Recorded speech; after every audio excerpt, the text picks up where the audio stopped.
warriors. Yeah, let's go, bless up, one time, go get it, it's yours, let's shine, come on. Yeah, cause we warriors. Yeah, cause we warriors. Yeah, let's go, bless up, one time, go get it, it's yours, let's shine, come on. In these days, we push forth, we stand strong, we stand tall, all together now.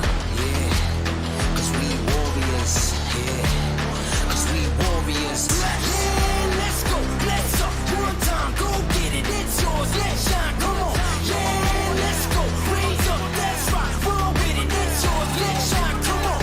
Yeah, cause we warriors. Yeah, cause we warriors.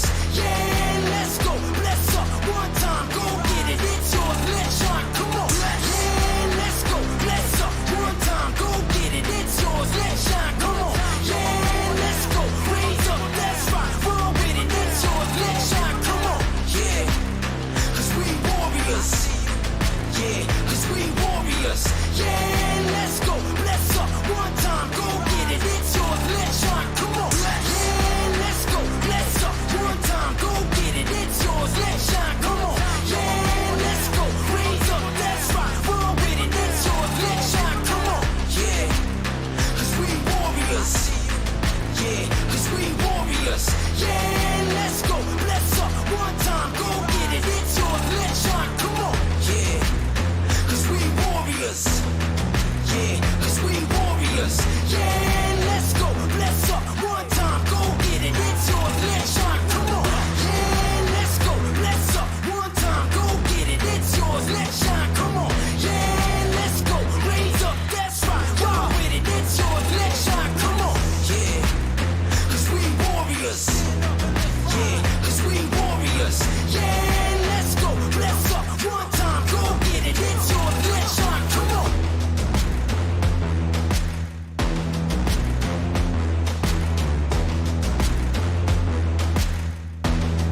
Every young gamer wants to become an esports professional.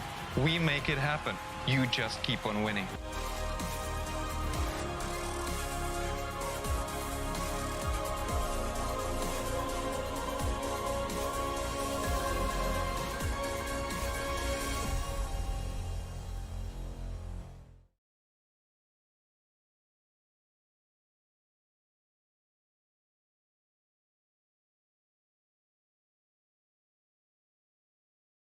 So hello ladies and gentlemen and welcome to ESPL Valorant Cup, and I hope you guys are having a wonderful evening here. And in order to make the evening a bit more greater to entertain you guys, we are going to be having a matchup between Zeusaberz and LarioX Esports. I'm your host Keston Sess, and joining me today is going to be Aggressive. How are you, Aggressive? It's been a long while before I could come out on this caster booth, and I'm really excited to bring you this matchup, ladies and gentlemen, because this is a matchup that we were waiting for. The top teams of the entirety of Bangladesh are facing off against one another, and they're fighting for the top spot. And now, this time around, we do need to talk about what exactly is the ESPL. ESPL is a global esports network and tournament platform provider with the goal of elevating players from casual gamers to esports champions. Starting 2021 with a bang, ESPL hopes to grow the Valorant talent across South Asia through the PowerUp series. Visit espl.gg/Bangladesh for more tournaments like this and fun esports content. We are currently live streaming on ESPL Bangladesh Facebook and YouTube, as well as BongoBD.com. So you can catch us on the streams anytime on those platforms. And now, let's just talk about this matchup because LRX and Zeus, they have a long track record, and yesterday itself they had an explosive match. Zeus had very close games going up against Exceeli, and Exceeli is one of the best teams in Bangladesh, and this really goes to show how far the scene is coming and how far the scene is growing as we're moving forward into 2021. Well, that has been the case, if I may say, because yesterday's Zeusaberz were matchup against Exceeli. The first map, it was more or less in favor of Exceeli in the whole matchup. But on the second map, we even ourselves got very, very confused and excited and surprised, if I may say, because for 22 rounds, Exceeli had no leverage on Zeusaberz, and they literally made Exceeli rethink their strategies and the way they play it. But eventually, it actually understood the way Zeusaberz are going to be playing it, and they went for the comeback and they read Zeusaberz like an open book. But it doesn't matter. We did see a score line of 11-13. So kudos to Zeusaberz for such a fight against Exceeli's side. But Exceeli was honorable, and they did take the honor to take the victory home. And thus, they are going to be facing off against LRX. So Zeusaberz is fired up. I hope LRX is the same tonight. So speaking of which, this is going to be bringing us to the maps we're going to be seeing today. Zeusaberz picked the map split, and they are going to be attacking first. The LRX is going to be going for the defensive lines. And on the second map, LRX will be selecting Heaven. And there is going to be Zeusaberz on the defensive line. Well, that is more or less predictable because teams do prefer to go for the defensive lines first when they are given the choice of selecting the sides. And in case we see both of the teams having one match on their heads, we're going to be going to Ascent, and there's Zeusaberz is going to be attacking, and LRX is going to be having the honor of defensive. So that's, I think, for now, the matchup we're going to be seeing. But that being said, I don't think we're going to be waiting too long. Let's get into the game as fast as we can. Map number one is going to be commencing. That is going to be split. Zeusaberz map. Commencing as fast as we can. And 3, 2, 1, let's go live. Split. Map number one. Split is going to be a very interesting map to say the very least for both of these teams because this matchup is where the real fun is about to start, ladies and gentlemen. And on this map, we normally see much more of the double duelist composition come out with the Jet and the Breach, but it seems as though coming out from the side of the side of the defenders, we are seeing no Jet, and this is quite interesting to say the very least because LRX, they're opting to go in for that Reyna instead of the Jet, which is not really a very common thing, I would say, but they're going for in much more of the snowball effect because with Jet, yes, you can get a lot of kills with the Breach, but the coordination required has to be a lot more higher in comparison to the Reyna, where the Reyna can just do whatever she wants herself while the Rays can coordinate with the breach. But this is going to be really difficult to execute in the long run, mainly due to how the compositions are going to be set up. Because from the side of Zeus, they have the Jet, they have the breach, so they have a much more execution heavy composition that is tried, true, and tested in comparison to the side of LRX. Because NVS is one of those players that we have only seen on the Reina, so he needs to pop off in this scenario because he doesn't really have a lot of synergy going forward with his breach, because closing down the kills in this scenario is going to be really difficult for him. But as we are going to be waiting for the teams to ready up in the match timer going down, we do need to talk about the fact that the Amateur Cup Series 2 registrations are going to be open from 18 January, which is tomorrow, up to the 24th. And if you believe you and your friends have the mettle to go up against these top teams, to prove yourself, you gotta head down into the links and get registered right now, because we are going to be casting all of the action and we want to see you there, and we want to see this scene grow even larger. But going back into this matchup, we also need to focus on what the teams are about to do, because as we're going to be watching Headshot slowly creeping its way down into the side of Vent, and the heavy mid rush is going to be coming out from the side of LRX, as they're going to be coming out from the side of Zeus, as they're going to be trying to take control over the mid angle. But Headshot, he has a beautiful angle down into the side of Vents. He's holding down the sidelines, but it seems as though the Rays, just holding it out, knows for a fact that one member could be up top, waits for a rotation. And now it's a real question, because which player is going to grow impatient? Is it going to be Headshot or is it going to be Sar? Well, speaking of patience, they're really paying off their patience there, but looks like Headshot's gonna be going for the smokes instead, because there is the pressure coming up to ramp. But looks like the Rays is gonna be more than trigger happy, as he is gonna be pushing up, but there's Dan to get the kill. There's a grenade from both of the Raiders, and there's a flight coming from Zar, as he's gonna be landing on. Oh my god, I was about to say he did land on elbow, but eventually he's gonna be taken out by Envy. That is gonna be 2 kills for him. And now the objective is going to be pretty much retaken, but they will be forced to fall back to B, and looks like the attackers are going to be doing just that. Lunatic's going to find one on 30 seconds left. And there's a flash coming in as well, but he is not going to show any aggression.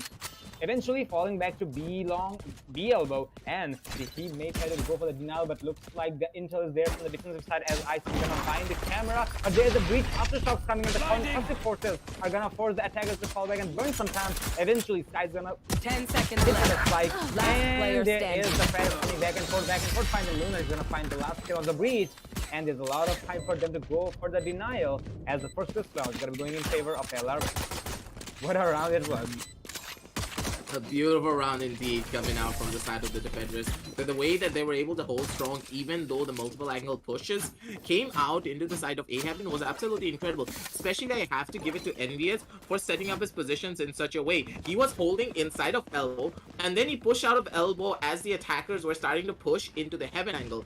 As soon as they were making the push, Envious was able to get a kill from the side of elbow onto the person at Heaven, reposition himself with the dismiss, and then immediately jump forward, getting that kill on the SAR as he was jumping down into the side, already giving the man advantage towards the favor of LRX, by even though they lost that one man.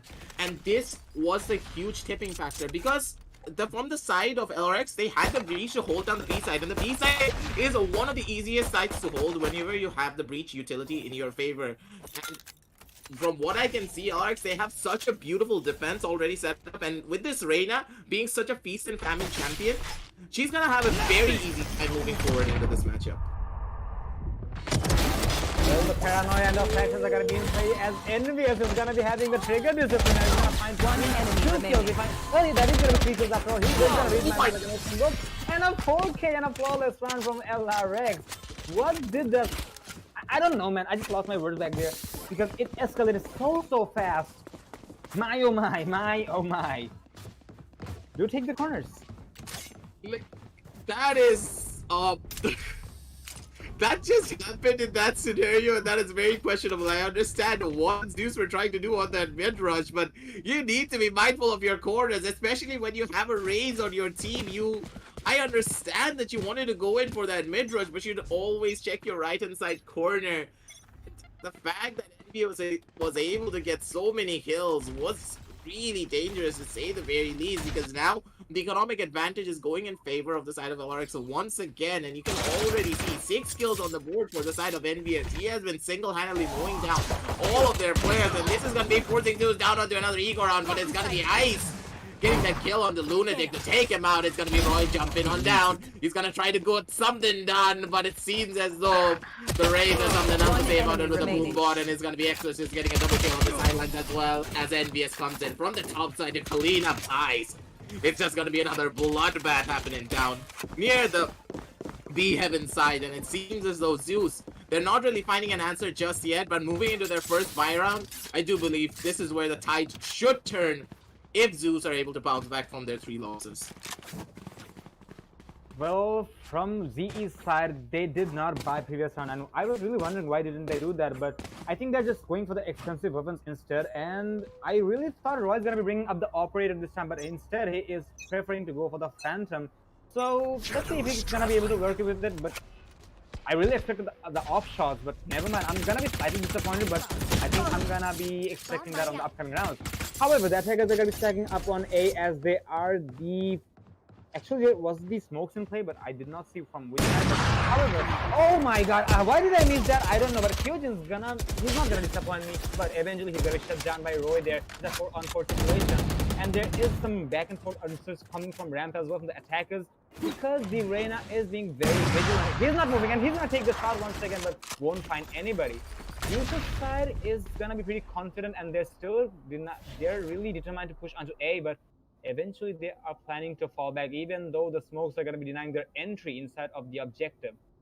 The Omen is gonna be walking all the way inside of Zeusaberz, and he may be the person who will be pushing all over, but there's the smokes in play, and he is going for Market, or maybe he's gonna go for Elevator, but eventually he will also fall back.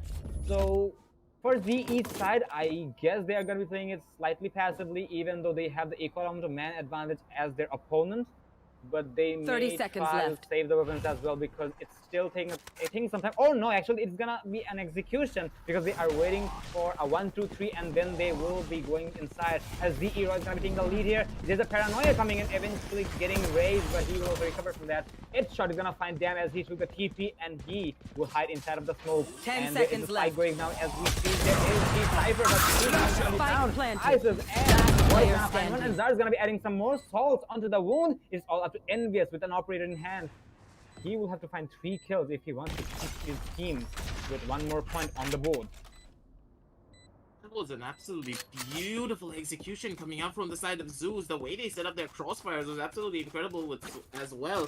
As NVS is of course going to be saving down this Operator. You cannot let this expensive weapon get out of hand. And everyone from the side of LarioX, they have the money to buy in the following rounds. This was a very successful buy round coming out from the side of the attackers. And Zeus, they're going to be really happy. Mainly because in this round, it was absolutely incredible to see the crossfires. They went in for the fakes initially to go down onto the B side. They made a lot of noise, forcing a couple of the rotations to come through, and kept Envious guessing that, hey, maybe there's going on to B. And this moment of confusion let Envious switch down from the side of screens into B, go up into heaven. This allowed the Operator to rotate over to the other side, and this gave the opening that Zeus needed to push themselves into the sidelines. And in that post-plan scenario, Crystal, you saw as well that the breach was holding down the corners for the Jet, because already the call was coming through that there is one person sitting on under heaven. And Roy, he was at 14 HP sitting at the bottom corner of heaven, and he was able to get the kill on the Cypher, and Ice was there to back up his teammate in that situation from behind the main screens box inside and get that kill onto the Omen, shutting everything down. And LarioX, they had no answer for it. The execution was so well done, and with Zar holding down elbow, an incredible defensive crossfire hold coming out from the side of the attackers to go into their own post-plan scenario. But now it seems as though once again we're gonna be seeing the side of the attackers go for a very slow execution. Zeus, they're not really taking any chances, and Exorcist, he's not really getting a lot of information as well. But if he just sees the foot of Zar in this situation, it's going to be giving a lot of information away to the side of the defense. Well, until he is relying on, after all, there is deep smokes coming in, and I think the Cypher is not going to be leaving the camera, but there you go. Now he knows what is going to happen exactly, and he has intel as well, but he knows there's a lot of threat he will be facing, but he's going to be falling back to elbow. But there is a boom box coming in as well to put more salt on the wound, and there you go. It's going to get this shot as well. Now the spike is going to be going down as there's a 30 lot seconds of cover left. for the attacker to work with, and there Spike is planted. concussions coming in for Lunatic, but I don't know. Oh, that's the ultimate, and there you have it. It is gonna be concussing the attackers for some time, but eventually there's a recovery as well from Dan side as he will shut down Envious. That will put the attackers on the lead. But there you go. Zar's gonna be having some more to say as Dan's gonna. Oh my God! Look at the kills. The kill feed is gonna be covered up by the attackers. LarioX is gonna be in a 2v4 situation. Are we gonna be seeing the operator being saved once again? Most likely, because Kojin is not showing any aggression, and eventually he will be falling back with Omen, because as my friend Aggressive said, he cannot lose the operator, especially not to the opponent, because once it's lost, it's gonna be used against the odds he was planning to. Thus, he will be going for the exit frag, but there's no one coming in for yet, and the spike's gonna go down. 3-2 is gonna be the scoreline. Coming forward, the executions were really well done coming out from the side of the attackers. They go in for those fast execute rushes, turning down the clock down to the last 30 seconds. This is a really good strategy, I would say, but at the same time, it is really dangerous as well, because you do not really want to wait until the very last second, because when you wait until the very last second, you tend to make your own mistakes, and if your opponent reads you properly, and if they're able to counteract you in that situation, it is going to be really dangerous. And I do hope that LarioX understand this, that they should not over rotate. They should always have a minimum of that breach holding down this B side, and even if the breach is holding down the B side, make sure he has his flashes ready and your team is executing down with the breaches calls. That is why mostly breach players are the IGLs, because when you're on the Apple's fleet, or if you're playing breach in general, you need to coordinate your team. You need to make sure that your team is playing with your flashes, with your calls. You need to be very vocal on this character, and it seems as though Lunatic in this situation was not really vocal. He got a lot of the ultimates down, he got a lot of the flashes as well, but his team did not execute down with him. Maybe getting that CT rush through immediately in that situation would have been the deciding factor in that round. And with all of the utility being used as well, Zeus, they're gonna be really happy because the breach ultimate is down, Blaze ultimate is down, so many things are down, but it seems as though Exorcist, he had something else to say about it. He gets the operator kill down onto Dam with a beautiful shot coming out from the side of screens. Already with the Omen going down, no smokes for the side of the attackers. It's gonna be spelling doom for them no matter whichever side they're gonna be trying to execute moving. 30 seconds left. But looks like the attackers really changing their minds at the moment, as Lunatic is gonna find Dar here, but there's so many more kills to find, but looks like the attackers are gonna be having the upper hand, and there you go. Exhaust is gonna be on a rampage with the operator in hand, and he will find his second kill of this round. And there's not much time to go for the plan, and I think the attackers should save it, because there's no way they're gonna get the spike down, but there is the aggression coming in, and the headshot is gonna find one. He's gonna find the second, and that is gonna deny the equalization coming from Zeus' side. LRX is gonna keep themselves on the driver's seat 4-2 in favor of them. This operator was super dangerous coming out from the side of Exorcist. I mean, he really did love his movements as well. Immediately when he was making his rotation coming back from the side of screens after getting that first kill onto Dams, he went up to A Heaven, where he got the calls coming out from the side of Lunatic, who got that one kill, spotted out a minimum of 2 players, went up into the Heaven side, took that operator, took down one person, then immediately checked down near screens with his camera. So basically, he never gave up A control because of how his camera placement was work. And this is really smart, actually, coming out from the side of LRX, because they don't really have the usual operator player being the Jet, but they have that Cypher who is constantly rotating around the sideline. I really love the plays, but it's gonna be a fast execution down onto A coming out from the side of Zeus as they take the complete side control, and LRX, they're playing for the retake, which is really smart because the A side is a lot more easier to retake in comparison to the B side, especially when you have the breach in hand with all of it being possible. But this could be dangerous as well because the Killjoy DBSC has the lockdown available, and with the lockdown going down, you should run. But in this situation, it seems as though LRX, they're not gonna be running, they're gonna keep on fighting. But Sar, he gets a kill onto Envious with a beautiful with a beautiful boombot to boot in that situation. Envious canceling the dismiss at just the wrong time. Gets caught off guard, and they need to execute fast, and they need to execute now because the retake scenarios, if it takes too long, it could be a bit too dangerous. And Ice gets one target for the highlight as well. But Kyojin, he gets one of his own, and it's gonna be Daft to clean it all up with 2 well-placed headshots to end off that round.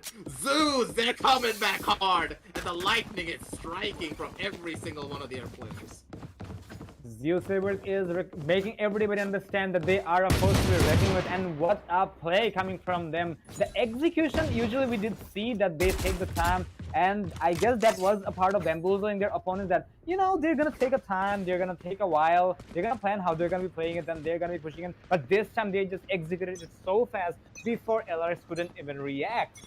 And that was their upper hand back there, and this did force the defense. Actually, I thought it was gonna be an eco run because I saw some sheriffs in the hands of the defenders on the buy phase, but no, they're gonna be going for the stingers yet. But as I was saying, the way it was executed, LRX did not see that coming, and the objective was actually transferred to the attackers as the ownership or heroism, if I may say. But that being said, we're gonna be getting into the seventh.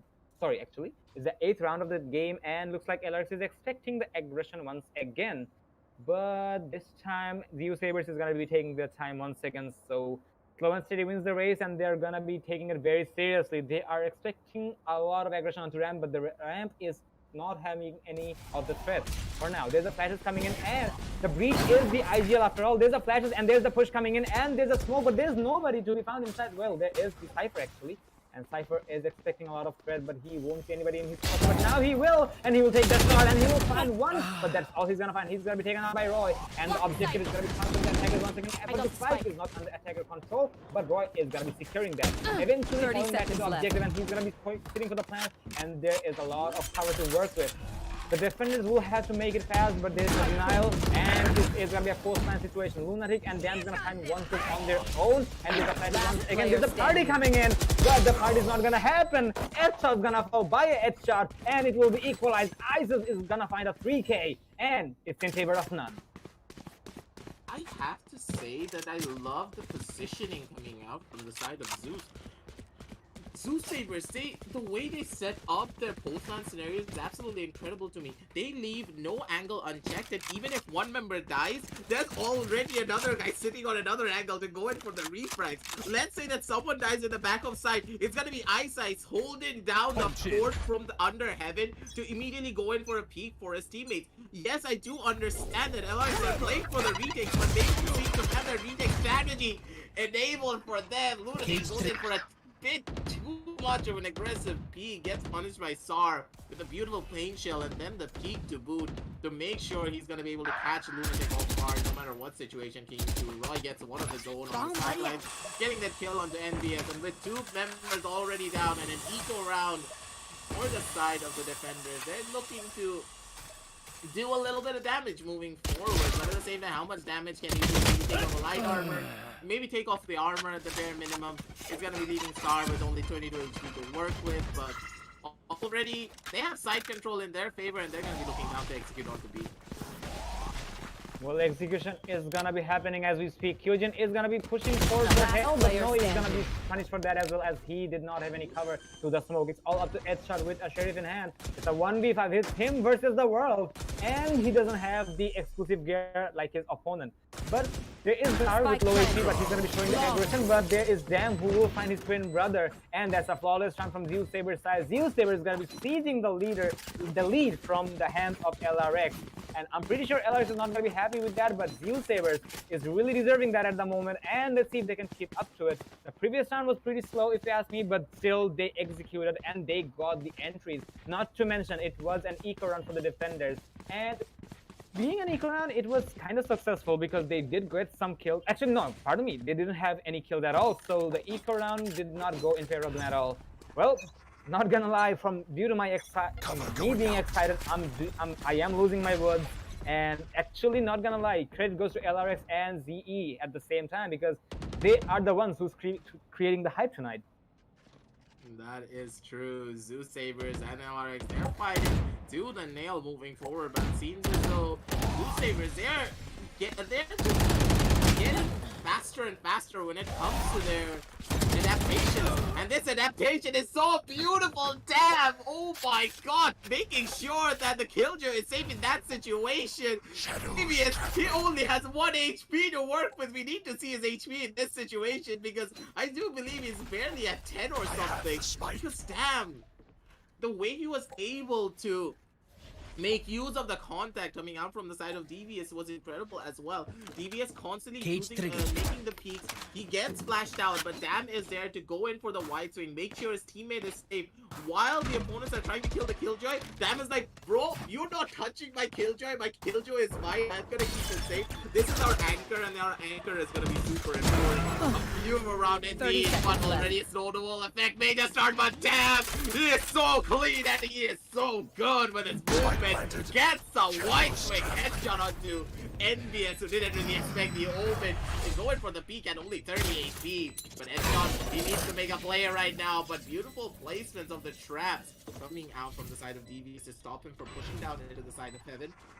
Cover going out. Last player standing. Mirage do a little bit of damage, but it's gonna be Roy with the Ripper on flank, knowing that the two members are gonna be sitting down at the side of Heaven, gets the kill onto the Cypher, and gets a reverse kill onto the Omen as well, to take us to round number 11, ladies and gentlemen, on a 4-6 scoreline. Well, Zeusaberz did take the lead, and looks like they're not going to be giving it away anytime soon, and they are really pushing it far. 6-4 being the scoreline, they're going to be having a lot of breathing zone when it comes to the role swap and the halftime. For LarioX's side, I'm not gonna say they don't have any they don't have a low leverage, but they will have to work with it because there is 2 more rounds to go. And as we speak, we are gonna be seeing Zar going for the garage once again, but this time there is no aggression coming from the breach, which we did see on the previous round. But they're gonna be playing a bit more strategically because they are the defenders. They are gonna be playing slightly faster. They are gonna be playing through the smokes because they have seen Zeusaberz has the tendency to push through smoke. And this time they are not taking any stakes. Envious is going to position himself inside of the elevator, and he is expecting somebody to push from mid, but there is no aggressions onto mid yet. The attackers are gonna be focusing on the market area, even though the spike is gonna be still near the spawn. And I think Roy and DVS is gonna be having the spike among them pretty soon, and they are also planning on a ramp and a execution, where there is the Killjoy trap as well as the Cypher wires to worry about. So they will have to find them as well. They're going to take the shot, and we will find one. So finally, LRX is going to be the opener after a long time, because we did see LRX's body falling pretty fast in the previous rounds, and that did give away the rounds they were looking for in the hands of Zeusaberz. Dam is going to be in a very similar situation with the previous round, and now he's going to be going for the ultimate. Where is he going to be taking the teleport? Or maybe he's going to take the time just to plan how it's going to be played out. The defenders are gonna be going for an A. They're gonna be expecting A, even though they're raised and oh my god! Look behind you. Jet, it does not matter. Jet is gonna be taking an entry instead of the objective, but there is no spike to work with.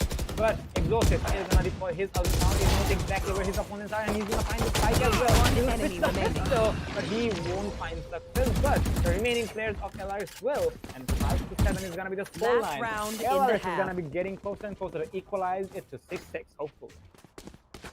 This was a very lackluster round, I do believe. And Crystal, I told you this before as well. Whenever it comes to these fast rush executes, unless your team is on the same page, you're constantly going to have problems. The Killjoy broke one of the traps, but he was not really looking on top of the side of Heaven, and Eyesight didn't enter properly with him. I did not see a flash coming out from the breach, and this is what caused this to happen. Whenever you execute down onto a site like that, always go in for the flash play, and then you need to run on in yourself. And this is what hurt them a lot in this scenario. But once again, we're seeing a fast execute down onto the side of A. But this time around, from the side of the defense, they do have a lot of things to work with. They have the breach ultimate. Let's go, he shouts. And everyone's going to be jumping up into the air. But it seems that the opponent breach has his own ultimate to work with. It's going to be Lunatic getting one on the Eyesight, but it's going to be Dam from the side that gets one kill. Devious gets one on the Lunatic. It's going to be Envious getting wants an Envious, and Envious, he comes and massive, he gets a 3K for himself to close out this round. Ladies and gentlemen, that was an absolute bloodbath, and the utility usage is coming out. They were just throwing out everything into the waters. They're like, alright boys, I don't think we're gonna be winning this out of strategy. Let's just throw everything other than the kitchen sink into the fray, and let's win out this round. 6-6 is the scoreline as we end the first. Well, nobody's gonna be having the lead after halftime, and LRX did expect the aggression from Zeusaberz this time, because once it happened and that next time they did, let's see who takes it. LRX is gonna be on attack and Zeusaberz is gonna be defense. I believe that Breach is waiting for the signal, and he is gonna be the person who's gonna be giving away the green lights that we're gonna be pushing in all quick together. And looks like the succession is gonna be applicable here because they are gonna be showing the aggression onto mid. Roy is gonna understand that, and he's gonna fall back eventually, and he is gonna be near heaven area, but he's not gonna be going away too far. I think Envious knows this. Oh my god, the read coming from Envious. He's gonna find the head of Roy, but he's gonna get flashed eventually by the Breach of the other side.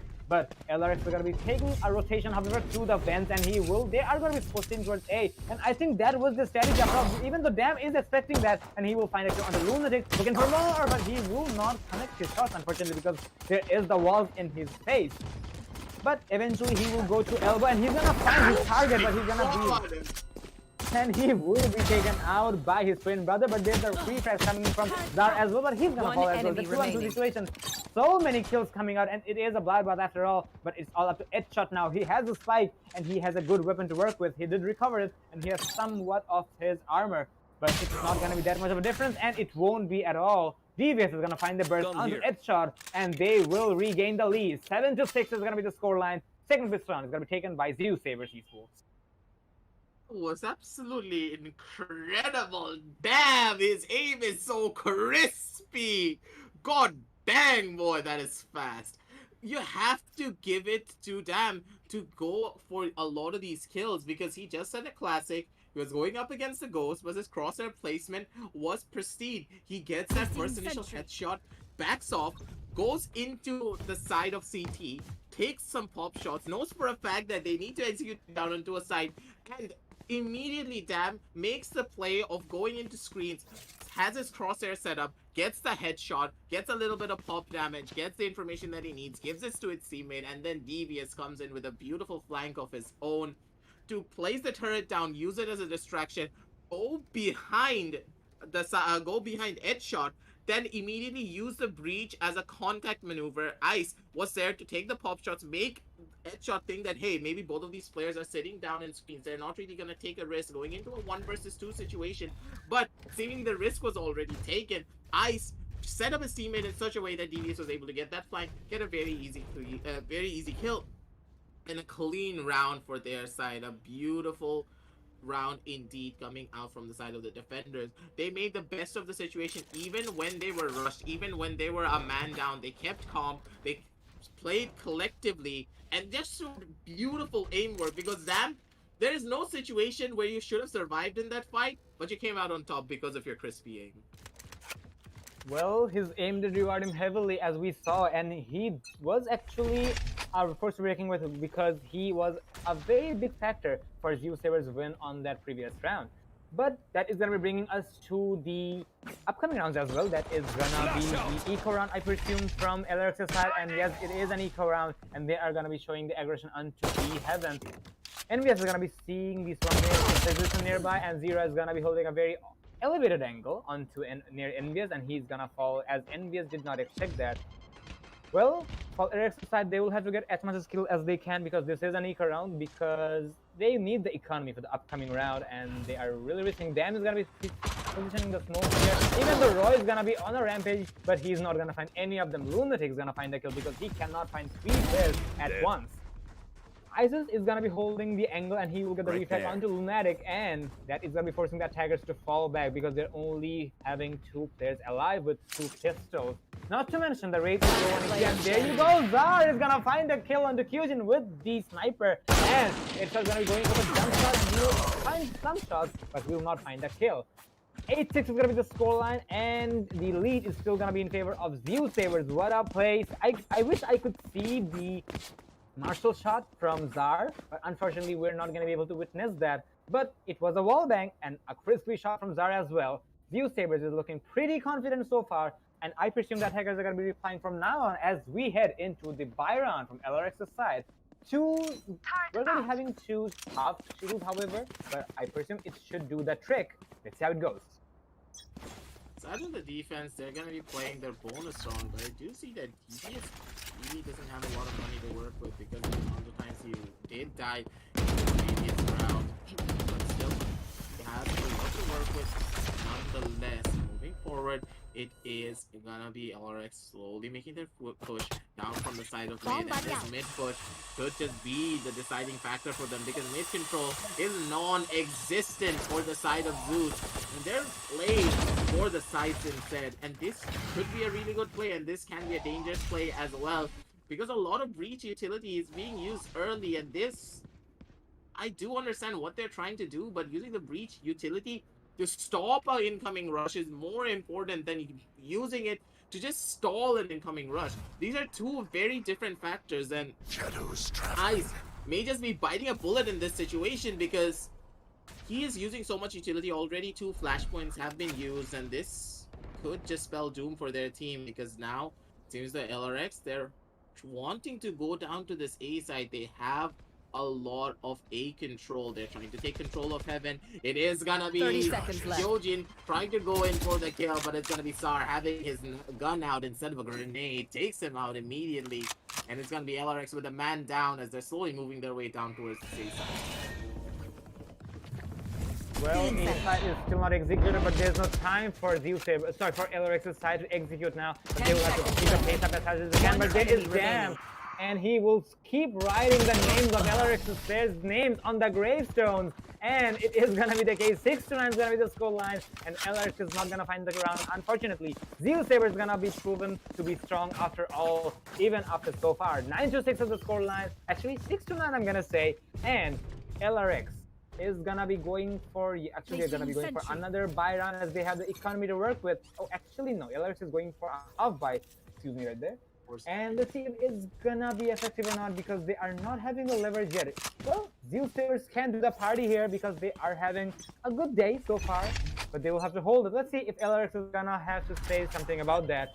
Well, LRX is gonna be stacking up on A as we can see. There is the aggression. Jam is gonna take a lot of shots on his body. Envious is gonna find the head of Zar, and a good start from Envious as he will take some damage from the Omen as well. Jam is gonna be taking the, oh no, he was taking the TP, but he's gonna be taken out while he was doing so. Envious is gonna find the kill, but Envious is getting shut down by Roy here. It's on the side of the attackers now as it's a post-plan situation with the manpower in favor of them. The retake should be fairly easy because this is A side, but there is a place everybody stacked up inside of the objective. Roy is expecting a threat onto elbow. Well, he's not wrong here. There is the concussions coming in, but he will not take any casualties yet. There is the Grace who's gonna get flagged, but he will be taken out. Oh my god, look at that situation there! And a 3-3 round won by LRX. What a play! And this should bring LRX to their pace because winning a 50 round is gonna put you on a very handsome economy, and that does demotivate your opponent slightly. So LRX does have the leverage now. Let's see if they can utilize it. There's still 2 more rounds in order to equalize it, but I presume and I hope LRX will bring it back, and Zeusaberz will also have a lot of hard fights in their faces on the upcoming round. This was a really well-played round coming up from the side of LRX. The way they were able to execute so quickly, they used the aggression that they would have with the Stingers being into play. And Stingers are really powerful weapons, mainly because you can just rush down into a side. You do not really have to worry about what your opponent has in their hands if you're able to get close enough. And Envious is one of the primary players that I saw use this to his advantage. He just rushed the Omen. He bum rushed him so hard that he was not ready for a dab. Wasn't really expecting such an aggressive push, and this is what caused that attack to be so successful. The aggressive nature of Reyna coming in handy, using that dismiss to go in for a lot of the corners, being able to catch Dams off guard on an off angle and get closer than he would expect, gave him the chance that he needed to go in for the play. And the crossfire setup being done by the entirety of LRX, they all just huddle down onto one side. Even if one member goes down, even if 2 people come out of absolutely nowhere, they have stingers they're not going to be worried about anything that the side of the defense can throw at them, because the Stingers can just mow down a Phantom before the Phantom is able to get even one kill in a lot of these scenarios. And in this situation, it's going to be Envious going in for that kill on the Jam, taking him out, and Roy, he gets a triple kill onto Envious and Kyojin. It's going to be Ascent getting one on the Access as the losing answers back with his own vengeance. He gets a reverse frag onto him. And now, with the flash points going out, they need to try and get this round down. And it's going to be very much possible. Headshot gets that one kill, but Sar is able to dodge it out. He still has a lot of HP to work with. 1 second left on the clock. He's going to be going down in this 1 versus 1 situation. Will Sar be able to take it? And Sar gets a beautiful headshot on the headshot. Takes him out. And the spike defused to boot. A clutch round coming out from Sar. And it's gonna be a beautiful round indeed. Because, ladies and gentlemen, the momentum has shifted. And after a round like this, Zeusaberz, their morale is gonna be running high. Well, if I have Zar in front of me right now, I would say, Zar, you are breathtaking. Because if he's not breathtaking, I don't know what is. He will show the aggression. He's gonna find the crispy shots and he will clutch it out for his team. And he will destroy the momentum coming from LRX's side, as you mentioned. 7 to 10 is gonna be the scoreline. LRX is gonna be going for another SMG buy. But about the previous round, such a bloodbath coming from Zeusaberz side, especially for, I'm gonna give some credit to Roy as well with the collateral he found onto Envious, and I think it was the Jet. I cannot remember who it was. Can be Lunatic as well. Oh yeah, thank you. But the way it was planned, the aggression was there from LRX's side, but the retake, the expectations, it was extremely rewarding for them. And there is the fire in the hole coming in from the Raze. And is he gonna find anybody to go kaboom? But not yet. Oh my god! He almost got the kill onto the breach, but eventually the breach is gonna survive, and it is gonna be a B execution for the attackers. Well, I did got carried away because of the previous rounds, the way Zar played it. And Zar, I think he heard me, because he will find another kill to the wall. And now it is gonna be a post-plan situation. LRX doesn't have the manpower, but they have the spikes in favor of them. The clock is gonna favor them as we speak. The rolling thunder is gonna be coming in. Star's gonna find one more, and he's looking for more. He is on a rampage. The explosive girl is not stopping, and he's gonna make the explosions happen. And there you have it. Dan's gonna have one more, and Zar is gonna find a 3K. Zeusaberz is not stopping, and they are not gonna let it go if any means necessary. 7 to 10, and they're gonna make it 11 to 7. What a play from Zeusaberz. Nice try by LRX, but they will have to make it work on the upcoming rounds. But Zeusaberz, they're looking so unstoppable. They're looking so confident. My, oh my.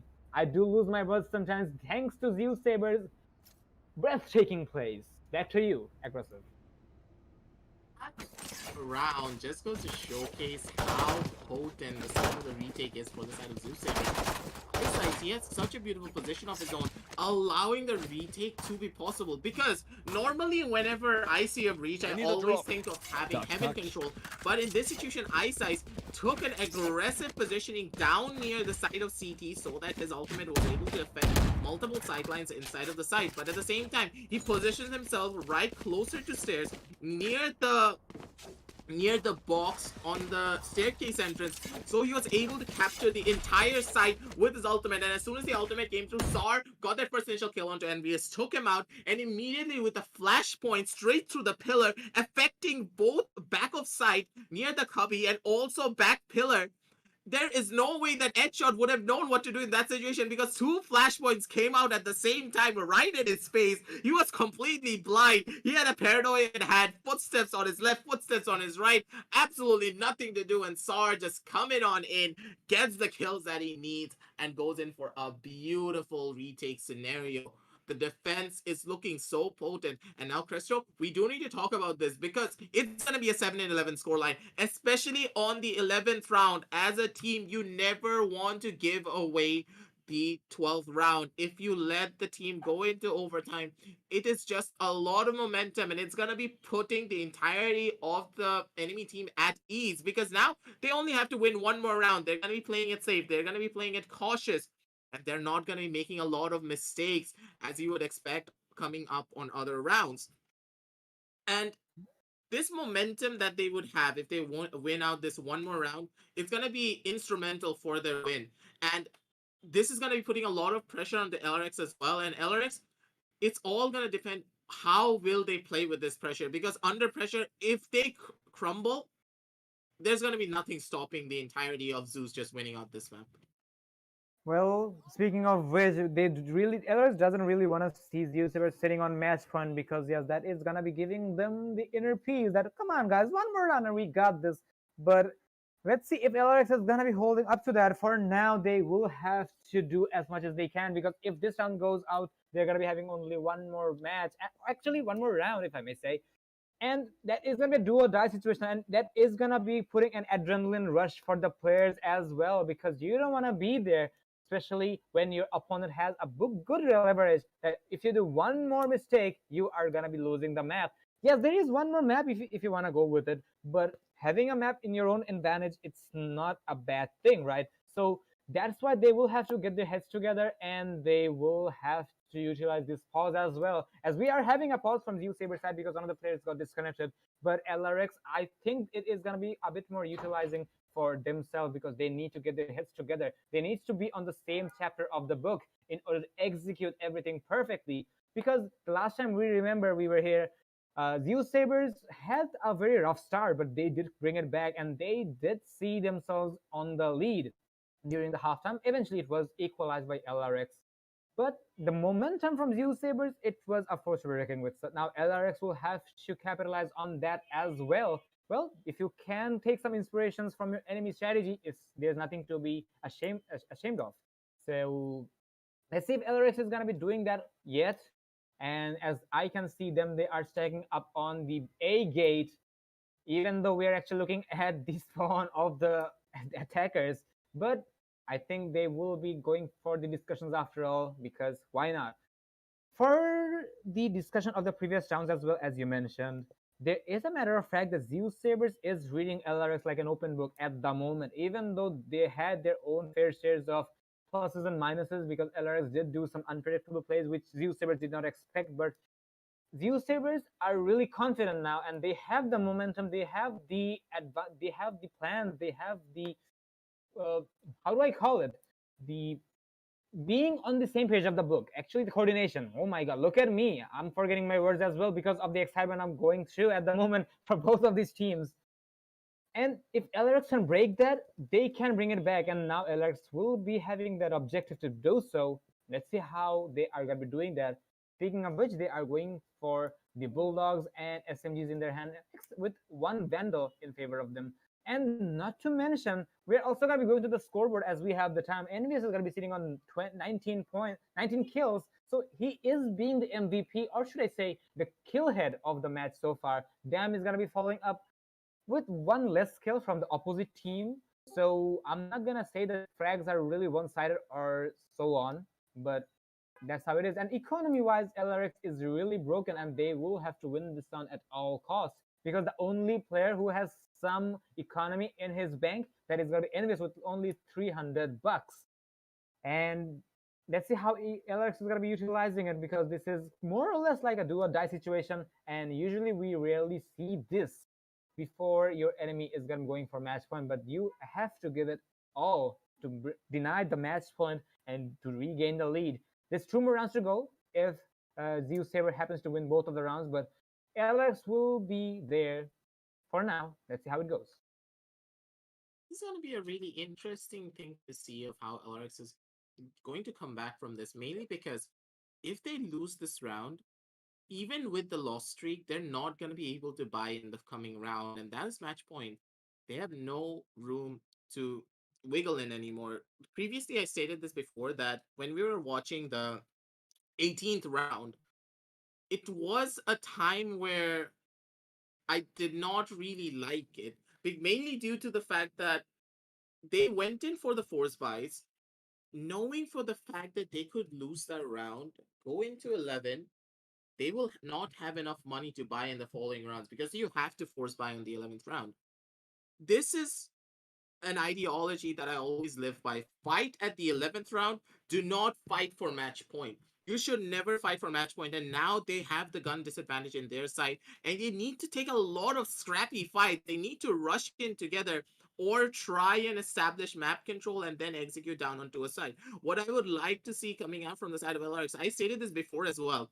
The breach, I understand what he's trying to do. I understand what Lunatic is trying to pull off, but this breach does not work with a Reyna and a Raze. This is not a strategy that can be executed as easily, mainly because the breach is flashpoints and all of his utility can go through walls, and there is no character for the entirety of LRX that is able to utilize the breach flashes and all of the breach utility to its fullest capacity.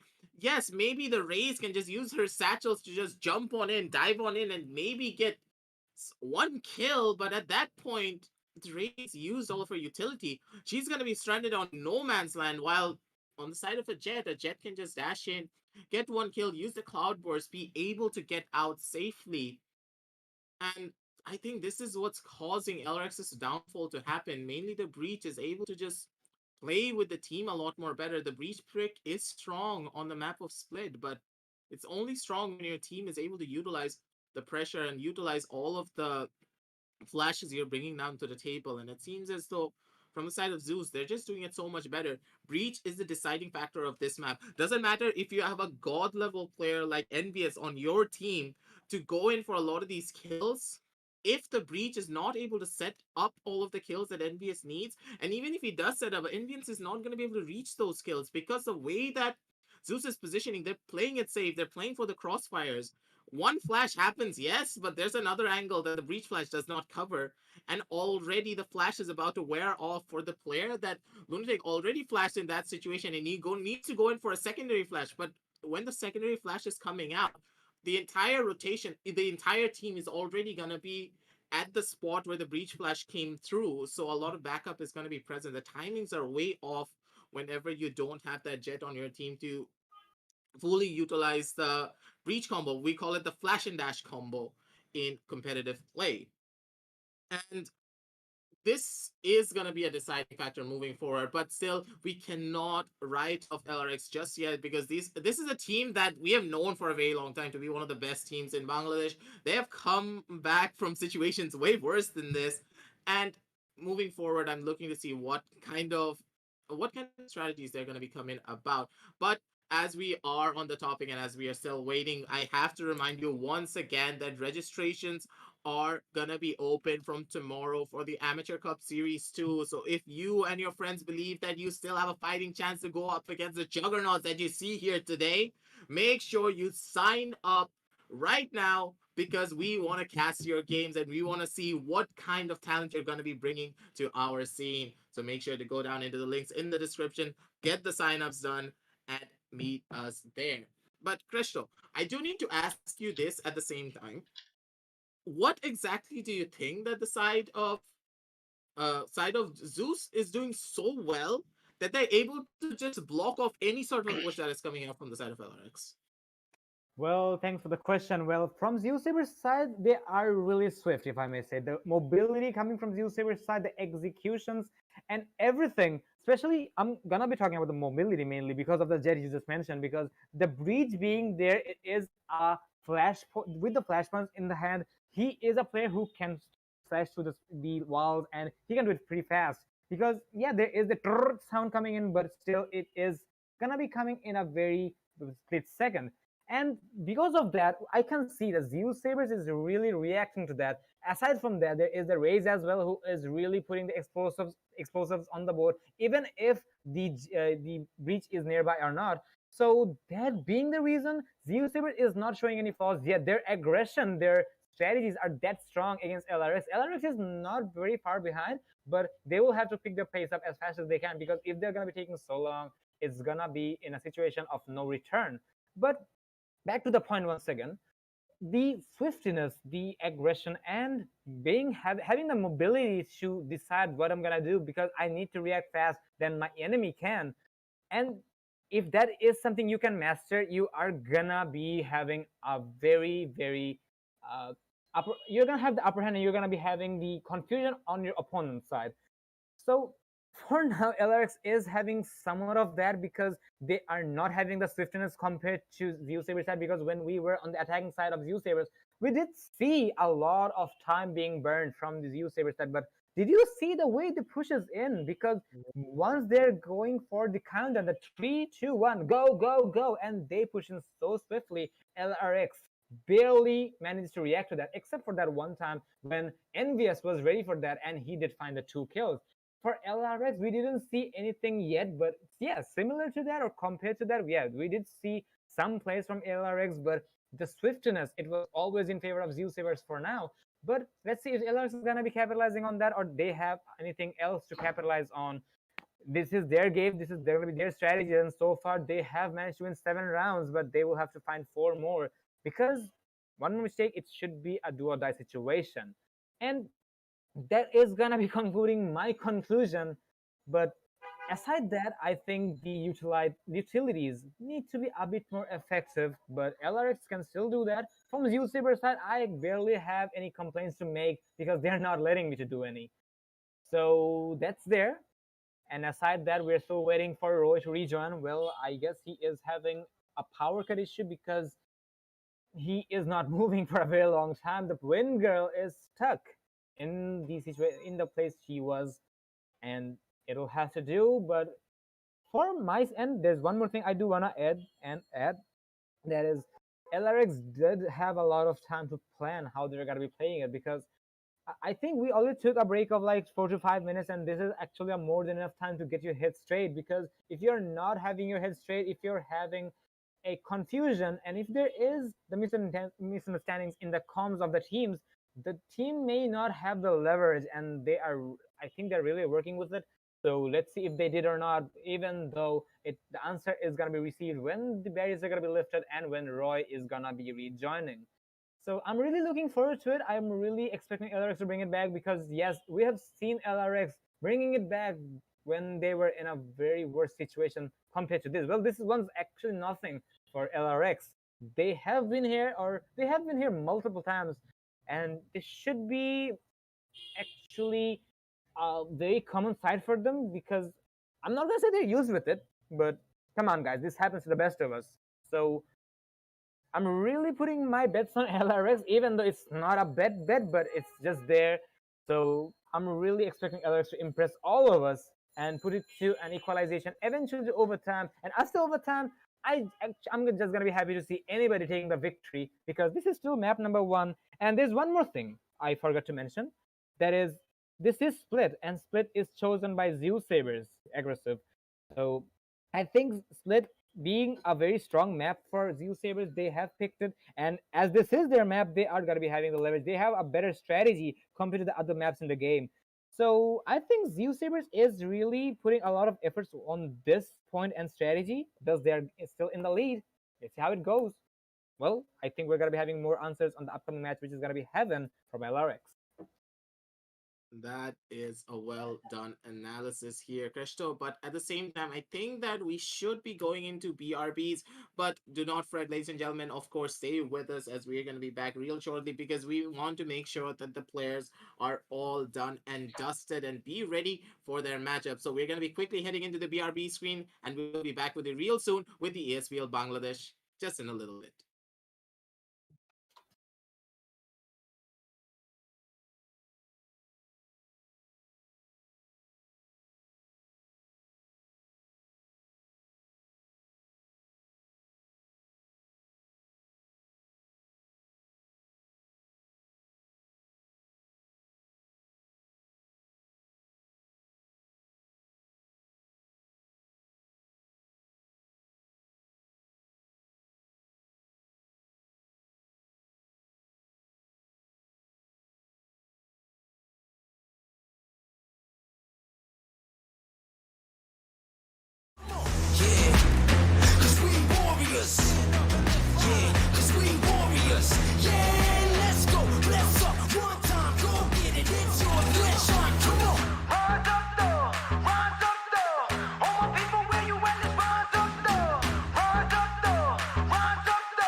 Well, welcome back, ladies and gentlemen. And unfortunately, Roy is not gonna be joining as he is having a technical difficulty. Really unfortunate for Zeusaberz as they will be carrying on with a man disadvantage. 45 that Right is. there. Let's see how it's gonna be. LRS will have a very unfair, if I may say. Well, actually, it's not their fault. Man advantage, and let's see if they can utilize it. Without Troy, let's see if Zeusaberz is gonna be able to hold on to LRX or not. I'm your host, Customer Stress, and joining me is Aggressive on saying if you're not keeping up with the stream, and Aggressive, take it from here, man. Cussing. This is an unfortunate round for their side, but I do believe that with a fast rush coming down onto the B side, they're going to be able to hold it because on the side of defense, even with a one-man down, they can try and get the advantage in their favor, but it's going to be Kyojin getting that kill on the SAR, taking out his own blow, and with all of the utility being used, they need to push on back. Now getting forced down to a 3 versus 5 situation on this retake. They're going to have a hard time because both of their fraggers are now gone, and this is gonna be really difficult to go in for the plays. It's gonna be Kyojin going in for the peak as the turret was gonna be placed out. DBA gets taken out. Dando passes back on to Envious. This is very much possible. Eyesight gets a double kill for himself. Down gets one for his own as well, pushing it down to a 1 versus 2 scenario, ladies and gentlemen. But it's gonna be Headshot getting that kill onto Eyesight to take him out as LRX. They're making the comeback with the man advantage they have on their side. As it's gonna be a 7, 8, and 11 scoreline moving forward into the next round. That was a beautiful round execution coming out from them, and a beautiful hold as well. And SAR, I do believe that he pushed in a bit too early. Should have waited for his team to come in and then made the push, because solo going down onto the B side, especially when you know that your teammates are not going to be present and you are one man down, you should have played that a little bit smarter. Well, yes, they did, and Zar did see the breach falling back, but he did not fall back, and I think he, rather than falling back, he had no choice but to face the fight and to face the storm head on. And being that he did, but it did cost him his life back there. And thus it will be around for LRX. They had the man advantage either way, but they're gonna be, oh my god, look at that spray through the smoke. He had no intro, but he's just gonna go in for the blind fire. He will find the kill onto Envious. That is the elephant of the room, or should I say the fragger of the board. It's just gonna find one onto them, but there's the defender Killjoy deployed, and now the plan is gonna be going on. Kyojin is gonna be in a very slight slither in order to deny the detainment, and he will be saved. None of the attackers are gonna get detained here. Zar's gonna find one kill onto LRS, and now it's gonna be a 3v2 situation with the fact that Roy is still disconnected. And there's a defuse coming in. Isis is gonna find 2 kills, and without Roy, they will get a successful defuse and put themselves on match point. 8 to 10. What am I saying? 8 to 12 is the scoreline. Absolutely insane. Ice and SAR, they came in massive in that round. And the Killjoy, beautiful placement coming out from the side of DPS as well. They were not caught off guard by the fact that the Killjoy ultimate does not go onto that corner. And Exorcist, he played a massive gamble by placing that spike down in that situation. He should have rotated down on the B instead whenever he saw that Killjoy ult going down, and instead he took the fight. He tried to go in for the plan, thinking that they were going to be able to win that 1 versus 2 situation, but SAR came out on top with his crispy aim, gets the kills that he needed, shut it everything down, and Ice, ever so beautiful with a spray transfer, comes in from the side of him and gets the last 2 kills, shutting everything down, and it's going to be Ice, shouting his voice out, gets that kill on the Envious, takes them out. It's going to be Kyojin with the showstopper to do a little bit of damage, but so not much is gonna be found, and especially with the man and with the 4 versus 4 situation occurring at the sideline, it's gonna be DBS getting that reverse kill down on the dam, takes him out with the rolling thunder getting popped by the side of Eyesight as well. Who's gonna be winning out of this situation? Is it gonna be the real question? It's gonna be Kyojin getting that kill on the DBS, making the round a little bit more even for their side, going down into a 3 versus 2 situation. It's gonna be Eyesight and SAR. And now with the paint shots coming out, Kyojin's gonna be taking so much damage that Nate is gonna be able to finish him off, and down in this 1 versus 2 situation. It's gonna be Eyesight. He gets caught off guard by Headshot with a beautiful flag coming out from the side of Market. He gets taken out immediately, and ladies and gentlemen, it's gonna be the 9th round on the board for the side of LRX. LRX is really putting a lot of effort onto the manpower here, and as we can see, the rounds they won so far with the man advantage both went to a 1v2 not in favor of Zeusaberz. And actually, they might have saying that if Roy was here, we could have been winners, but actually, unfortunately, they wouldn't be able to do so. And really unfortunate for him, and I'm really starting to feel bad for his Zeusaberz because they are really losing these close rounds. And LRX is really taking it closer and closer. And now LRX is going to be painting all of the walls with the blood of the attack defenders there from Zeusaberz. But they will have to keep it up. And for now, we're going to be seeing an equal run from Zeusaberz as they don't have the handsome time to work with. And he will be saving. There is the Rolling Thunder coming in from Lunatic, and it will conquer his own teammate, ironically, and they will find the entry instead of the objective. And as we speak of that, there is a fight going down. The fight goes down successfully, and there is 5 players alive both on both teams. That actually, Roy is still stunted. I forgot that, but it will have to do for the defenders. They are still on an eco. There is the fires coming in, but none of them is gonna be taking the casualties yet. The Omen and Breach is gonna be forwarding from the ramp here, but there is a flank watch coming from the spawn side. Devious is gonna be taking the. Oh, actually, that was his teammate. I forgot the outlines. Kyojin, however, is gonna be waiting for the flanks, and he will find the kill on the dam. The manpower is really favoring the attackers at the moment, and there you go. There you go. There is so much ball falling from Zeusaberz side, and Ice is gonna also fall. It's all up to Devious now. He's gonna find one. He's gonna find a second one, but he will have to fall back because he cannot do anything. But he's gonna wait for the exit frag, but instead he's gonna sacrifice himself as he cannot do much here. 10-12 is gonna be the scoreline. LR is gonna be keeping themselves alive on match points. See how they're gonna be picking it up, and I think we're gonna be seeing Roy be back in the action after all, because we're gonna be seeing a lot of players from Zeusaberz requesting for a pause. And if Roy is back, maybe we're back in action once again. Let's see if it's gonna be the case. Yes, it is. Let's go.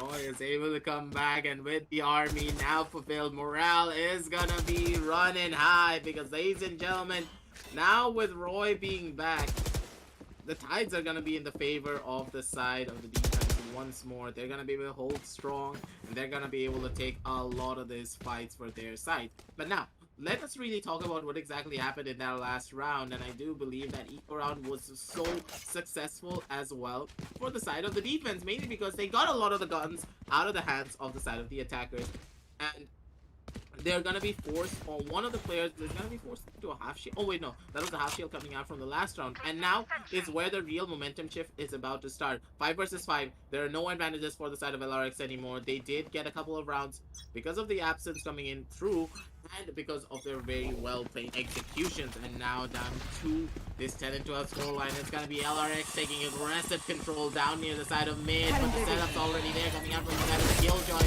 A lot of damage is being done because of the nade being present. So much chip damage coming out from the side of Devious because of his nade.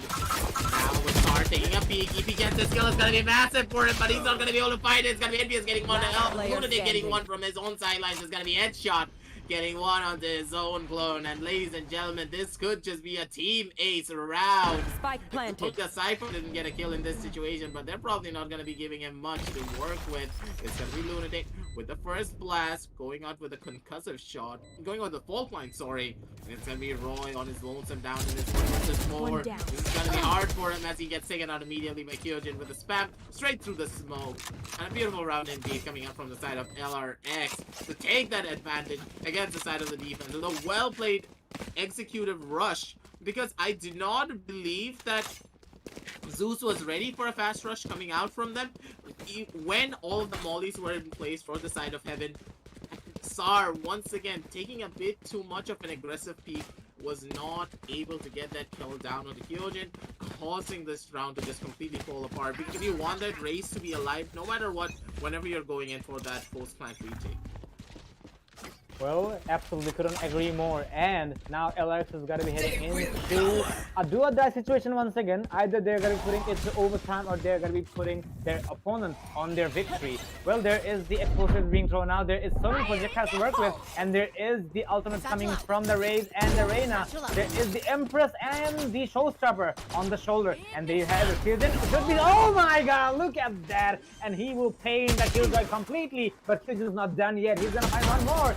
Oh my god, look at him, he's on a rampage! And he is on a rampage after all! He's gonna be pushing in, he's looking for the ace, and he will find the ace, putting it to overtime! And what a play from Kyojin! The raise, the Switching absolute sides. mad lad. He Overtime. will get the ace there, and he will find it to overtime.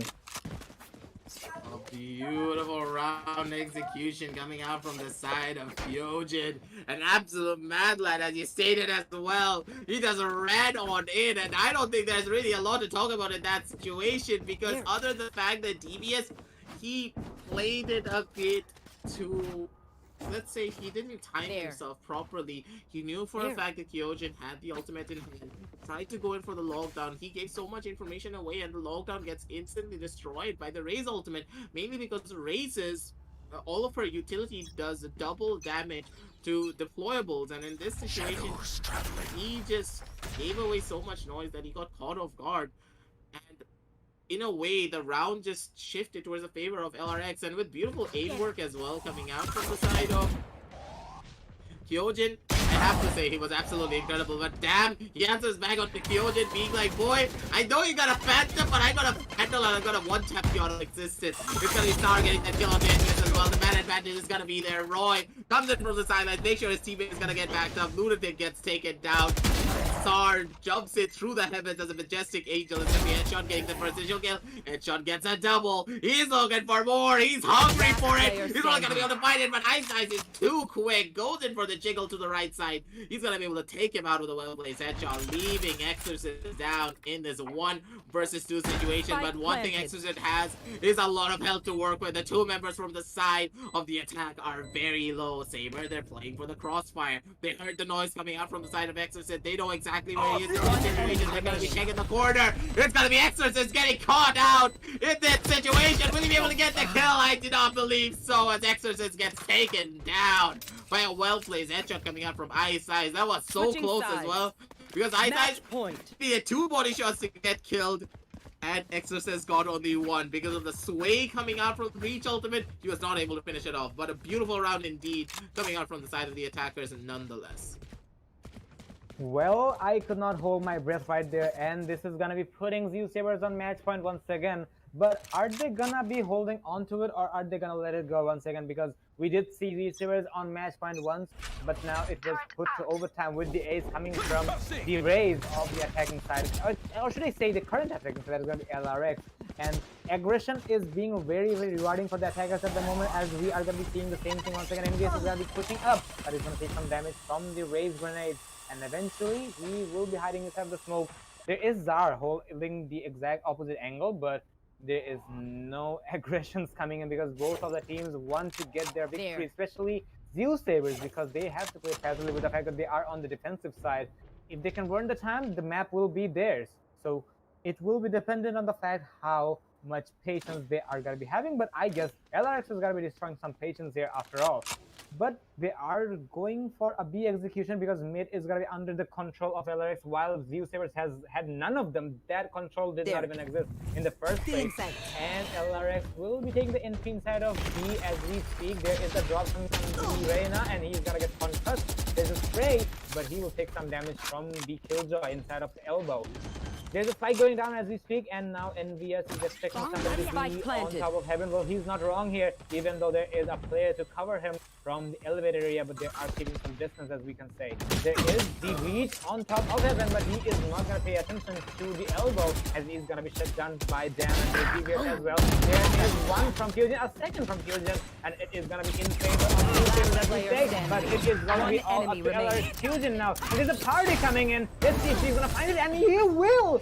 A 4K from Kyojin, and it will be overtime once again. LRX is not done yet. They have a lot to say. And Zeusaberz is gonna lose their match point once again. My, oh my. Kyojin, the mad lad. Kyojin, he's pulling rabbits out of his hat at this point. There is no way he should have won out that round, but it seems as though coming out from the side of Zeus, they choked in that situation just a little bit. They were taken down, and Kyojin, with his crispy aim, was able to come out on top in that engagement, using all of the information given by his team and the damage already being done to his best advantage. And with that showstopper available, there is no way you can ever lose that 1 versus 1 situation unless you get headshot out of the air But it seems as though Sar, he's going to be able to get that first initial kill off onto Envious, being able to take him out. Lunatic gets caught off guard by Roy with a dash in going down into the sidelines. And already we're going to be seeing a heavy execute happening already. Roy not checking his corners that well. Exorcist is going to be the one to take him out in this situation. Out from the side of it, but Sar takes him out immediately with a well-placed headshot. Good play coming out from him, and again, it's gonna be Kyojin answering back so well. He spots on the tippy-toe head of Dam and gets the first initial headshot, but now down in this 1 versus 2 scenario is gonna be Kyojin. Last player standing.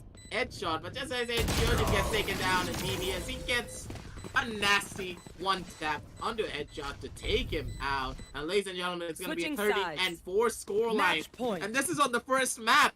The maps are going to be keeping on going. This could just go to a 14-14 and move it on forward, but it could be the closing out round as well for the side of Zeus. If they were able to keep their composure, make sure they're not getting overexcited, make sure that they're playing discipline, they're going to be able to close out this round.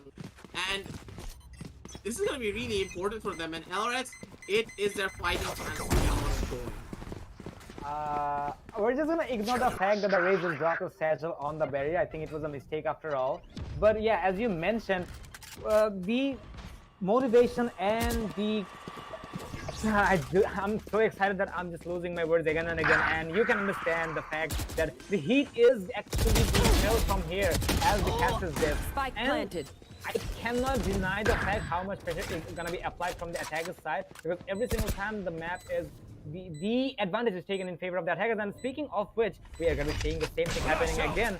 And LRX is really like that. We are going to be able to do it every day, and we can do this all day, if I may say. And they are really keeping up with that. This is going to be a 4v2 for Zeusaberz, and now they will have to do the retake, but looks like they're not going to be having enough yet. And Luna is going to find the last kill. That's a 4K for him. And I don't know if Aggressive is an astrologist, but he is going to predict the future very accurately. 14-14 is the scoreline after all.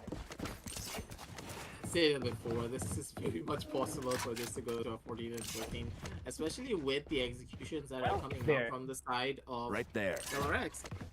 This is mainly due to the fact that LRX, they're playing it so fast that they're completely taking the entire map by storm. They're not leaving any sort of space for the side of the defense to work with and need. They need to play for something risky. They either need to take the fight to LRX in their defensive rounds, or they need to bunker down, stack down a side, take a risk, take a gamble to close out a lot of their maps. But it seems as though coming out from the side of Zeus, actually opting to go in for a much more of a split play instead of the fast rush executes that we have seen them do previously. They're playing it slow, they're playing for a peak. And maybe LRX Lunatic may just be taken down, but DBS is not going to be able to hit the shot in that situation. And because of the dancing shoes coming out from Lunatic, it's going to be Kyojin getting a kill with the nade. And already the attackers have lost one member, and with the killjoy going down, their flanks are going to be looking mighty juicy for the side of the defense to take an advantage of. It's going to be Dam going in for the TP play. Not really anyone being present in that situation, and Roy, he's able to get this kill. It's gonna be massive for him. Dam gets walking down onto Exorcist, and already this B side is gonna be opened up. A lot of damage is being done onto Envious, and Envious, if he dies in this situation, it could be detrimental for their entire side. Dam 30 drops down seconds onto left. the A side, knows for a fact, doesn't know for a fact that it's... Oh my god, Dam. I was commentating on the fact that you don't know where Headshot is, but it seems as though Headshot doesn't know where you are instead, and he gets caught completely off guard. And ladies and gentlemen, the spike has been planted down near the A side.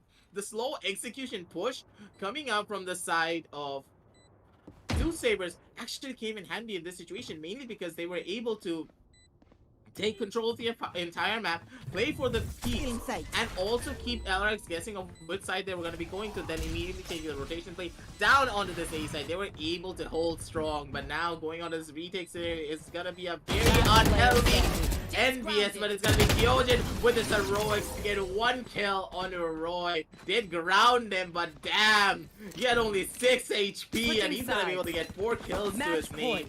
As we are already at a 14-15 scoreline, Presto, and this could just go to a 15-15 once again. I'm really not gonna be surprised because yeah, this match itself is really surprising for us. Well, not to mention the players are really godlike when it comes to aiming. But aside the aim, they also have the strategy, the bamboozles coming in. LRX is gonna be attacking now, and every single time whoever's attacking, they're trying to bamboozle their opponents as much as they can because confusion is really being the best weapon for the attackers now. And they are coming to an objective, and then they're like, no, we're not gonna be executing here. We're gonna be going to the other objective because you left it alone, and there's nobody home. And that's how they are really capitalizing on. For now, LRX is gonna be stacking up on A, even though the breach is gonna be situated inside of mid. That is gonna be actually taken by him completely because there's nobody who is gonna be paying attention to that. Because the most of the defenders are gonna be dedicating themselves on B, and eventually they should be rotating as well. And I presume the attackers don't know if that A is clear, except for one Killjoy, and that being the elephant of the room, that is gonna burn some time, but Devious is gonna need some help pretty soon because the attackers are gonna be proceeding towards the ramp as we speak. But now they're gonna be changing their routes, and now they are gonna be rotating after all. Well, there is so much delusions coming in from both sides. Well, even we ourselves got confused. Well, last time we did see, and the Omen acting like he doesn't know where his twin brother was, but he was actually concerned about his location. 30 and seconds it's gonna left. be happening more or less the same, but it's gonna be applicable for the objective, however. And Sturgeon is gonna be putting the lead here, and there you go. There's the paranoia coming in. Damn, is gonna find a damning kill on to Envious. I think he's looking for more, but there's a lot of bodies to find, and he's gonna fall. Zar's gonna find one, but he's gonna hit the gun as well. Edshot's 10 gonna be seconds finding left. Edshot, and now the fight is gonna One go down. enemy He's gonna find remaining. one, Roy's gonna find one. It's all up to the Defenders exhausters, but win. this time, Zeusaberz is not gonna let it go. They are gonna be winning the defensive round, and they are gonna take the map 16-4, and Zeusaberz takes their own map, split, with a devastating and a very close matchup, 16-14. This game was very back and forth. I honestly thought that this was gonna be all over when I saw Dam going in for the repeat, biting off a bit more than he can chew in that situation, spotting out. Like normally, whenever you are on the map of split, when you aggressively go in for a lot of these peaks, you don't want to re-peak that scenario, especially when you see the second person being there, because normally if there's a second person, there's gonna be a third person being present. And I do love the fact that Zeus, they were able to read into the fact that LRX, they always love to come towards down into this B side, and constantly they have done it when it came to their overtime rounds because they saw the most success down at B. And this is where their biggest downfall happened because Zeus, they made the read. Well, they had one person placed down near the heaven angle, one place under heaven, and one place near the CT angle. And with a triple peak coming on through, they were able to just mow down all of the last remaining members of the side of LRX, being able to take them out immediately, and there is nothing to be done in that scenario. A beautiful round execution coming out from the side of the defense, and they were able to take map number 1. And honestly, Krishna, if map number 2 is anything like this, we're gonna be in for a really long day of casting. Well, you couldn't agree more to that. It was already a long day on the very first map because Zeusaberz had everything in their favor, but they actually lost the gravity for some time. But eventually, they did bring it back when it hit overtime. The map went back and forth, and we were like, "Is it gonna go to 20 rounds?" But hopefully, it did not. Thanks to the players. And well, it was a very impressive and a fired-up match. Well, that's only the beginning, ladies and gentlemen. There's one more map at least we're gonna be seeing between these teams. LRX did choose Heaven to play on, so let's see how much strong they are on Heaven. But if it's really gonna be this much, I'm really excited. Well, from our end, as the casters, we are really gonna be putting up the challenge here. Bring it on, players. We are really up to the cast, and we're really expecting to shout out our throats till we cannot speak anymore. So we are gonna be preparing ourselves as well, because as casters, we also need to clutch the casting there you go. I couldn't clutch it, but we need to clutch the casting sessions, and we are gonna be getting some break because come on guys, we also need a break. So we're gonna be getting into the BRB screen, and we're gonna be right back with map number 2 as fast as we can. Stay tuned, we're gonna be right back.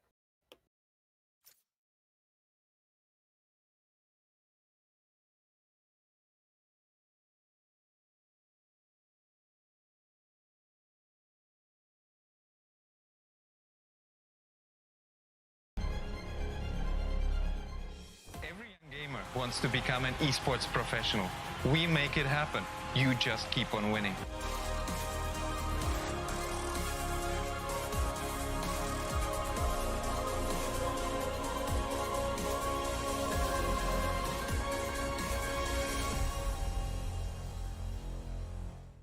স্বাগতম বাংলাদেশের জন্য ESPL Valorant PowerUp series ফরম্যাটে আপনাকে জানাই স্বাগতম। এই সিরিজটি riot games দক্ষিণ এশিয়া সমর্থিত একটি উদ্যোগ যা বাংলাদেশের ভেতরে অপেশাদার গেমারদের প্রতিভা বজায় রাখতে এবং বৃদ্ধি করতে সহায়তা করবে। এর সুবিধার্থে PowerUp সিরিজটিতে প্রতি মাসে 2টি প্রাইজ পুল সহ 2টি টুর্নামেন্ট থাকবে। প্রতিটি মাস শুরু হবে একটি বাছাই পর্বের সাথে, যেখানে সবগুলি দল সিঙ্গল এলিমিনেশন ফরম্যাটে প্রতিযোগিতা করবে শীর্ষ 8টি দল পর্যন্ত এবং এই 8টি দল অ্যামেচার কাপে উত্তীর্ণ হবে। এই 8টি দল ডাবল এলিমিনেশনে লড়াই করবে এবং বিজয়ী শীর্ষস্থানীয় 3টি দল আমন্ত্রিত হবে ইনভিটেশনাল কাপে।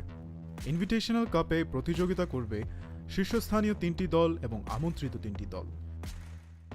ইনভিটেশনাল কাপের সময় অপেশাদার কাপ এবং ইনভিটেশনাল কাপের শীর্ষ 2টি দল উচ্চ ব্র্যাকেটে খেলবে এবং তৃতীয় স্থানের দলগুলি একই পর্বের নিম্ন ব্র্যাকেটে খেলবে। প্রথম রাউন্ডের প্রতিটি ম্যাচ হবে সিঙ্গল এলিমিনেশন ফরম্যাটে। উচ্চ ব্র্যাকেটের 2টি বিজয়ী দল তারপর ডাবল এলিমিনেশন পর্যায়ে এগিয়ে যাবে।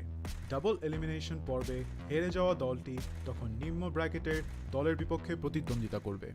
এই পর্যায়ে নিম্ন ব্র্যাকেটের যে দলটি হারবে তাদেরকে তৃতীয় স্থান হিসেবে শিরোনাম দেওয়া। ইনভিটেশনাল কাপে অংশ নেওয়া সমস্ত 6টি দল পরের মাসের অপেশাদার কাপে আবার প্রতিযোগিতা করে বেরিয়ে আসতে হবে, যার উদ্দেশ্য নতুন এবং উন্নত দলগুলিকে অপেশাদার কাপে প্রতিযোগিতার সুযোগ দেওয়া। এর দ্বারা ইনভিটেশনাল কাপে আরও অভিজ্ঞ দলের সাথে তাদের দক্ষতা পরীক্ষার চক্রটি পুনরাবৃত্তি করা হচ্ছে। আমরা অর্থাৎ ESPL কিভাবে বাংলাদেশের দলগুলি পাওয়ার আপ সিরিজে পারফর্ম করে তা দেখার অপেক্ষায় রয়েছি। আপনার স্কোয়াড প্রস্তুত করুন এবং সিরিজটি শুরু হওয়ার জন্য প্রস্তুত থাকুন। Good luck agents.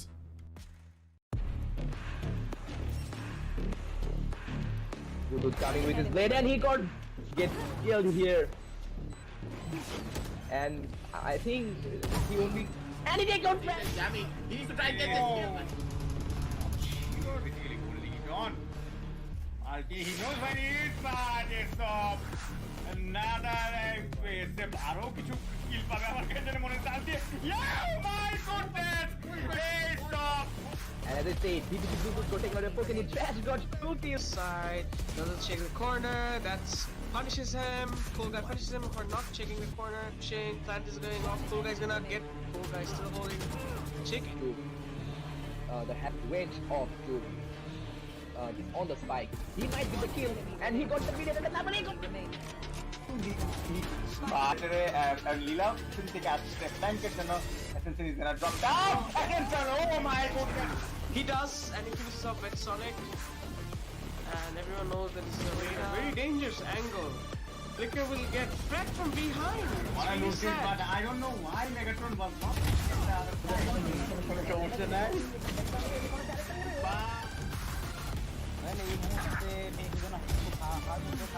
But now, by it can go in any favor.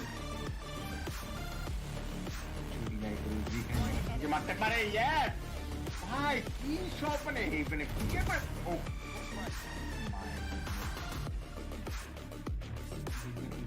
shout নাকি এখান থেকে উদ্ভিদ চলে যাবে না পীछे का আসলে ভয় ডর নাই Situation, but at the same time, সবাই হেঁটে আসছে স্মোকের ভিতর থেকে damage he takes that first kill, but he needs to try and get this kill and hopefully he's gonna be able to and Fresh takes on Mera one before Levi Mehdi is the only guy alive. Nice on Levi Mehdi takes down one, but matro com health বলতে পারে 3 health matro. And he, yes he does. Position for a fact that তারা নেমে গিয়েছে at this point. Even the turret has been taken down at the same time. For a fact that two players are going to be sitting down on the side of long. এখন মধ্যে retake scenario. Yami তার কাছে কিন্তু কিছুই নাই in this situation. But my goodness. But it failed. Aesop is pushing. Aesop gets 2 kills. Dekhi but Flicker. Oh my goodness, Flicker. Wait, what the hell? At the wrong position, but Aesop. Bhai re bhai. Who's that amazing shot? That third shot get kill coming out of SOB as well. Lilaos takes out the first guy. Gets the knee. It goes down. Can he take out the second guy as well? But he knows who is the second guy. He can take it down. But yes, so can he take out the second one? He does take out the second one. Lilaos will take down one more. Lilaos gets a gun in him. Can Trash take down? Trash, yes, let's take down the first guy. He can. BBK has a huge chance to take this out. Yes, Yami takes down Sasuke on the side. Taps. Yami এবং ইলিয়াস কাঞ্চন বাবা দেখা যাক এখান থেকে কি হয় yummy খুব সুন্দর একটি ক্রসার placement and take down Ilias এই রাউন্ডটা উইল বি কন্টেস্টেড ক্র্যাশ খাবার crash is serious at a good position oh my goodness my goodness oh really whole crash Nowhere to run!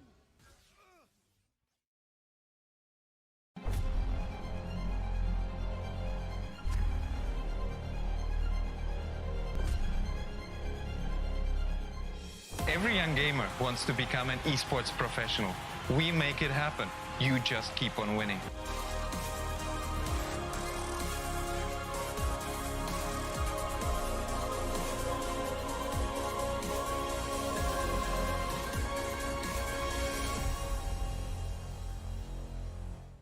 স্বাগতম বাংলাদেশের জন্য ESPL Valorant PowerUp সিরিজ ফরম্যাটে আপনাকে জানাই স্বাগতম। এই সিরিজটি রায়ট গেমস দক্ষিণ এশিয়া সমর্থিত একটি উদ্যোগ যা বাংলাদেশের ভেতরে অপেশাদার গেমারদের প্রতিভা বজায় রাখতে এবং বৃদ্ধি করতে সহায়তা করবে। এর সুবিধার্থে পাওয়ার আপ সিরিজটিতে প্রতি মাসে 2টি প্রাইজ পুল সহ 2টি টুর্নামেন্ট থাকবে। প্রতিটি মাস শুরু হবে একটি বাছাই পর্বের সাথে, যেখানে সবগুলি দল সিঙ্গল এলিমিনেশন ফরম্যাটে প্রতিযোগিতা করবে শীর্ষ 8টি দল পর্যন্ত এবং এই 8টি দল অ্যামেচার কাপে উত্তীর্ণ হবে। এই 8টি দল ডাবল এলিমিনেশনে লড়াই করবে এবং বিজয়ী শীর্ষস্থানীয় 3টি দল আমন্ত্রিত হবে ইনভিটেশনাল কাপে।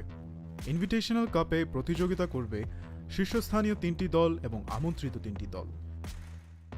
ইনভিটেশনাল কাপের সময় অপেশাদার কাপ এবং ইনভিটেশনাল কাপের শীর্ষ 2টি দল উচ্চ ব্র্যাকেটে খেলবে এবং তৃতীয় স্থানের দলগুলি একই পর্বের নিম্ন ব্র্যাকেটে খেলবে।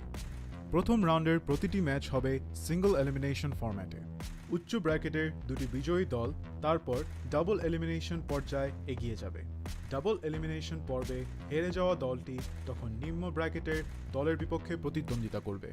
এই পর্যায়ে নিম্ন ব্র্যাকেটের যে দলটি হারবে তাদেরকে তৃতীয় স্থান হিসেবে শিরোনাম দেওয়া। ইনভিটেশনাল কাপে অংশ নেওয়া সমস্ত 6টি দল পরের মাসের অপেশাদার কাপে আবার প্রতিযোগিতা করে বেরিয়ে আসতে হবে, যার উদ্দেশ্য নতুন এবং উন্নত দলগুলিকে অপেশাদার কাপে প্রতিযোগিতার সুযোগ দেওয়া। এর দ্বারা ইনভিটেশনাল কাপে আরও অভিজ্ঞ দলের সাথে তাদের দক্ষতা পরীক্ষার চক্রটি পুনরাবৃত্তি করা হচ্ছে। আমরা অর্থাৎ ESPL কিভাবে বাংলাদেশের দলগুলি পাওয়ার আপ সিরিজে পারফর্ম করে তা দেখার অপেক্ষায় রয়েছি। আপনার স্কোয়াড প্রস্তুত করুন এবং সিরিজটি শুরু হওয়ার জন্য প্রস্তুত থাকুন। Good luck agents.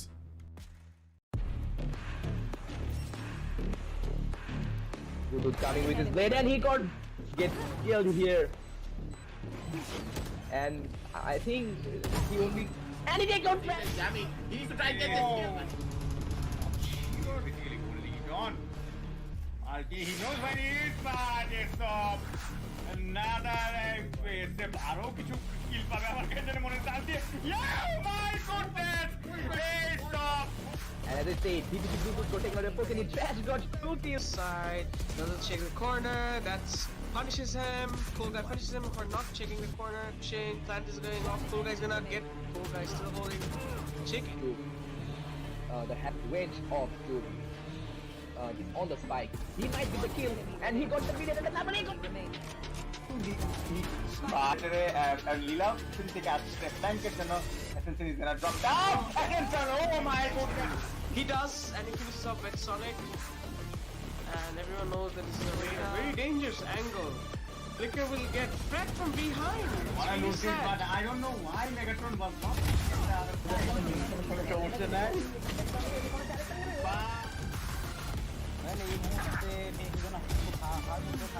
But now, it can go in any favor. You must have money, yes! Why? He's opening even if you give it. Oh.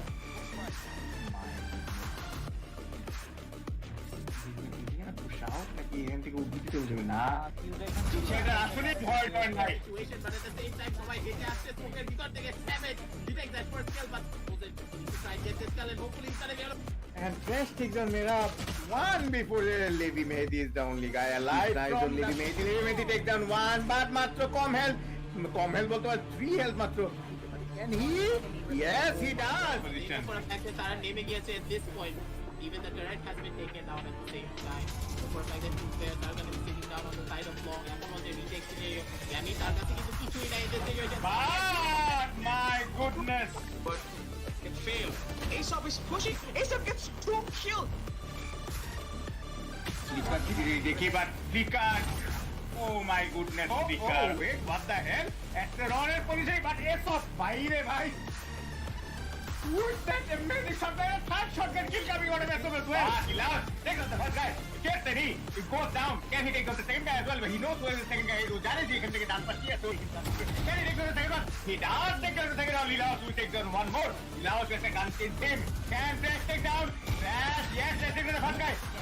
He can. BPT has a huge chance to take this out. Yes, Yami takes down Sasuke on the side. Taps.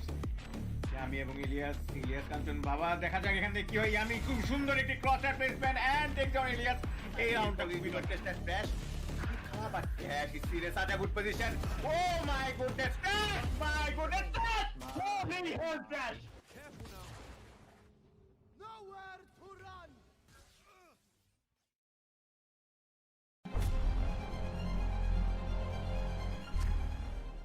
So, ladies and gentlemen, hopefully we did not keep you waiting for long, and we are gonna be back with the second match of the day between LRX and Zeusaberz Esports. The first map was actually a very messy map, and it was a complete bloodbath between both of the teams, and eventually Zeusaberz took the credit as the victors of the first map, and let's see how it's gonna be on the second map, which was chosen by LRX here. And I'm your host, Tristan Satan. Joining me is Aggressive, and we're gonna be heading right into the second map of the day. Let's see how it goes. Heaven is gonna be commencing right now. Haven, one of those maps that we know and love. And this is one of those maps that I'm looking to see teams take the fights to the next level. And I was really hoping to see a Brimstone coming out from one of these players, because Brimstone, I do believe, like, I also wanted to see a Brimstone coming out on the map of Split, but I do believe that a lot of teams are not yet familiar with the lineups. Haven is a map where lineups are super important, and Brimstone just adds that different bit of flavor. Him having that Molotov allows him to take a lot of side control, but it seems as though the teams are going to be going in for much more of their traditional composition.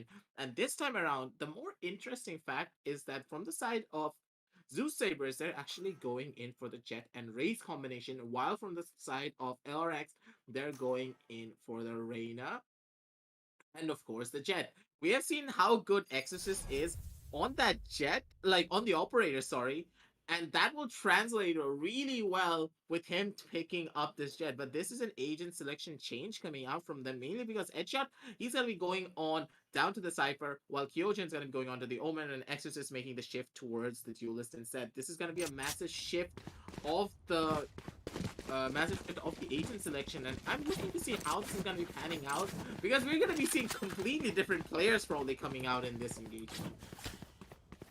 Well, certainly we are, and now we're going to be seeing the matches starting pretty soon. There's 30 more seconds to go, and we are going to be heading in the fifth round of the game. Zeusaberz is going to be defending here, and LRX is going to be attacking. Let's see how it's going to be escalating. Are we going to be seeing another overtime? Well, we will be getting the answer after 13 rounds if the players happen to win, if both of the teams happen to win 12 rounds each.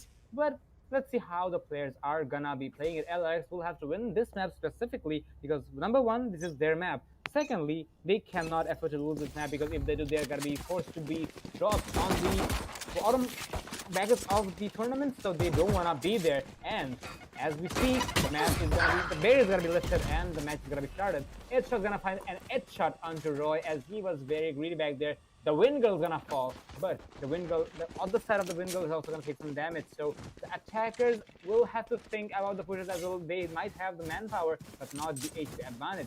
The remaining of the defenders will be more than happy to give the full HP advantage they have, and I believe the defenders have been pressing as they started going for a C rotate, but LRX was ready with that because they knew their enemies are gonna be concerned about that as well. Fusion's gonna find that kill onto his twin brother as the spike's gonna go down pretty early.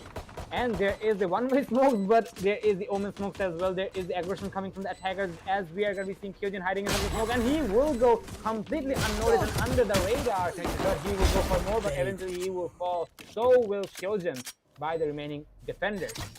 And there is a camera being set up by ISIS, and they are going for the retake because there's nothing to lose in the pistol round. It's a 3v2. They did not take the corner. ISIS did not take the corner on his right, but he's going to go for the kill on his twin brother. And as he did not take the corner, he is going to be punished for that. Exhaust is going to find the last kill. Pistol round is going to be going in favor of LRX. Beautiful round coming out from the side of LRX. They were able to take full map control, and they were able to take it efficiently as well. Efficient map control is very important coming out from every single one of these players. They took garage control, they rushed down into the C side, they were able to establish what they needed to, getting all of the angles that they required for that C side execute. Mainly the post plan, we do need to talk about that as well. One near the side of long and one playing behind green box, and that behind green box position is extremely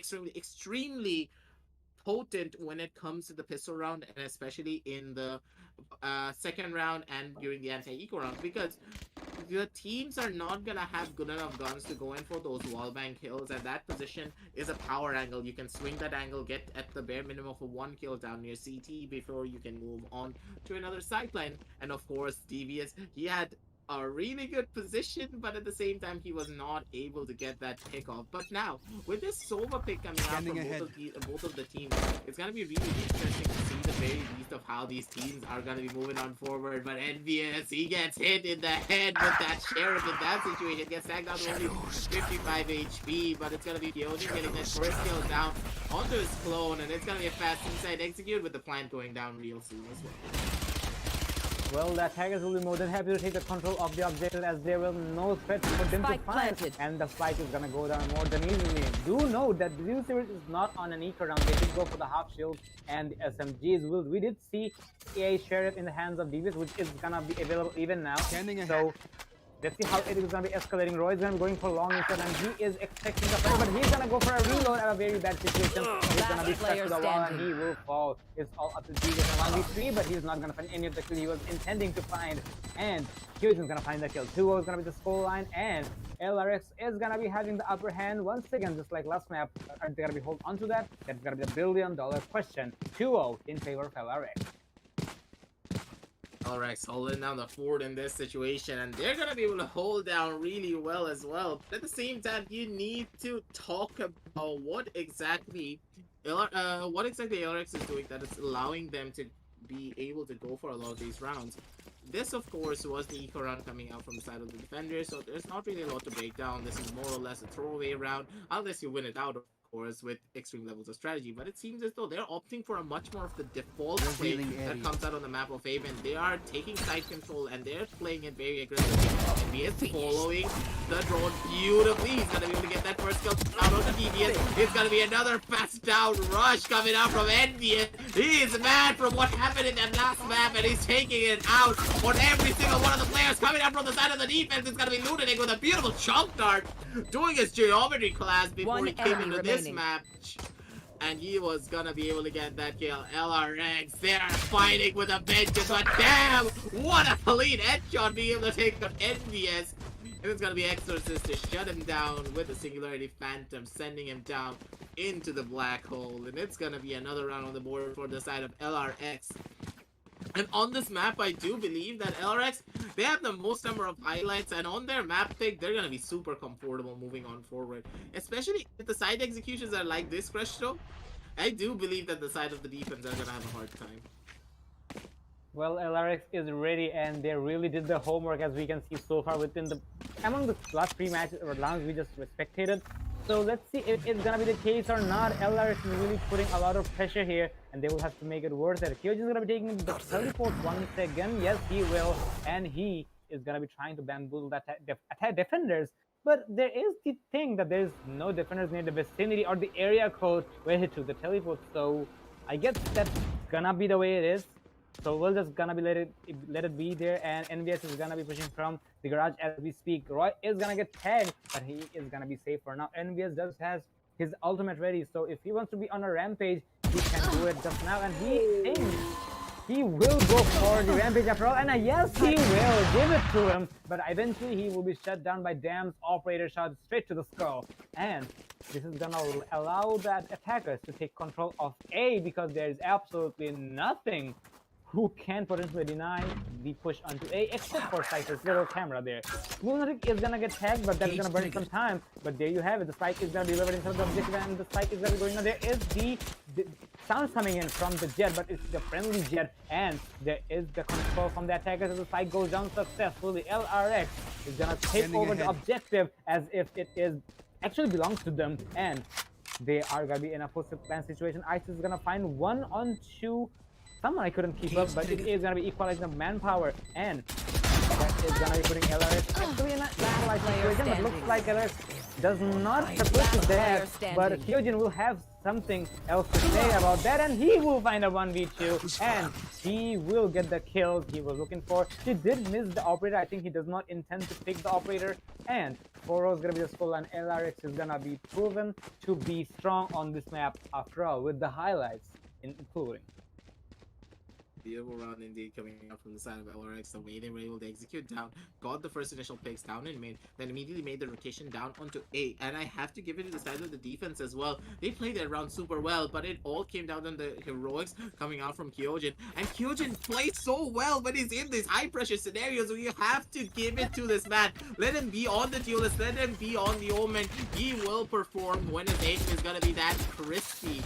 And it seems in this situation, he's going to be able to come out on top in that engagement with his beautiful movement and this isolation of the 1v1s. We always talk about it. When it comes to those clutch situations, the best players are going to be the players who can isolate the 1v1 duels the best compared to any other. As it is going to be big on for the taps with the sheriff, but Lunatic with the movement is going to be able to dodge out those shots. It's going to be bodies dropping left and right. It's going to be ES91, but NVS is going to be able to shut down in that situation. He is still holding down the 100th period with a nice kill coming up from NVS, adding insult to injury. NVS, you just don't do that to a person, especially after what happened in map 1. Oh my god, I do believe that the entirety of the side of the attackers, they are taking vengeance against what happened during the map of Split.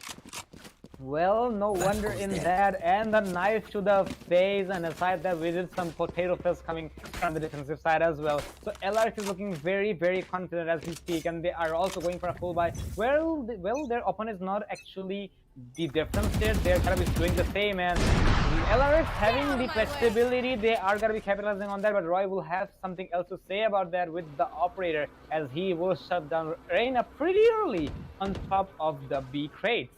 But the intel warfare is going to be pretty strong from the end of the attackers. They do have the manpower disadvantage, but they can still execute an objective. But the defenders will have the flexibility of manpower, and they can just wait it out if they want to burn it the time. But I guess burning the time they will, getting the shots they will as well.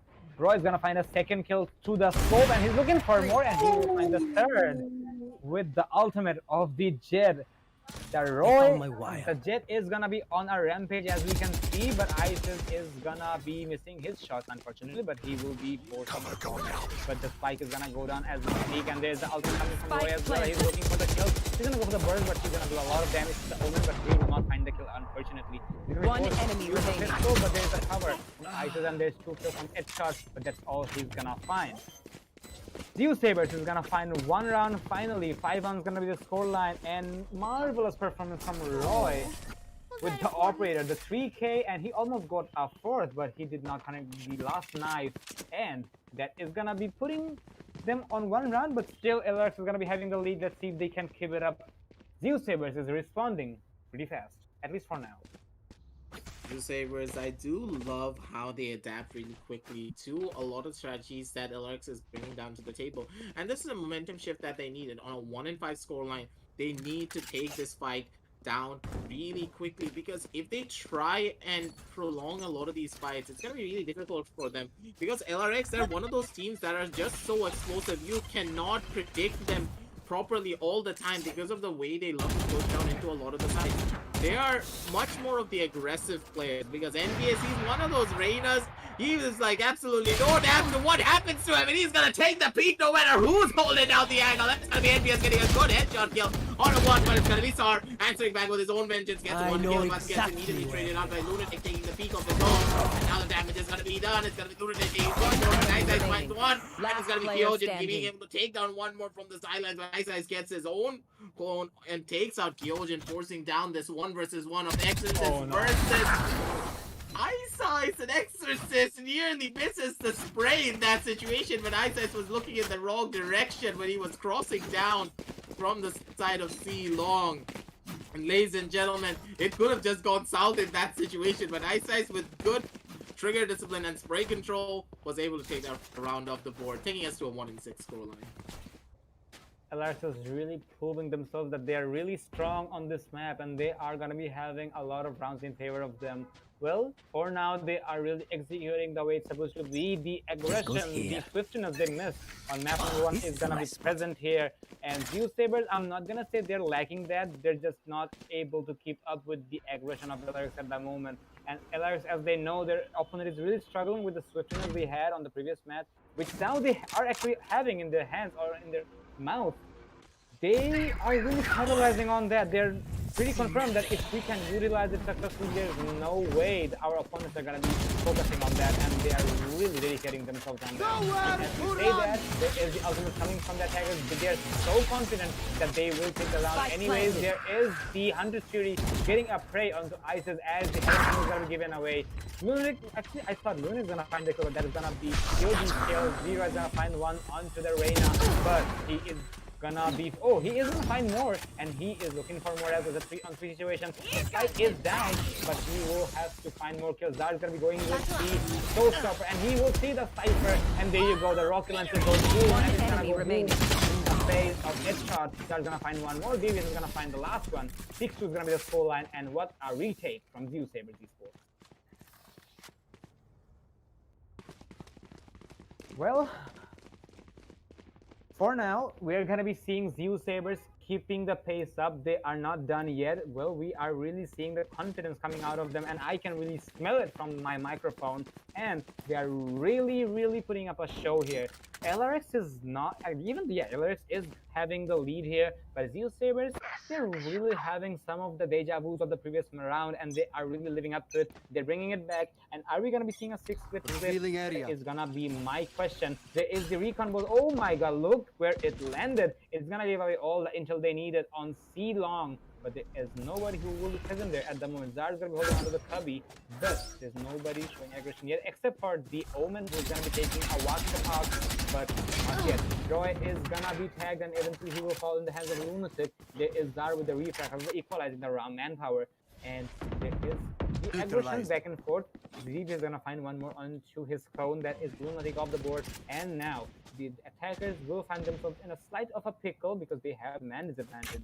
Suddenly, after 6 rounds, these tides have turned, and looks like it is gonna keep turning because Dem's gonna find one more kill onto Envious, and they are looking pretty decent with their defense around here. Exorcist is gonna be inside of Garage, but Devious is gonna be going for the swing, but he's not gonna see it. There is Star, but he will be taken out. But Devious is gonna be going for the flank. I don't think Exorcist knows about this, and most likely does not. Devious does not make any sound. Sneaky. Okay. No. Last player standing. Yo, that just happened. We can't say much. Devious is gonna find a 3K there. The sneaky play did play out, and 6-3 is gonna be the scoreline, and still in favor of LRX. But the Sova with the sneaky peeky play, the detective way, he will find 3Ks, and 6-3 is gonna be the scoreline.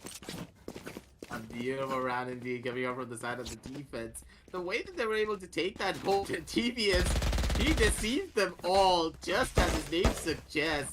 He was able to go in for that sneaky flank, but with beautiful crosshair placement as well. You have to give it to the mechanics of DDS to come out on top in that engagement. His crosshairs were trained on the heads of his enemies, and he just had to do a simple counter strafe to get that kill. He went in for the rotation plays, kept the enemies guessing, and that was really well done from him indeed. But it's gonna be Eyesight getting spotted out by one, but Eyesight, oh my god, that flick was absolutely incredible. Takes out Envious, and Roy is gonna be getting one kill of his own. Kyojin answers back with the friends, getting one kill on the sidelines. It's gonna be headshot, getting a kill on the DBS, and the spike one is soon about to go down. And now in the 2 versus 2 situation, who's gonna be coming out on top in this engagement? It's gonna be Kyojin getting the kill on the Dam and takes him out, leaving Sar down in this 1 versus 2 situation.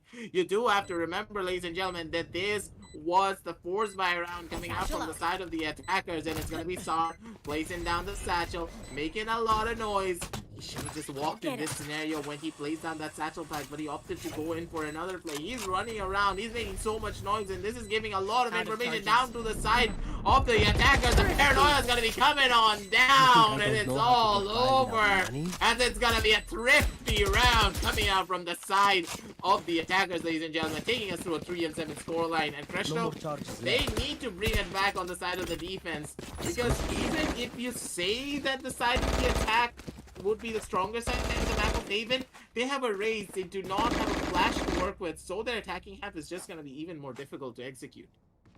Well, that is there, and I also, I actually wanna ask Isis personally, is your wrist okay after that flick you just made onto the Reyna? Because it was a wrist-breaking flick back there, and I'm like, wow. If I was there, my wrist would not be existing anymore, but he will get the kill, and now he's gonna be getting, he is still gonna be breathing, and I think he's gonna try to get some more, and there is action coming in as we speak. There is Dam who's gonna fall in the hands of Exhausted. So many bodies are gonna be falling from the Zeusaberz side. LarioX is gonna dominate the kill feed there, and it's a 4-on-2 situation, and yes, the attack is being very effective so far, even though there is the lack of flashes, even though there's a paranoia coming from the Omen, there is the eye from the Reyna, but it will have to do, and the plant is gonna go down from the left side. Let's see how Zeusaberz is gonna be doing on their attacking rounds. Without the flashes, yes, it is gonna be hard, but the raid denies some area because of the explosive she brought on things on the board, but we'll have to wait. But for now, LarioX is gonna keep dominating their attacking round, putting themselves on 8-3 scoreline, and they're looking pretty solid and pretty promising rounds and performance coming out from LarioX after all. We're gonna be getting into the last round before the swap. Let's see if the swap is gonna be 8-4, or is it gonna be 9-3. Either way, it's still workable for Zeusaberz, but they will have to be very confident, and they will have to be very strategic when it comes to attacking. Really looking forward to it, but this will have to do now. 8-3. Now on this 8-3 scoreline, they need to fight for this last round, because you do not want to give away any more of the further rounds towards the side of the attackers. It was a double outclass play coming out on the side of Exorcist down near that A sideline. But it seems as though NBS once again, he's going in for a signature mid push to try and establish a mid control, making sure he makes a lot of noise down near mid to keep the opponents guessing. Be like, boys, maybe they're going on the B, maybe they're going on the C. But it seems as though the entirety of LarioX, they're making their way down back into this A side. But it seems as though the side of the defense, their spider senses are tingling. They know exactly what's up, and they know exactly where to go. It's gonna be Eyes holding down from the side of Evan. And Roy with his judge being the jury. He's gonna be able to get that one kill down onto one. Goes in for the knife play, but the knife's not connecting that situation. It's gonna be NBS and Lunatic getting the kills of their own. And side control has already been established, but Sar with his bulldog gets one more kill on his last dying breath. But it's gonna be Lunatic getting the immediate refrag, and ladies and gentlemen, down in this 2 versus 3 retake scenario, who's gonna be coming out on top? It's gonna be Devious with the shock dart lineup, and it's gonna be able to hit one at the bare minimum. Beautiful shock dart coming out from them, dealing the damage that it needed to do, but with NBS hitting shots like that, and with the overheal, there is nothing stopping this man. And ladies and gentlemen, the Empress is mad. As they will cower has been shouted on a 3-9 scoreline. LarioX, they're having a dominant map when it comes to their Haven side. Well, it was planned after all. Haven is undoubtedly one of the strongest maps for LarioX, and they're really showing why they picked Haven, and they are gonna be having a pretty decent lead over Zeusaberz, and they're really trying their best to get the lead against Zeusaberz, and they really want to take their own map because this is their home ground as we speak. So that is gonna be it, and we are gonna be heading into the second round of the day, or actually the second map, if I may say. And let's see how it is gonna be escalating. Last time we did see LRX taking the first round. Are they gonna be doing the same or not? That is gonna be the question. For now, so that is gonna be the case. There's a recon balls coming in from Lunatic, but there's nobody to be found.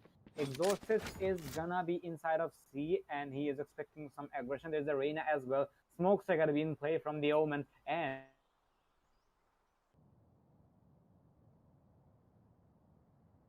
Smokes are going to be coming out from the side of the Omen, and here is where the real problems are about to start, because now with this side is coming on down. It's gonna be NBS. He needs to get one kill, but he's not even gonna be able to get one in this situation. He gets taken down immediately. It's gonna be Rug getting the first one, but it's gonna be Tsar coming in from the silence as well with the spam. He gets that kill down on the CG, and with two members already going down for the side of the defense and the spike already being planted, the attackers, they have all of the advantage in the world to work with. Kyojin goes in for the ping, trying to execute down on his teammate, and maybe someone's on the back of logs, but he already gave away the noise. They know for a fact that one member's gonna be coming on down from the sideline. It's gonna be Kyojin with the right click, gets that kill down on the star, but Roy, he's on a rampage. He gets a triple kill, and damn, with his classic, gets the last kill onto the Cypher as well, taking us down to a 4-9 scoreline, ladies and gentlemen. They're gonna be happy moving on forward, because now, with the pistol round in their favor, they do have the chance, they have the highest chance possible. They have the best chance to win out this anti-eco round for their side.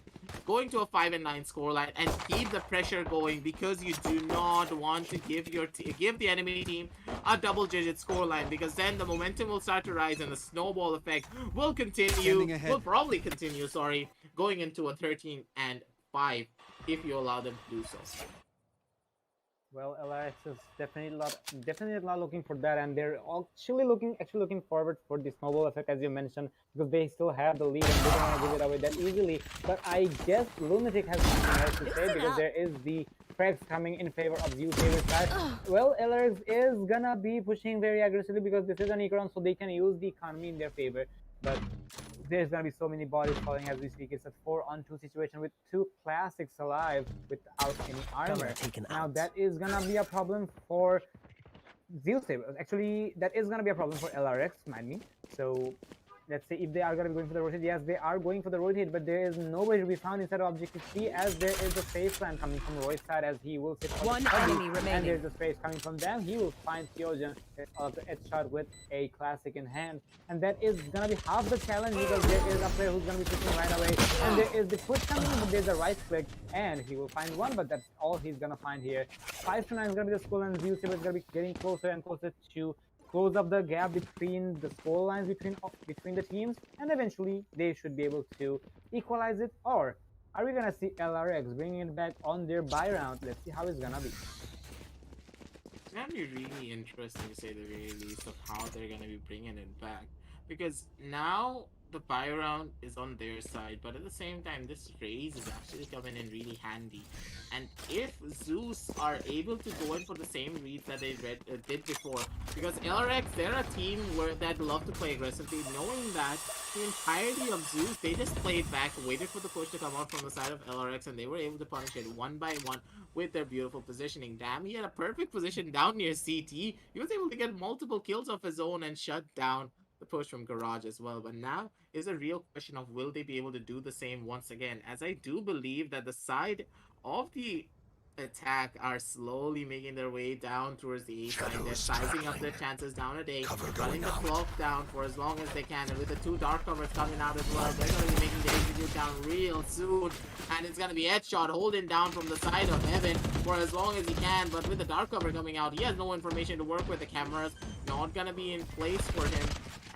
Now, plant going down as well. It's gonna be Headshot getting that first kill on the damn as soon as he dissipates. He was able to get that first initial kill, and it's gonna be NBS trying to go in for a kill, but it's gonna be Roy being a bit too fast on his own turn, getting an Headshot phantom kill, but it's gonna be Kyojin taking the aggressive. One enemy remaining. Headshot getting two of his own, and what beautiful plays coming out from this Cypher, being the anchor for the entire team for LRX. Gonna be leaving DBS to go down in this 1 versus 4 situation, but the movement coming out from Lunatic was a bit too much for DBS, it seemed. and he gets taken out immediately. It's gonna be 10 rounds on the board for the side of the defense. As LRX, they have their mojo back, and they have the guns to boot as well. Well, surely they do. But there's one thing I do want to mention. Davius could have saved the gun to fight another day, but he did not do so. Well, it was actually a do-or-die situation for him, and now they're going to be having a very broken economy, if you ask me, because if they happen to lose this round, they are going to be having a very hard time bringing it back. Especially with Devious, as you can see, he did buy a Bulldog with a Bull Shield.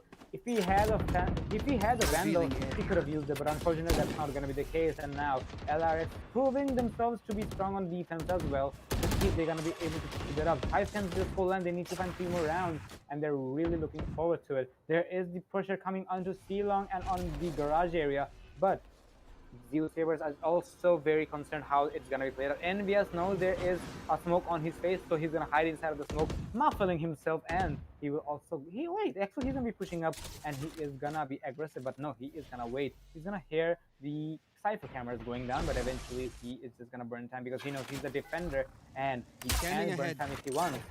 Lunatic is gonna be going for these recon balls, and he will see the jet, but he is gonna get spotted as well by his clone, by the owl drones which was tossed in. And there is so many intel warfare coming in. Envious is gonna find one onto Star, but attackers will proceed instead of the objective, and there is so many kills coming in. Well, that is a rampage, and it seems like it is a riot after all. It's all up to the Cypher here, and the Cypher is going to take a lot of damage here, and eventually he will be forced to deploy the cages for the cover, but there's nobody 30 to be found here. seconds left. He doesn't have his flight to work with, and he will fall to his twin brother. Headshot is going to find the kill. 11-5 is going to be the score, and LRX is getting closer and closer to their map victory, and surely they really wanted, and they really want to push it to the third map. They're looking to close down all of the sidelines, and the way they're able to, I really do love it. Especially the positioning coming out from the side of Envious. That was a very dangerous position, but when it comes to Reyna, that is what you always want to do. Reyna is one of the few characters in this entire game that can actually take these one-off fights and still come out on top in those engagements. Reyna should always be playing at the one-off angles. Whenever Reyna's playing at the one-off angles, that is where she is the strongest, because you can always catch your opponents off guard. You can always go for these aggressive peaks and use the dismiss to get out no matter what happens to you. And immediately we're going to be seeing that probably coming on through, but it's going to be a beautiful recon actually coming out from Devious. That is an absolutely insane recon, and that forced Envious to just completely jump up his crosshair to try and kill it, that allowing Sar to go in for the fast rush and get the headshot onto him. Beautiful team play and coordination coming out with the use of the abilities from all of the players from the side of Zeus. And them having one gun in their favor is going to be giving a lot of advantages to them moving forward. The spike. Scanning ahead. Given on away, and Devious did wait for the recon to come out for him, but no information has been given away just yet as the recon was destroyed early. But with the knives coming out from the side of Roy, they're going to be able to do a little bit of damage with Lunatic taking Devious out immediately in this situation already. It's going to be a 4 versus 4 situation. Even Stevens, when it comes to the body, but Sar, he has such a beautiful position. If he's going to be able to get one kill, it's going to be massive for their side. Kyojin already answers back on the Sar, taking him out with an immediate refrag.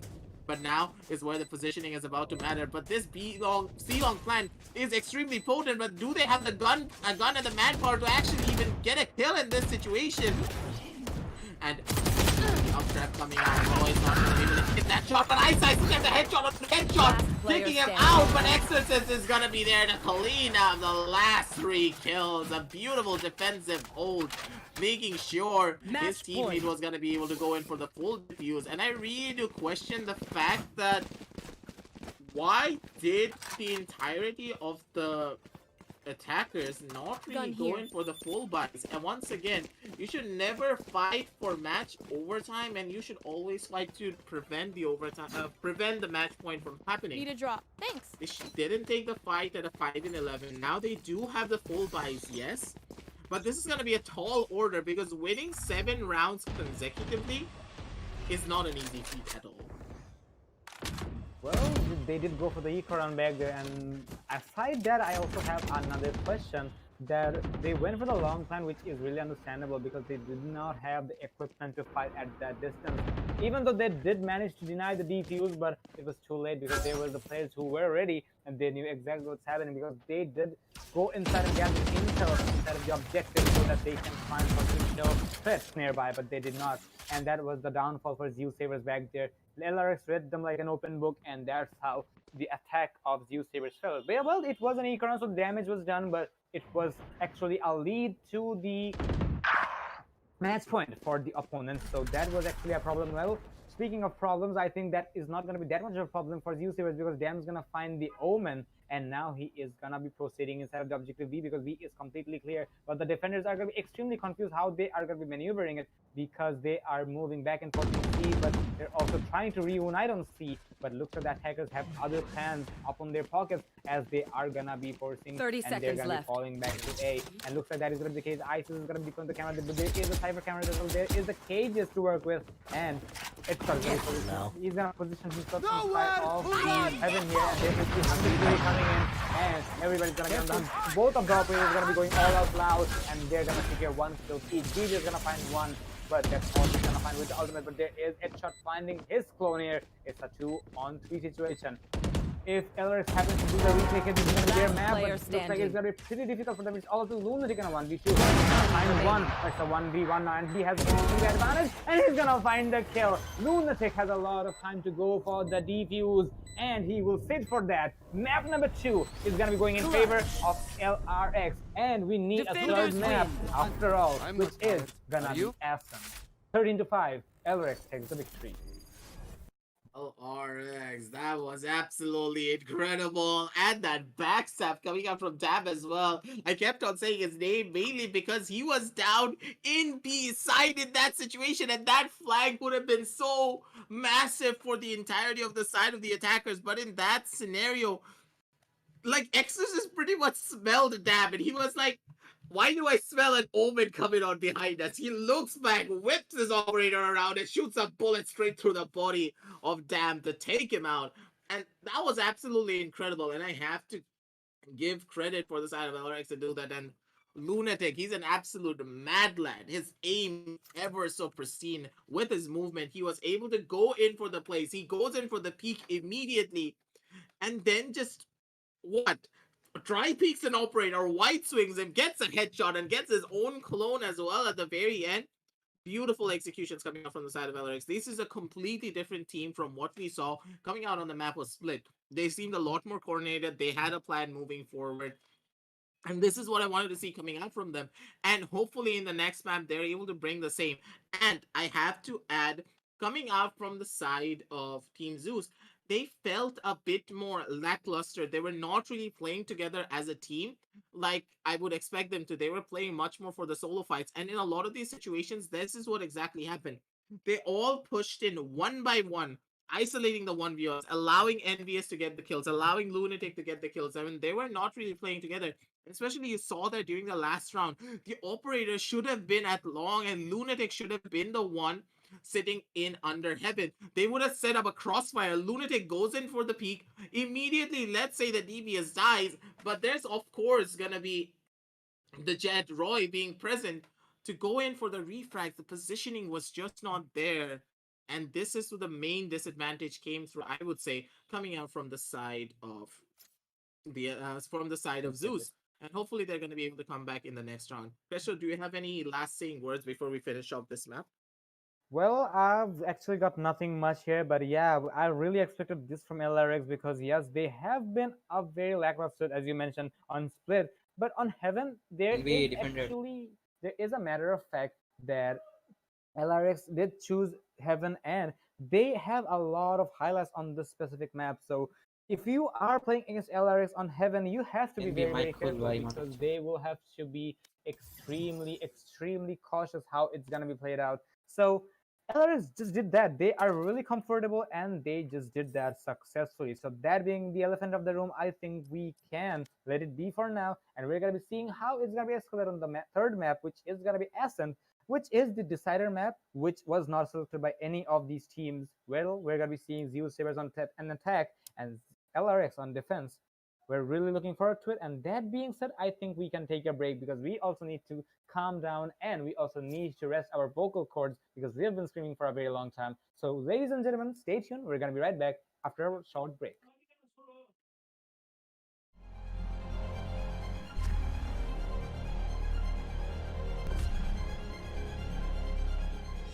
Every young gamer wants to become an esports professional.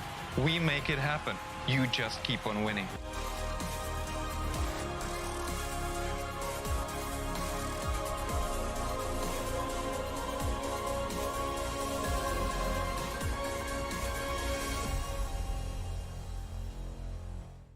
স্বাগতম বাংলাদেশের জন্য ESPL Valorant PowerUp series ফরম্যাটে আপনাকে জানাই স্বাগতম।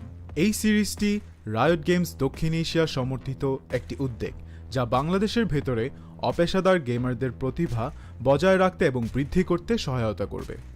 এর সুবিধার্থে power up সিরিজটিতে প্রতি মাসে 2টি প্রাইজ পুল সহ 2টি টুর্নামেন্ট থাকবে। প্রতিটি মাস শুরু হবে একটি বাছাই পর্বের সাথে, যেখানে সবগুলি দল সিঙ্গল এলিমিনেশন ফরম্যাটে প্রতিযোগিতা করবে শীর্ষ 8টি দল পর্যন্ত এবং এই 8টি দল অ্যামেচার কাপে উত্তীর্ণ হবে। এই 8টি দল ডাবল এলিমিনেশনে লড়াই করবে এবং বিজয়ী শীর্ষস্থানীয় 3টি দল আমন্ত্রিত হবে ইনভিটেশনাল কাপে। ইনভিটেশনাল কাপে প্রতিযোগিতা করবে শীর্ষস্থানীয় 3টি দল এবং আমন্ত্রিত 3টি দল। ইনভিটেশনাল কাপের সময় অপেশাদার কাপ এবং ইনভিটেশনাল কাপের শীর্ষ 2টি দল উচ্চ ব্র্যাকেটে খেলবে এবং তৃতীয় স্থানের দলগুলি একই পর্বের নিম্ন ব্র্যাকেটে খেলবে। প্রথম রাউন্ডের প্রতিটি ম্যাচ হবে সিঙ্গল এলিমিনেশন ফরম্যাটে। উচ্চ ব্র্যাকেটের 2টি বিজয়ী দল তারপর ডাবল এলিমিনেশন পর্যায়ে এগিয়ে যাবে। ডাবল এলিমিনেশন পর্বে হেরে যাওয়া দলটি তখন নিম্ন ব্র্যাকেটের দলের বিপক্ষে প্রতিদ্বন্দ্বিতা করবে। এই পর্যায়ে নিম্ন ব্র্যাকেটের যে দলটি হারবে তাদেরকে তৃতীয় স্থান হিসেবে শিরোনাম দেওয়া। ইনভিটেশনাল কাপে অংশ নেওয়া সমস্ত 6টি দল পরের মাসের অপেশাদার কাপে আবার প্রতিযোগিতা করে বেরিয়ে আসতে হবে, যার উদ্দেশ্য নতুন এবং উন্নত দলগুলিকে অপেশাদার কাপে প্রতিযোগিতার সুযোগ দেওয়া। এর দ্বারা ইনভিটেশনাল কাপে আরও অভিজ্ঞ দলের সাথে তাদের দক্ষতা পরীক্ষার চক্রটি পুনরাবৃত্তি করা হচ্ছে। আমরা অর্থাৎ ESPL কিভাবে বাংলাদেশের দলগুলি পাওয়ার আপ সিরিজে পারফর্ম করে তা দেখার অপেক্ষায় রয়েছি। আপনার স্কোয়াড প্রস্তুত করুন এবং সিরিজটি শুরু হওয়ার জন্য প্রস্তুত থাকুন। Good luck agents.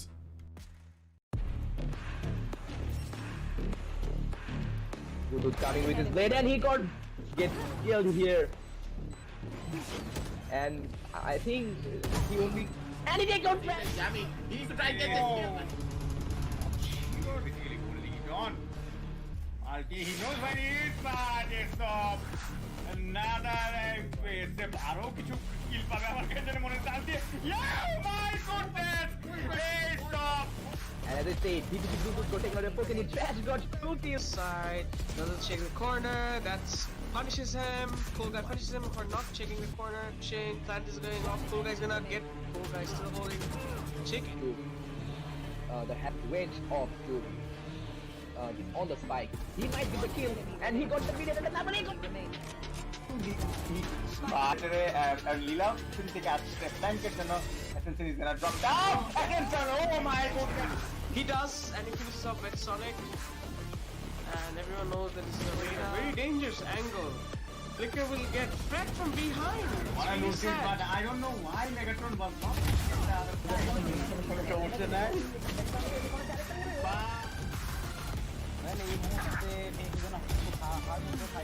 But now, it can go in your favor.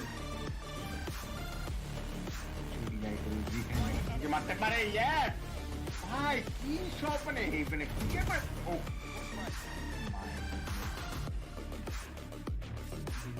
Push out নাকি এখান থেকে উদ্ভিদ চলে যাবে না সেটা আসলে ভয় নয় নাই Situation, but at the same time, সবাই হেঁটে আসছে স্মোকের ভিতর থেকে স্যামেজ he takes that first kill, but he needs to try and get this kill and hopefully he's gonna be able to.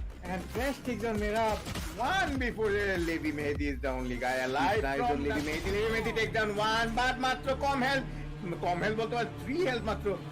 Can he? Yes, he does. For a fact that তারা নেমে গিয়েছে at this point, even the turret has been taken down at the same time. So for a fact that two players are going to be sitting down on the side of long, এখন ওদের retake ছিল Yami তার কাছে কিন্তু কিছুই নাই এদের situation But my goodness. But it failed. Aesop is pushing. Aesop gets 2 kills. Flicker ki dekhi but Flicker. Oh my goodness, Flicker. Wait, what the hell? Esteroner position but Aesop বাইরে ভাই. With that amazing shot, there third shotgun kill coming out of Zeusaberz as well. He loves. Take out the first guy. Gets the knee. It goes down. Can he take out the second guy as well? But he knows where the second guy is. He can take it down for here. So he can he take out the second one? He does take out the second one. Lilaos will take down one more. Lilaos gets a gun in him. Can Trash take down? Trash, yes, Trash take down the first guy. He can. BTK has a huge chance to take this out.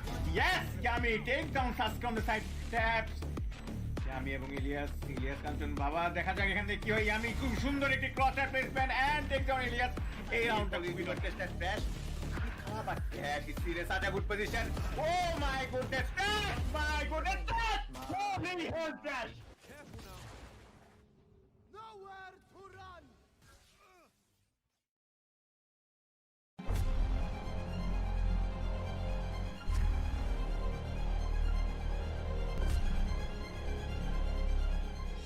Every young gamer wants to become an esports professional.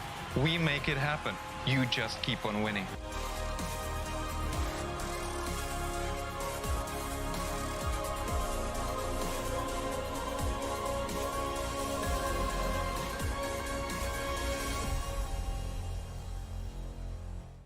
স্বাগতম বাংলাদেশের জন্য ESPL Valorant PowerUp series ফরম্যাটে আপনাকে জানাই স্বাগতম।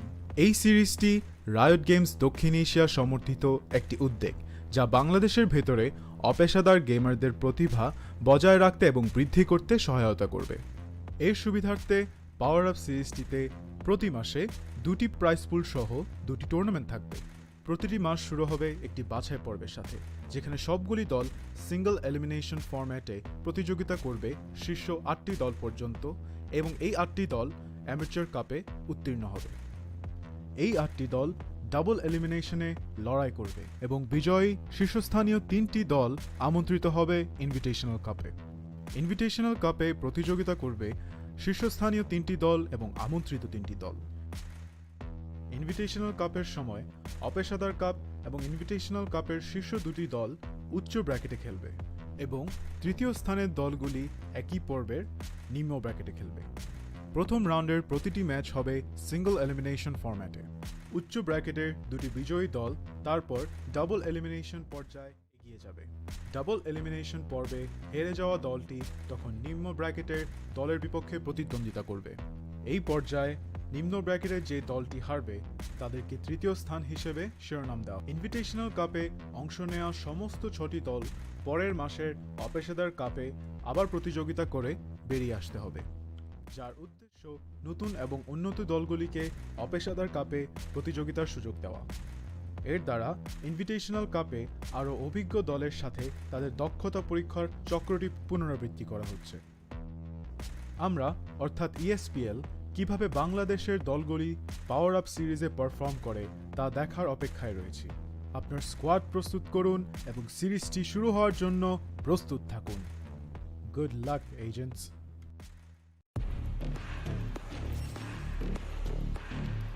Good coming with his blade and he got We'll be back with the third map of the day. Well, LarioX and Zeusaberz seems like they don't know how to give up, do they?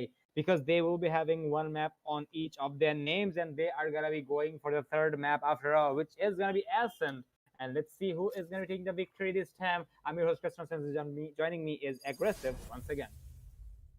It is gonna be a long day indeed, and if it's anything like the first 2 maps, we're gonna be in for a long third map as well. Split went to a 14 and 16, and on the side of Haven, on the map of Haven, sorry, we did see a very long game, but at the same time not a long game, with LRX having such a dominant fashion, winning it out in such a dominant fashion, taking us to a 13 and 6 scoreline. But moving on forward onto this matchup on the map of Ascent, this is a clean slate for both of these teams, and they need to bring their A game moving forward. And I do see that coming out from the side of LRX. They're going in for their tried and true jet set composition, being the Jet, being the Reina, and of course the Omen Cypher and Sova.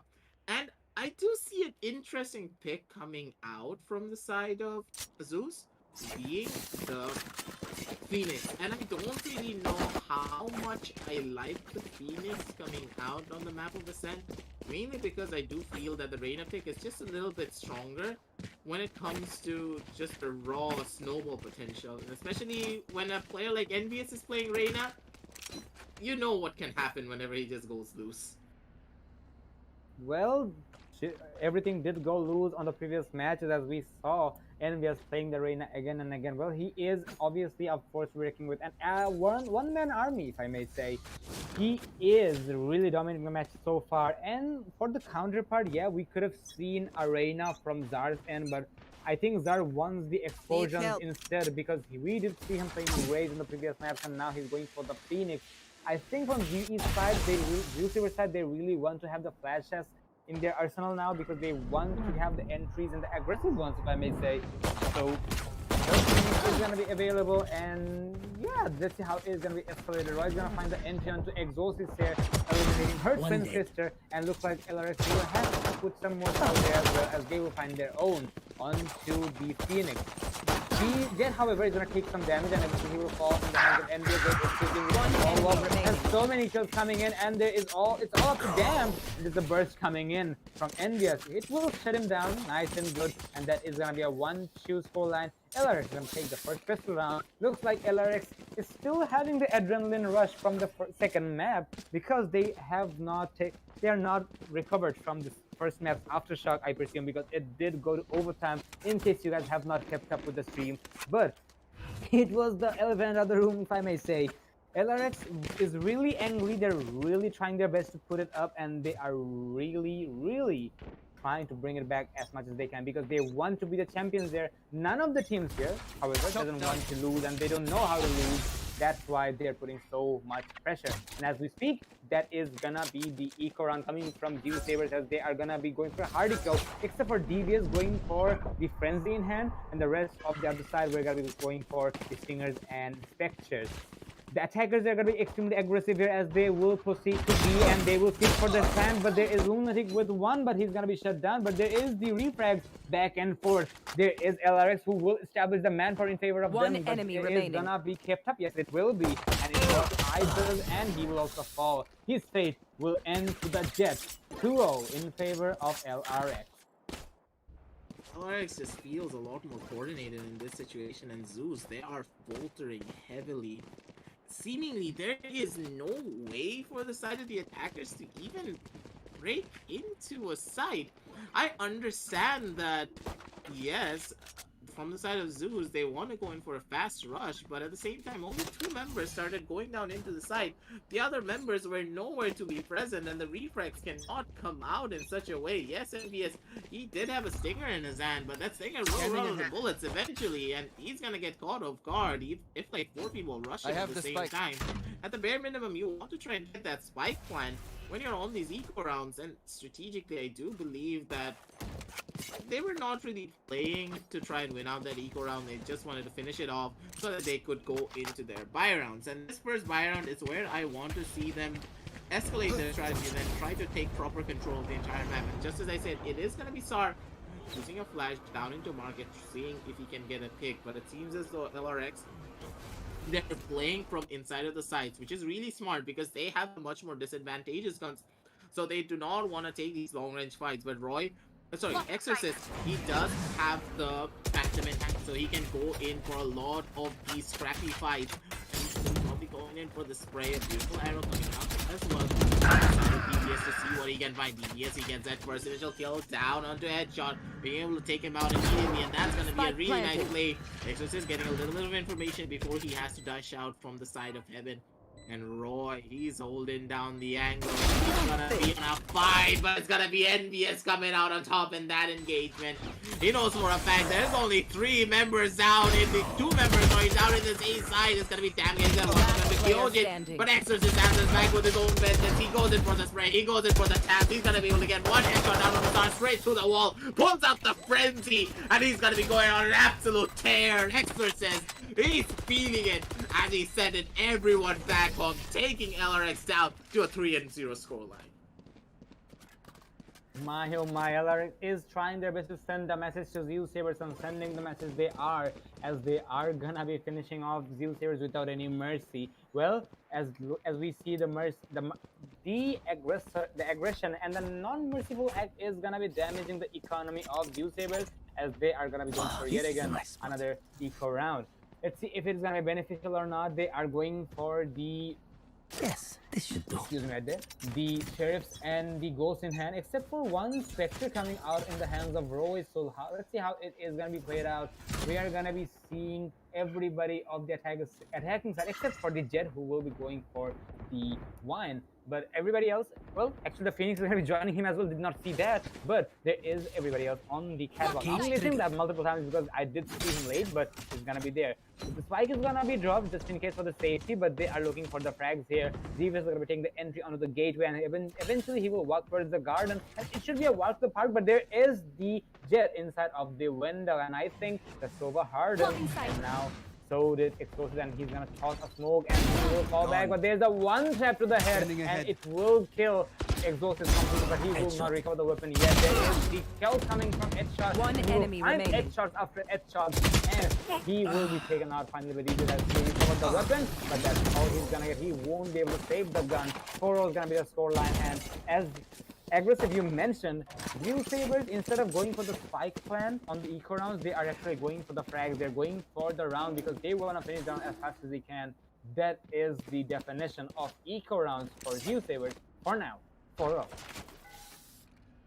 4-0, and they need to try and make something out of their eco rounds because they're not really getting a lot of advantages. They're not really doing a lot of economic damage, and here's where you want to try and get as many leads as possible. Yes, I understand you want to go into their buy rounds really quickly, but the team play and coordination is just not really present.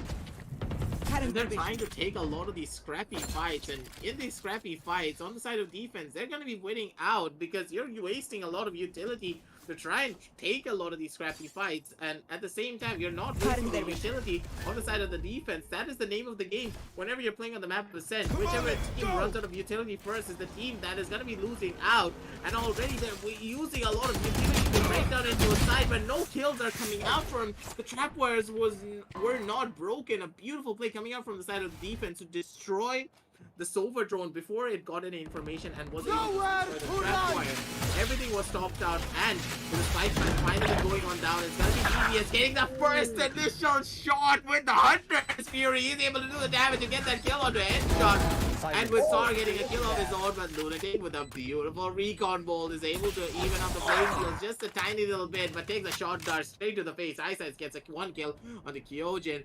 Already the bodies have dropped, and the ball has been dropped as well for the side of LRX. Going down to a 2 versus 4 situation. They're going to be opting to go in for the save, going straight into Boathouse. And I do believe that coming out from the side of Zeus, they're going to be happy because now that they have that one round, they have the morale to work with, they have the guns to work with, and the economy is building up as well.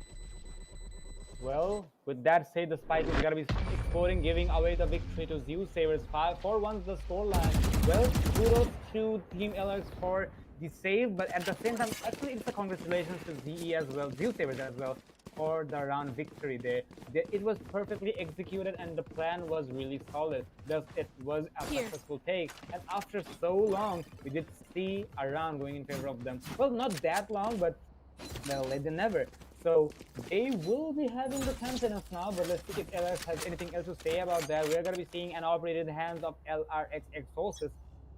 If he's going to be going for the peek onto the gate, I think he will be. Let's see if he can find a head. Well, there is the Jet who's going to be following up, but no, he's going to leave very early. He's not taking any risks because this is a very expensive weapon, my guy. He wants to keep it safe. He wants to use it as well, but he doesn't want to risk losing it either.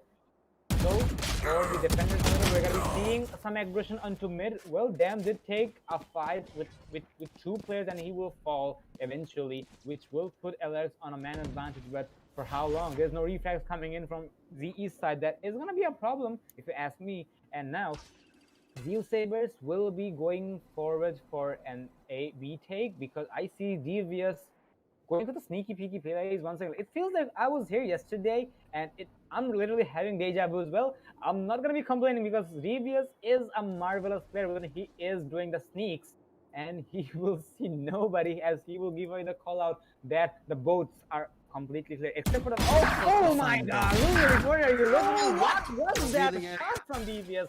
He will find kills inside of the market, and the objective is gonna be given away to the attackers completely. And there you have it. There is the ultimate coming from the Cypher as well, as he is gonna know the location of everyone right there, and it is gonna be a man advantage for Zeusaberz. They are gonna be having a very solid round here. It's very promising so far. They are gonna find the kill onto NBS. Exhaust is gonna hear a lot of noise, but eventually he will fall back because he wants to save the operator. Going for such a gamble with that operator is not going to be worth it, so he will be attempting to save it, and he is going for the save. Well, that is going to be a brighter choice because I'm not going to say that LRX doesn't have a chance against Zeusaberz on this specific round. They can do it, but they are a gamble. Do you really want to take it? No, they should not, and they are not doing so either. And there you go. The spike is going to be exploding as the players are going to be abandoning the ship, and the ship is going to sink. How should I say? The objective is going to be exploded to pieces. Torch is going to be the scoreline, and Zeusaberz takes another round. LRX 4-2. Definition of map control can be found in DBS's name. Because the way he just walked around the entire map, he has like no fear. He's like, boys, I know I have a drone, but I have a drone myself. He's the biggest drone in this situation, and he came out on top. He scouted out the entire map for his team, made sure that no one is going to be present, goes in for the flank and the sneaky play as well, and he was able to come out on top in that engagement, and I do love to see that. Beautiful place to side of the attackers. That is the main reason why they were able to win out that round, establishing map control. And on the map of Ascent, you always need to establish mid control. I say this every single time to no matter which player I meet. Ascent is a map where the mid matters the most compared to any other sideline. DBS establishing that allowed them to get the one-up advantage in that fight, but it seems as though coming out from the side of the attackers, they're trying to force it a little bit too much, and here's where the main issue may be. It's gonna be Yojin spawning out Roy, and the headshot angle is gonna be supreme from him. He gets that shot onto him, takes him out immediately with the first initial jiggle peek and then the wide swing, leaving the attackers down in a 3 versus 4 situation. And with the Omen being extremely low, damn, he doesn't really have a lot of HP to work with, but with the shock darts coming out from DBS, he did his geometry class, as I stated before. He's hitting the shock darts today, and he's able to do a good chunk of damage, but at the same time, they need to regroup and they need to go in together as the beast 30 seconds left. Completely empty. Oh no, the side of the defense, they may have just rotated a bit too early, and this may just be biggest downfall. This is gonna be Exorcist holding down from the side of Market, but Eyesight, he's doing the sneaky play. He's making his way forward. Got a beautiful TP coming out 10 from seconds the side of the Omen. He's gonna be holding up from the side of Boldhouse Kyojin. He had the big brain play. He made the read and he found what he needed. He gets 1 kill. But there's no time left on the clock. He's gonna be opting to save his gun. He has 6,000 credits in the bank. But saving that gun is not really a bad idea. If you can do economic damage like that and take out all of their players, they're gonna be happy, taking us to a 5-2 scoreline. Well, about the previous round, I want to say that intel was actually lacking from the attacking side. I really wonder why the Sova was pushing A all by himself, especially when the objective B was completely clear. If they knew about that, it would have been a very easy take, and as LRX were afraid of that, they did take the ultimate of the Omen and they did take the teleport, which did deny the spike and which did end up being a defeat for Zeusaberz on that round. But still, there's a lot more rounds to work with, so that is gonna be the case, and looks like the shots are gonna be coming in as the triggers are gonna be pulled. Exhaust is gonna find one, but he's gonna be shut down. The operator is gonna go silent unless it's recovered by one of the players from LRX or from the enemy line. For now, we're gonna be seeing LRX having a man disadvantage as Lunatic is gonna get slightly greedy and he's gonna be pushing up and he will find a kill. Well, he does not get punished for the greed here. I think he had the information on the Cypher after all hands. He will have that. But eventually there is the recovery coming from the attacking side as well. There is the running back coming from Tsar and he will get spotted. There is the Sova, however, who will be waiting here, and there is the Czar who will walk right onto the fire. Well, he can get healed, but no, he was still on HP, so he doesn't have to worry about that. Lunatic is low on HP, so he's gonna go for the Hunter's Fury instead. but he will not find anything. There is the recon Spike goal, but he planted. will not find anything either. Everybody's gonna be hiding inside the boathouse, and Spike is gonna go down 5-2. Now the attackers will have to burn the time, and looks like burning the time they will. There is one coming from Zar, and everybody knows exactly where Zar can be. Zar is gonna be following the firewall, which will be denying some time for LarioX, which will actually deny the visual contact, I may say. But Lunatic will have to mind his low 1 HP, and now he is going for Zar here. Zar gets enemy that, and he remaining. will find that. It's all up to the Cypher here. That is obviously our other edge shot, but unfortunately he will not find any edge shots here. He's gonna be shut down. 3 kills for Zar, and Zeusaberz takes their third round, and 5 is gonna be the scoreline. Heading into the 9th round, let's see how it goes. That was a Ferrari peak. Like, he just went from London to America with that white swing. And I do believe that headshot, he was not ready for any of that. A beautiful Ferrari peak coming out from the side of Sar to get that advantage after getting that first initial jiggle peak. Beautiful plays coming out from the Phoenix to get that 1 versus 3 advantage for his team as he was holding down from the side of B main. The positioning of the force line was beautiful as well. The way they were able to hold down from inside of sight, and of course Sar with the aggressive control down near B main. They needed to answer onto him, because if you don't take out the guy near B main, if you're going into a site and he gets a chance to go into play, it's gonna be all over for you. But we can talk about that round later, because it's gonna be Roy going out for a dash in, but Exorcist answers back with his own vengeance with the knives in hand. He gets a lot of damage to be done with SBS being there to back him up, but Roy, he's answering back with his own calling, but the headshot do range for 3, but it's gonna be Exorcist who has the big brain plays and the big brain lead. He gets a triple kill for himself, with NBS getting a double. And it's gonna be cleanup duty on aisle A on the A side, it seems, ladies and gentlemen, because that was an absolute bloodbath as LRX, they just mow them down one after the next. Well, about Zeusaberz' performance in the previous one, the push was extremely bold, and hopefully LRX did get to have a perfect read on their opponents, and they predicted that like nothing else, and it was a success for them. And that being said, Zeusaberz will have to be slightly unpredictable now, because yes, on the previous rounds we did see them playing mind games, but this time it was not the case. They just went all out loud, and with guns they thought we're gonna be able to get the shots onto the heads, but unfortunately they forgot their opponent also had guns, and they were the one who took the casualty, and that leads to the defeat of that round. And this will be putting alerts on 6 rounds, so they will have the breeding zone to work with on the upcoming rounds as well, and eventually if it hits halftime, it will hit halftime, that is. So LRX will be playing it slightly passively as far as I can expect now, but for Zeusaberz, let's see what is going to be coming from their pocket, and they're going to be stacking up all together on B.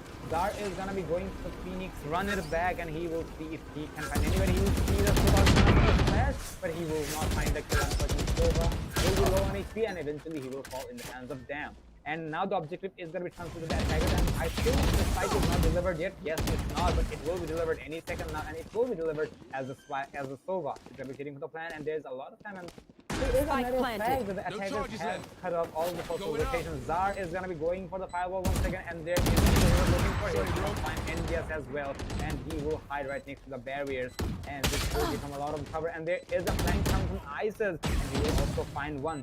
Headshot, I presume he does not have the call out of the flanks coming in, but he does now. But oh my god, look at that kill. There you go. Oh my god, what just happened? I have one big question, and what just happened? Kyojin is gonna find a 1v4, or should I say a 4K out of the blue. The ghostly figure is gonna be a ghost after all, and he will clutch it out for his team. This was supposed to be Zeusaberz round. Kyojin, however, has something else to say, and he will say, you gotta watch your back because I'm a ghost. And ghost he is. 7-3 in favor of LRX. Should not have gone in favor of LRX whatsoever. They had all of the positioning as well.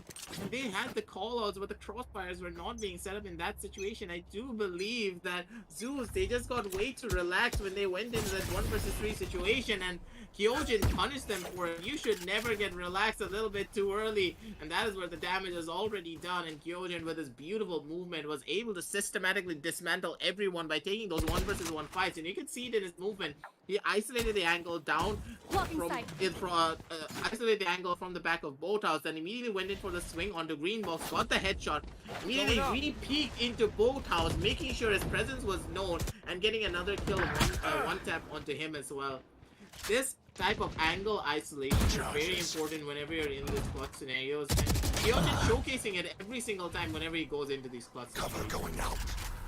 Well, showcasing it, he is gonna find 2 kills back there, and I presume he's looking for more. There is the player inside of the market, and look at the omens. Oh my god, the ghosts are doing so much here. Well, this is gonna be a ghost kill, but one of the ghosts are gonna die, and actually both of the ghosts are gonna die, as Zeusaberz is gonna be reuniting all of the players of Zeusaberz together. HP is gonna be the scoreline, and Last LRX is round looking in the pretty half. solid once again, and I'm having goosebumps of Heaven map as the round count goes to 8-3. Either it's gonna be 9-3 or 8-4. Let's see how it's gonna be. Zeusaberz will be heading into the very last round, so will be LRX.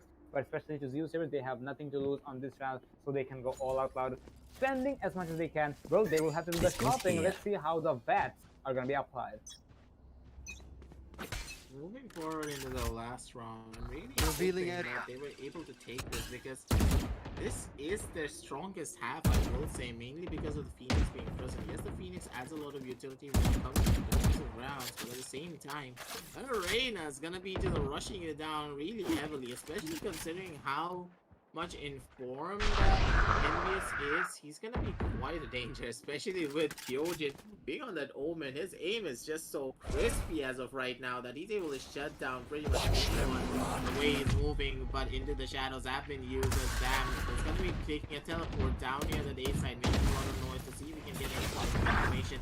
It's gonna be that. Sar gets that first initial kill on the Lunatic straight through the smoke, and he's gonna be able to execute down into a side immediately. Back of side cleared out, and then Envious puts out the leer to see if he can get any form of information. Side control established, but he needs to try and get this kill, but it's gonna be Envious getting a kill on the dash, but Roy is back onto Exorcist. Envious gets tagged by the 100 Fury, but there's a lot of noise being already made as the site has been retaken completely. Ice he went in for the flank in that situation, but Ice he gets that 1 kill. He's probably gonna be able to get the second, but the crab walk coming out from the side of Envious. He's gonna be able to dodge out the bullets of Ice in that situation and get the kill. A beautiful Switching round sides. indeed coming out from the side of LRX. And beautiful movement as well. The way they traversed around the map and the way they took contact was absolutely incredible. You can see it on the instant replay as well. Envious, he took contact only after his teammates took contact and made sure that he was paying attention to where the last known position of the enemies were. Went in for the kill onto Roy, trusting the fact that Kyojin is gonna be able to get that kill onto the person near green box. All of the plays were absolutely beautiful, and this is crucial whenever you're playing the map of Ascent, that your team is always on the same page. When you're on the same page, there is gonna be nothing stopping you. Well, exactly. For Zeusaberz side, they will have to take this to their heart, because if they're not doing that yet, there's no more return. Well, they are gonna be heading into the second pistol round, and now there is the executions coming from the attacker side as well, as they are really determined to push A. And yes, they are. There is the Molly, which did deal some damage to the Reyna there, but I guess the Reyna is not scared by that. She's looking for the kill. She's hungry for that. Well, as we can say, there is the entries coming in. LRX is gonna find something gonna be objective, but there's the flashes. Oh my god, look at the flashes. So many players are gonna find their eyes blinded, but Dam's gonna find the entry, but he's gonna be shut down. But there's Royal as well. There is so many kills coming from LRX's side. It's a 3v2 situation. Retake should be possible. Oh my god, look at the shock darts coming from Devious, as he will find One shot. enemy And there's remaining. another headshot coming from Devious. It's all up to Empress there, but it does not matter. Devious is gonna be on a rampage. He's gonna find that 3k, and he will keep the hopes of Zeusaberz alive and lit very, very carefully. And 9-4 is gonna be the scoreline. Let's see how it's gonna be escalated. This may force LRX to go for an eco round, and speaking of which, they are going for a hard eco. As we see, there's no weapons which is gonna be bought whatsoever. No, actually, they are gonna be going for a frenzy coming from Lunatic's side, and let's see how it goes. There is a Marshall coming from Zar, however. Let's see how the snipers are gonna be connected. Really hoping to see that this round is going to be quite different for them, but at the same time, the Marshall is going to be super important as well, because with that Marshall, it's one shot body shot, but I do not like the fact that the Phoenix is going to be the one going for this Marshall.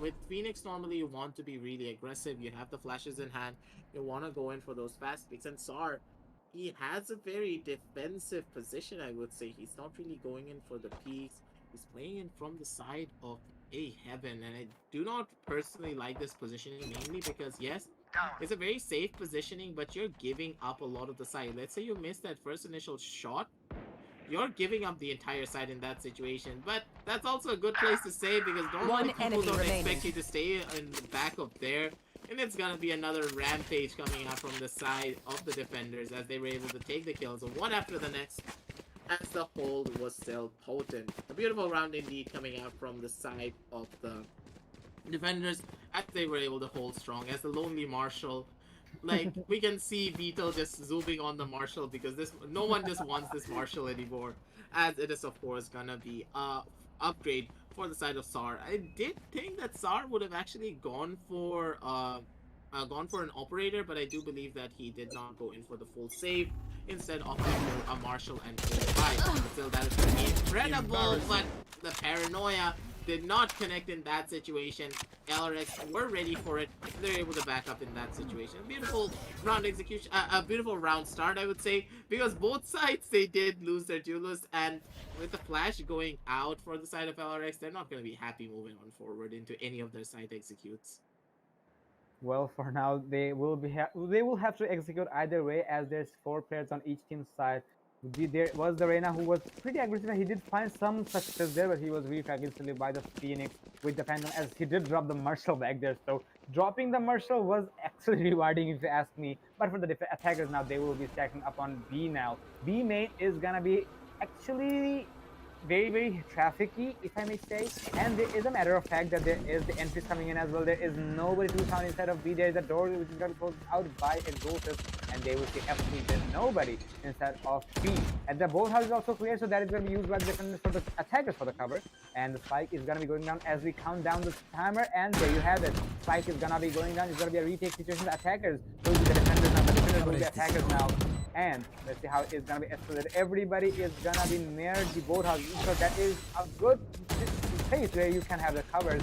But there's a smoke as well. I wonder if this objective is a no smoking location or not, but it doesn't matter. But smoking it is. LRX is gonna be smoking all of the players from Zeusaberz, as he will find a 3K, and he will find a momentum which they needed for a very long time. Zeusaberz will not get the round, unfortunately, and it will put LRX on the double digit, 10-5.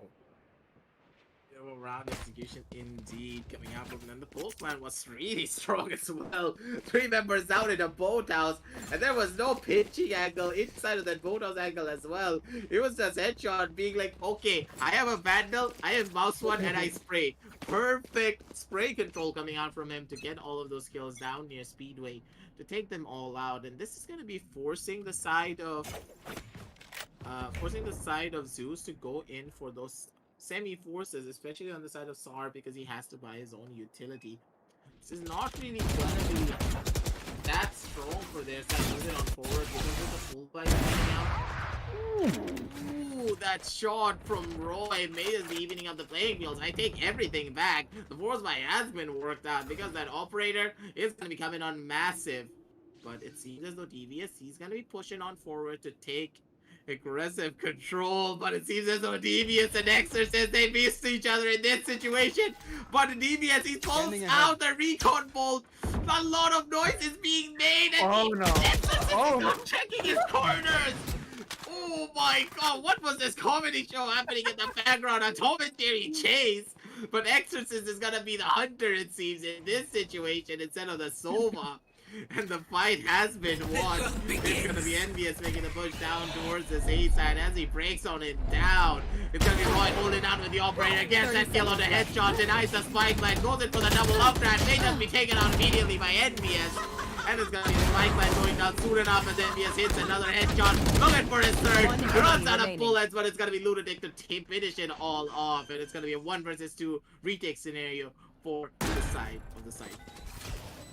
The Cypher is gonna find himself in a pickle because he's gonna get spotted, but no, he's not gonna get spotted, but he's gonna find one. There's one more player instead of here, and he's gonna find that one as well. Ice is gonna. Oh, he's looking for the spike, I think, or maybe he's gonna try to recover the weapon because there was an operator nearby. Oh, there you go. Can you jump? Yes, you can. He's gonna recover the operator, and he's gonna go for the defuse. That round was pretty funny if you ask me, but it went successful for Zeusaberz side, and it will be putting us on a score under 10-6, still in favor of LarioX, but Zeusaberz is really putting the fight here, and they're really making LarioX rethink the way they're playing it. Love the fact that the way a lot of Well, these I'm not rounds gonna are forget played. that, man. I'm not gonna forget that. Trust That me. is one for the books, that is for sure, and one for the highlight reels that Phoenix would say. Because Devious, he was not ready for it, Exorcist, he was not ready for it, but as soon as Devious broke that tripwire, I thought that Exorcist was gonna turn around and be like, bro, I think inside. And none of them looked at each other, and if Devious had a gun out in that situation, it would have been all over. But at the same time, let us talk about what exactly is going to be happening on this run. Not really a lot to break down coming out from that run other than pure raw mechanical aim from the side of Ice. Get out of my And way! now moving forward, it's going to be LRS on their fourth fight round. They're going to be rushing on down into this rushing on down into this B side.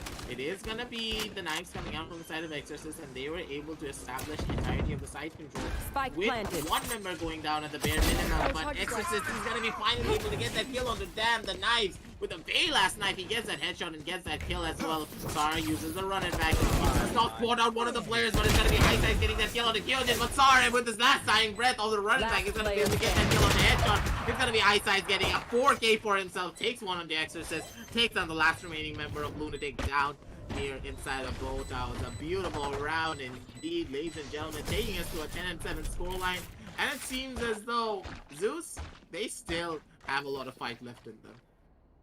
Zeusaberz is responding pretty fast, if I may say, and they're really responding strong. LRX, they are getting the plan down, but the retakes coming from Zeusaberz, it's more and more, or should I say, strategic from their side, because the way they push, LRX is not able to hold on to them because they have the coverage to work with, but eventually these defensive strategy, as after the spike goes down, that is, it is not working out. So LRX will have to work on that, but for now, Zeusaberz is putting a lot of show here, and looks like show is gonna be the case here because there is the mollies in play, which will deny the Reyna to push in, but there's the operator as well. So Jett will have to wait a bit for the operator shots, and I'm really looking forward for the op shots. But what just happened? Question mark. Okay. Okay, I guess it is a technical difficulty, but we're gonna be going for the Jett, and there you go. The Jett is gonna be moving slightly, and it is gonna be no casualties yet. The Jett is gonna be moving towards mid. Pardon me, I forgot to mention that. And they are gonna be holding on. There is Edshot going for the B main, but there is no threat here. But except for the fact that there's just Sova hiding, but oh, actually that is the Jett as well. I thought for 1 second that is it gonna happen 1 second? Like, I really want to see that moment between that Jett and the Sova to be recreated, but I really wonder if it's going to be happening yet. But here, however, we're going to be seeing the objective given away to the attackers as they are going to be going to the plant once again, and the plant is going down. None of the teams has any casualties there. Exhaust is going to be taking some damage to the smoke, but he can live with that, and the fight goes down. There's a fog that's coming in, but nobody's going to take any damage yet. There is the cloudburst as well, and now that defenders will have to be very, very vigilant in order to do the retake. And as we say that there is the input comes to Cypher as well, but is it gonna be fast enough because the waves used? Oh my god, it does not matter. Dan's gonna find the kill through the smoke, and there's the paranoia coming onto the team, but there's the fire coming as well. But look at the lineup, but it doesn't matter. I don't think so. It's all up to Roy now, and he will have to find the kill. He will have to find two kills here in order to get the round, or he can choose to save the operator instead. As he's not moving, Run, my man, run, because you can't say he worked. Oh no no no no no no no no! Almost the operator, but he's gonna die. So lunatic to the spike radius, and this is gonna put LRX on the score on 11-7. What a round coming from LRX to break the momentum once again. The question is if Zeusaberz will be doing the same or not. And as we say that, this is gonna be another buy round coming from Zeusaberz side. They are going for it. Well, they did take the damage. LRS were ready for that, but they are really up to it. Let's go. How it goes? Let's see how it goes. Back to you, Aggressive. I don't know how these rounds are going to be playing out anymore. I really hoped that Roy was going to be going in for that save. I understand you wanted to go in for that aggressive peak, but you should have taken out your secondary immediately, knowing for the fact that the Soulboy was still alive. But still, I really do love the explosive pushes coming out from the side of LRX and the Postman as well. But the retake scenarios coming out from the side of Zeus is not really desirable. It feels as though they're just all funneling down from one of the sides. They're not establishing proper control. They're not executing down onto a side properly. And they're not really playing as a team. And that's what's hurting them a lot coming out in a lot of these situations. They're not pushing up together. They're not really establishing a lot of map control. But just as I say it, it seems as though they already heard me and the caster's curse has been heard already. As LRX are getting mowed down. The members going down one after the next. Now already we did see the bodies drop out. Exorcist and the Cypher are the last two remaining members making their way down from the side. Made to see 30 if they seconds can salvage left. out this round. Last player With standing. the tripwire getting destroyed, and Dam with a beautiful peek of his own gets that kill down onto Exorcist, leaving Headshot to be the last remaining member. 8 HP and a dream, not much that he can do, as Dam gets a 3k for himself and closes out the round, taking us to an 11-8 scoreline and a flawless round to boot. Zeusaberz is really getting a lot of rounds here because they are keeping the hits together and they are really understanding the way LRS are going to be playing that. We did see LRS breaking the momentum in some times. Well, that was only that did exist for only one round, and that is not the same case once again. Let's see if Zeusaberz is gonna be getting a streak once again, which will be broken by Zeusaberz, or is it not gonna be the case, or we're gonna be seeing overtime on this map as well, just like map number 1, which was split. And this is an equal round, ladies and gentlemen, coming from LRS as we say, and there is the body falling from LRS side. Oh my God, look at the bodies as Ice is gonna find one enemy remaining. It will be a banana of the case, however, GBS is gonna find one, and this is gonna find the last as well. Another flawless round to add up to the scoreboard, 11-9. Flawless round on the board. 2 flawlesses back to back, but do not forget this was the eco round coming up from the side of LRX. So they're gonna be pretty happy, I would say, in a way, but at the same time they did not get the spike land, so they're gonna be forced to go in for the light armors in this situation for 2 of their players. And economically, we do see that Zeus, they're gonna be really happy. They have a lot of money to work with even if they lose out this round. So in the long run, I will say that nothing bad has really happened, and they're really holding down the fort. So now consider something like this, Krish. The momentum is now in the favor of Zeus, and Zeus cannot let this get into their heads because they're on the literal edge of death. Both of these teams, they're 2-9 situation, right? That they go big, LRX and Zeus. Each team, we've seen them do a lot, especially Pyoge. Pyoge's like that loose cannon that just pops out of absolutely nowhere. He's like that X factor for their team. And the other X factor for the side of Zeus is Ice.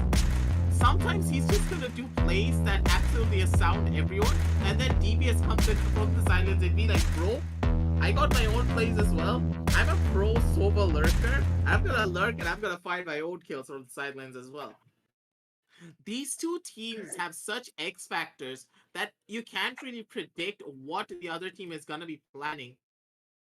And I'm really hoping to see that this randomness, this this, how do I put it in words exactly? It's kind of the difficult factor. Like, Insanity, you mean? not insanity, I would say.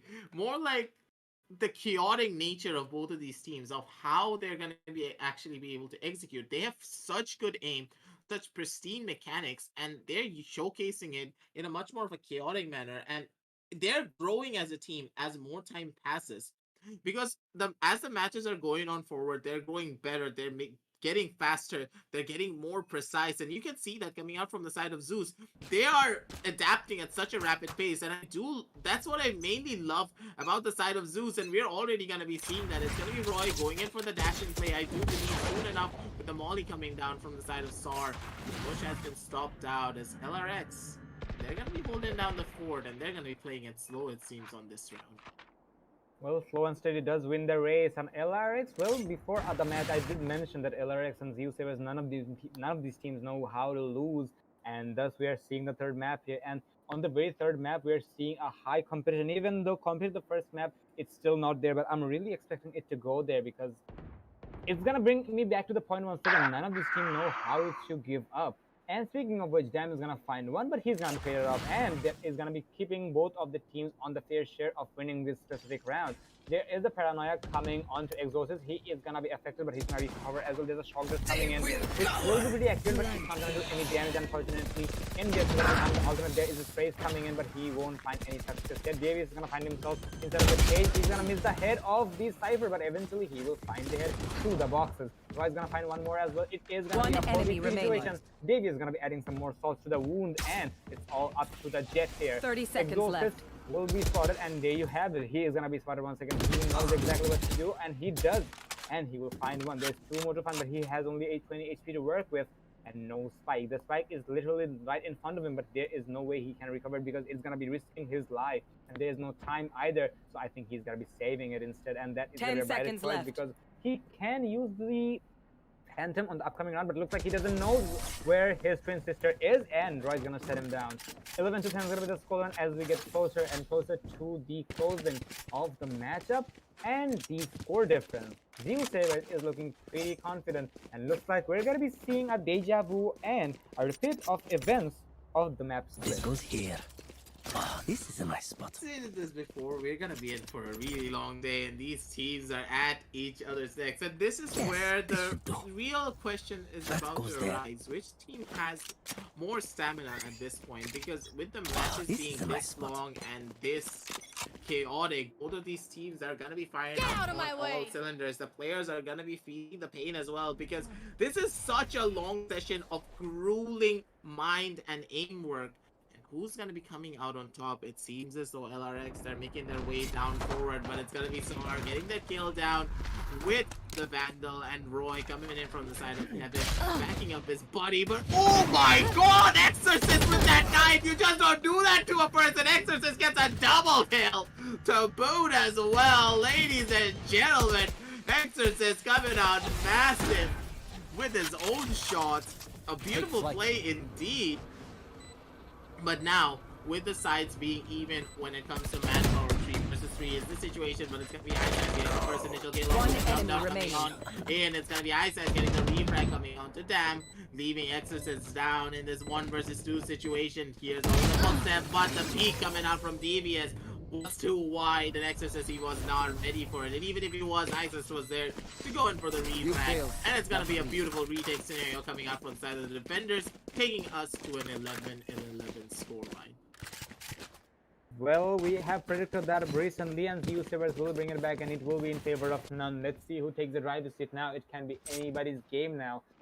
LRX is not having the pace at the moment. They lost a lot of rounds in a row, and now they are really gonna be having a lot of hard time to get their heads together. Or maybe they can take a pause as well to get their heads together, but rather than doing so, they will be going for the round.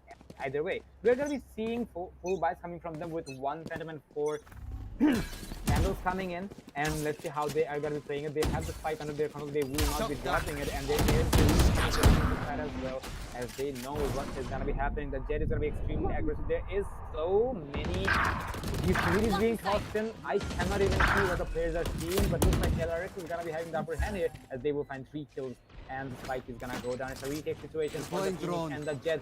The duelists will have to do a lot of work, and they will have to find 2 kills each, or 4 kills in total. Let's see how it is going to be escalated, but for now Zar is going to get spotted, which will burn some time. He will be forced to fall back, and attack is more than happy for the time. And looks like Zar is not even concerned about that, as he will find a kill through the boxes, and he is going to walk through, and there is the running back coming in, and he will be taken out by the running back. Roy is going to recover a weapon as he drops the operator, and he's going to be playing in, but he's going to miss one potato fest. He will find one, but Zar's gonna get the refrag. Actually, Zar was taken out. Last player standing. There is the frag coming back and forth. There is the mold coming in, but the spike has gone to a point of no return, and it will explode, claiming the life of Headshot. But it does not matter to Headshot, because Match point. he will get the kill, and he will also find the match point. That is gonna be putting Zeusaberz on a very, very preferable situation, and they are only one round away to take the map and to take the series of best of 3. This is such a hectic fight. They're going so back and forth, and one of the primary things that I do not personally like of what Zeus is trying to do when it comes to their retake scenarios, and we have seen this before as well, the round that they do win out is the rounds where they always play together as a team, and they're always going in for the double. I know exactly. Solo 1 versus 1 peaks is what is causing them to lose out on a lot of these rounds, and I'm really hoping to see that they're able to come back. But now with the one-man disadvantage, especially on the side of defense, and I state this always, that losing one man when it on the side of defense is a lot more dangerous than, and a lot more detrimental than losing a person when it comes to their attacking rounds. And already it's gonna be envious answering back on the Roy. Both of the fraggers have gone down, and the A side is completely opened up. And ladies and gentlemen, this may just all be over, with the spike soon about to go down, and the A side in their favor. What can the side of the defense do moving forward? Well, we're gonna be seeing a lot of hunters tonight, because there is a hunter fury from both teams side. Even the DVs is gonna be the successful hunter here, and damn, we're gonna find one more as well. God, Looks like we are going for an overtime after all, ladies and gentlemen, even though it's a 2v2. LRX can finish it off right here, or maybe they're gonna be going forward for the third round, or maybe we will be going for that, because there is a corpse in front of ISIS, and now he will know exactly where the Jet is, and now he will hit for the D. He will be hit the but oh my god, it doesn't matter. Attackers LRX will finish it off, Was that and supposed to be a they fight? will take the map and the victory. My oh my, denying the overtime, it will be 13-11 is gonna be the scoreline. What a close match for Zeusaberz, and eventually LRX will emerge victorious, and they will be selected for the upper brackets of the tournament, and they will be the one who will be facing against Exceeli once again tonight. That was, my god, the way they were playing a lot of those rounds, it was so hectic. It was all down to the wire. The emotions were running on high. You could feel the hype as well. Both of these teams were at each other's necks in a lot of these situations. And ladies and gentlemen, you could see that for yourself. The way that, like, it all came down to the last 1v1, and I do believe that Headshot, he was not, sorry, not Headshot, Ice, he was not expecting Exorcist to go in for the peak just yet. He thought he would go in for a jiggle, he thought he would go in for a fake, but Exorcist, knowing for the fact that at high level plays pros don't fake, went in for the peak, got that headshot to take him out. And as I stated this before as well, the main issue that I saw coming out from the side of Zeus was that as the match progressed, they became way too overconfident in a way, and they started going in for peaks of their own. They went in for the 1vx duels instead of going for the 2vx or 3vx duels, causing them to lose out on a lot of these rounds. You should never play aggressive, especially when it comes to tournament play. And even when you play aggressive, make sure you have that teammate with you to go in for the refrags, so make sure the man advantage is always in your favor.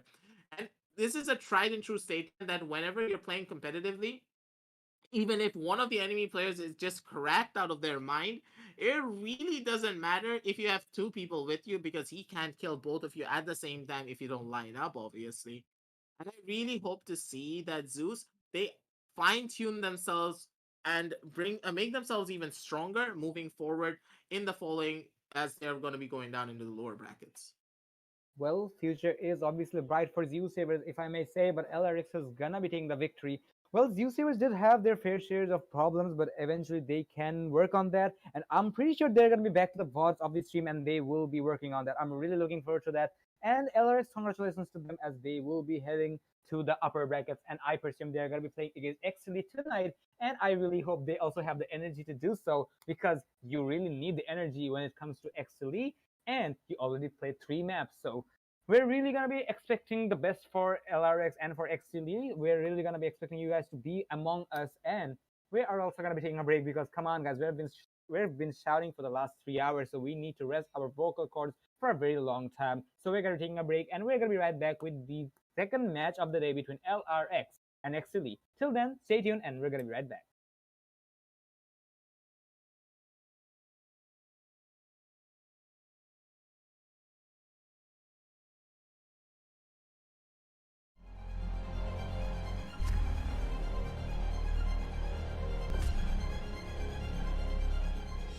Every young gamer wants to become an esports professional. We make it happen. You just keep on winning.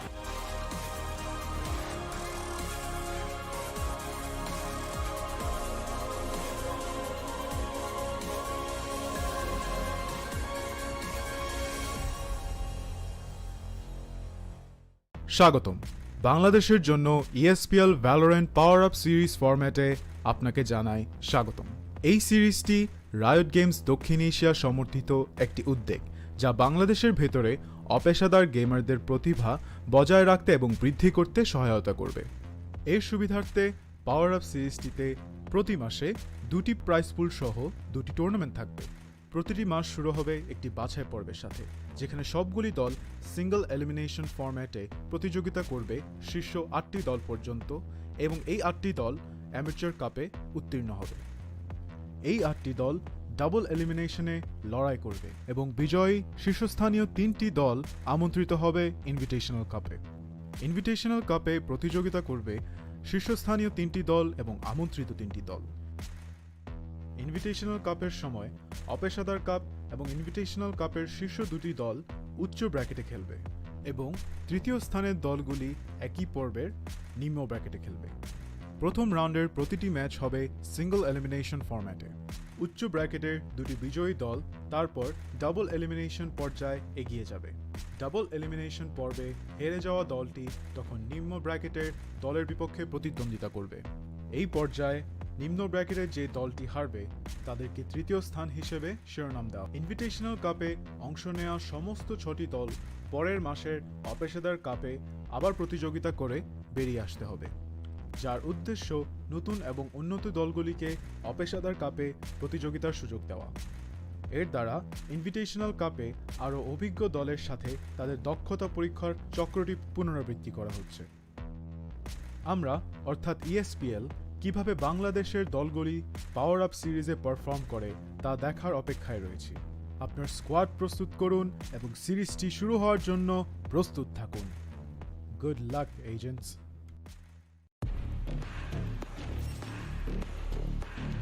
Dudu's coming with his blade and he gets killed here. And I think he won't be. And he takes out Flash! Jammy, he needs to try and get this kill. He knows when he is bad, stop. Another aggressive arrow কিছু কিল পাবে আমার কাছে মনে চালছে। Oh my goodness! Hey, stop! And as I say, Dudu's got taken out a poke and he trash got Move to your side, doesn't check the corner, that punishes him. Cool guy punishes him for not checking the corner. Shane, plant is going off, cool guy's gonna get, cool guy still holding chicken. the wedge of Jovi. He's on the spike. He might get the kill, and he got the video and the number he got the main. Lila shouldn't take a flank it, Ascent is gonna drop down against her. Oh my goodness! He does, and he finishes off with Sonic.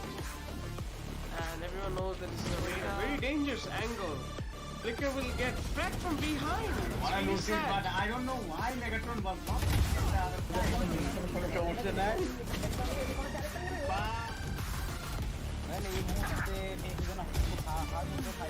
But now, by still going in favor.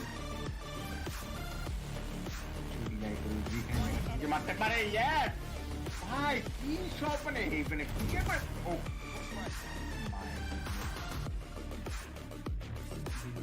push out নাকি এখান থেকে উদ্ভিদ চলে যাবে না সেটা আসলে ভয় ডর নাই Situation, but at the same time, সবাই হেঁটে আসছে স্মোকের ভিতর থেকে Savage detects that first kill, but Jose needs to try and get this kill, and hopefully he's gonna be able to. and Fresh takes on Mera one before Levi Mehdi is the only guy alive. Nice on Levi Mehdi. Levi Mehdi takes down one, but matro com health বলতে পারে 3 health মাত্র. Can he? Yes, he does. Position. For a fact that তারা নেমে গিয়েছে at this point, even the turret has been taken down at the same time. So for a fact that two players are gonna be sitting down on the side of long, এখন ওদের retake scenario. Yami তার কাছে কিন্তু কিছুই নাই in this situation. But my goodness. But it failed. Aesop is pushing. Aesop gets 2 killed. দেখি but Flicker. Oh my goodness, Flicker. Wait, what the hell? Esteron's position, but Aesop বাইরে ভাই. With that amazing shot, there third shotgun kill coming out of Aesop as well. He loves. Takes out the first guy. Gets the knee. He goes down. Can he take out the second guy as well? But he knows where the second guy is. জানে যে এখান থেকে ডান পাশে আছে. Can he take out the second one? He does take out the second one. Lilaos will take down one more. Lilaos gets a gun in him. Can Fresh take down? Fresh, yes, let's take down the first guy. He can. BPK has a huge chance to take this out. Yes, Yami takes down Sasuke on the side. Taps. Yami এবং ইলিয়াস কাঞ্চন বাবা দেখা যাক এখান থেকে কি হয় yummy খুব সুন্দর একটি ক্রসার placement and take down Ilias এই রাউন্ডটা উইল বি কন্টেস্টেড ফ্রেশ খাবার cash is serious at a good position oh my goodness fresh my goodness fresh oh really hell fresh Nowhere to run.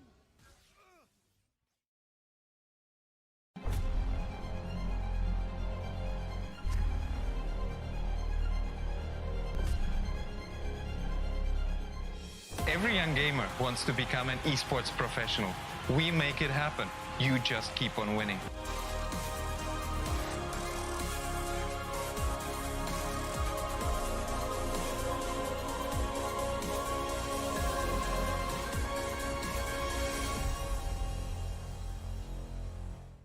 স্বাগতম বাংলাদেশের জন্য ESPL Valorant PowerUp সিরিজ ফরম্যাটে আপনাকে জানাই স্বাগতম। এই সিরিজটি রায়ট গেমস দক্ষিণ এশিয়া সমর্থিত একটি উদ্যোগ যা বাংলাদেশের ভেতরে অপেশাদার গেমারদের প্রতিভা বজায় রাখতে এবং বৃদ্ধি করতে সহায়তা করবে। এর সুবিধার্থে পাওয়ার আপ সিরিজটিতে প্রতি মাসে 2টি প্রাইজ পুল সহ 2টি টুর্নামেন্ট থাকবে। প্রতিটি মাস শুরু হবে একটি বাছাই পর্বের সাথে, যেখানে সবগুলি দল সিঙ্গল এলিমিনেশন ফরম্যাটে প্রতিযোগিতা করবে শীর্ষ 8টি দল পর্যন্ত এবং এই 8টি দল অ্যামেচার কাপে উত্তীর্ণ হবে। এই 8টি দল ডাবল এলিমিনেশনে লড়াই করবে এবং বিজয়ী শীর্ষস্থানীয় 3টি দল আমন্ত্রিত হবে ইনভিটেশনাল কাপে। ইনভিটেশনাল কাপে প্রতিযোগিতা করবে শীর্ষস্থানীয় 3টি দল এবং আমন্ত্রিত 3টি দল। ইনভিটেশনাল কাপের সময় অপেশাদার কাপ এবং ইনভিটেশনাল কাপের শীর্ষ 2টি দল উচ্চ ব্র্যাকেটে খেলবে এবং তৃতীয় স্থানের দলগুলি একই পর্বের নিম্ন ব্র্যাকেটে খেলবে। প্রথম রাউন্ডের প্রতিটি ম্যাচ হবে সিঙ্গল এলিমিনেশন ফরম্যাটে। উচ্চ ব্র্যাকেটের 2টি বিজয়ী দল তারপর ডাবল এলিমিনেশন পর্যায়ে এগিয়ে যাবে। ডাবল এলিমিনেশন পর্বে হেরে যাওয়া দলটি তখন নিম্ন ব্র্যাকেটের দলের বিপক্ষে প্রতিদ্বন্দ্বিতা করবে। এই পর্যায়ে নিম্ন ব্র্যাকেটের যে দলটি হারবে তাদেরকে তৃতীয় স্থান হিসেবে শিরোনাম দেওয়া। ইনভিটেশনাল কাপে অংশ নেওয়া সমস্ত 6টি দল পরের মাসের অপেশাদার কাপে আবার প্রতিযোগিতা করে বেরিয়ে আসতে হবে, যার উদ্দেশ্য নতুন এবং উন্নত দলগুলিকে অপেশাদার কাপে প্রতিযোগিতার সুযোগ দেওয়া। এর দ্বারা ইনভিটেশনাল কাপে আরও অভিজ্ঞ দলের সাথে তাদের দক্ষতা পরীক্ষার চক্রটি পুনরাবৃত্তি করা হচ্ছে। আমরা অর্থাৎ ESPL কিভাবে বাংলাদেশের দলগুলি পাওয়ার আপ সিরিজে পারফর্ম করে তা দেখার অপেক্ষায় রয়েছি। আপনার স্কোয়াড প্রস্তুত করুন এবং সিরিজটি শুরু হওয়ার জন্য প্রস্তুত থাকুন। Good luck agents.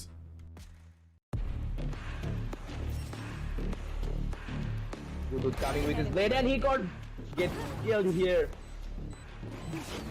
And I think he won't be And he takes out Trash. Yami, he needs to try and get this kill. but- You're basically holding it on. Alki, he knows when he is bad. Stop. Another aggressive. আরো কিছু কিল পাবে আমার কাছে মনে চালছে। Yeah, my goodness. Hey, stop. And as I say, DPC Blue was protecting out a poke and he Trash got Two to your side. Doesn't check the corner. That's punishes him. Cool guy punishes him for not checking the corner. Shane, plant is going off. Cool guy's gonna get. Cool guy still holding. Chick. the range of Jovi. He's on the spike. He might get the kill, and he got the median and the double eagle. Lila shouldn't take out step blanket, Ascent is gonna drop down. Attention, oh my goodness. He does, and he finishes off with Sonic. And everyone knows that this is a very dangerous angle. Flicker will get fed from behind. What I noticed, but I don't know why Megatron was not.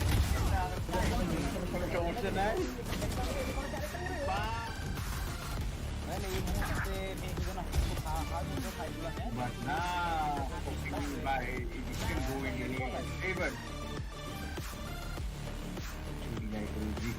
You must have put it, yes! Hi, he's sharpening even if you get it. Oh,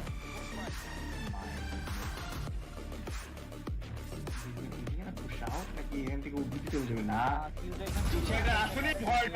Situation, but at the same time, so I hit after Smoker, he got to get savage. He takes that first kill, but he needs to try and get this kill, and hopefully he's gonna be able to. and Fresh takes on Mera one before Levi Mehdi is the only guy alive. Nice on Levi Mehdi. Levi Mehdi takes down one, but Matro Com health bolte 3 health Matro. Can he? Yes, he does. Even for a fact that Tara naming it at this point, even the turret has been taken down at the same time. So for a fact that 2 players are gonna be sitting down on the side of long, and on the retake scenario, Yami Targa seeking to keep in this situation. But my goodness. But it failed. Aesop is pushing. Aesop gets 2 kills. But Flicker. Oh my goodness, Flicker. Wait, what the hell? At the wrong position, but Aesop. Bhai. Who's that amazing shotgun? Third shotgun kill coming out of Aesop as well. He loves. Takes out the first guy. Gets the knee. It goes down. Can he take out the second guy as well? But he knows who is the second guy. He can take it down. But yes, so can he take out the second one? He does take out the second one. Lilaos will take down one more. Lilaos gets a gun in him. Can Trash take down? Trash. Yes, Trash takes out the first guy. He can. BTK has a huge chance to take this out. Yes, Yami takes down Sasuke on the side. Taps. Yami এবং ইলিয়াস কাঞ্চন বাবা দেখা যাক এখান থেকে কি হয় yummy খুব সুন্দর একটি cross placement and take down Ilias এই রাউন্ডটা will contest at crash but crash is serious at a good position oh my goodness crash my goodness crash oh really hell crash Nowhere to run!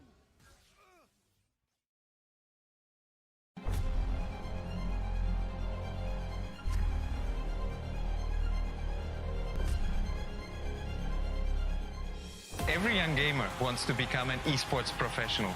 We make it happen. You just keep on winning.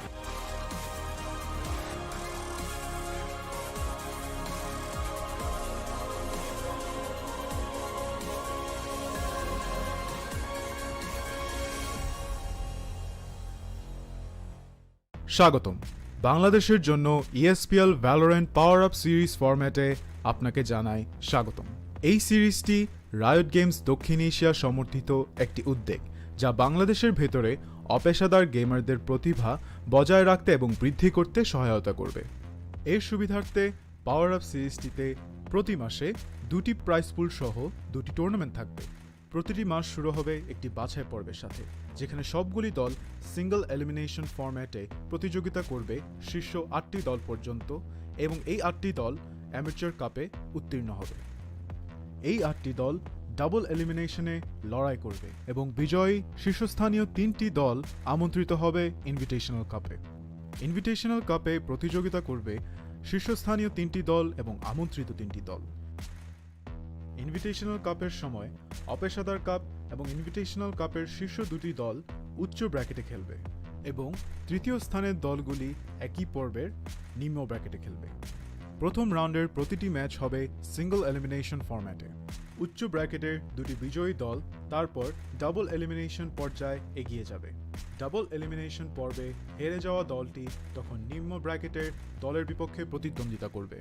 এই পর্যায়ে নিম্ন ব্র্যাকেটের যে দলটি হারবে তাদেরকে তৃতীয় স্থান হিসেবে শিরোনাম দেওয়া। ইনভিটেশনাল কাপে অংশ নেওয়া সমস্ত 6টি দল পরের মাসের অপেশাদার কাপে আবার প্রতিযোগিতা করে বেরিয়ে আসতে হবে, যার উদ্দেশ্য নতুন এবং উন্নত দলগুলিকে অপেশাদার কাপে প্রতিযোগিতার সুযোগ দেওয়া।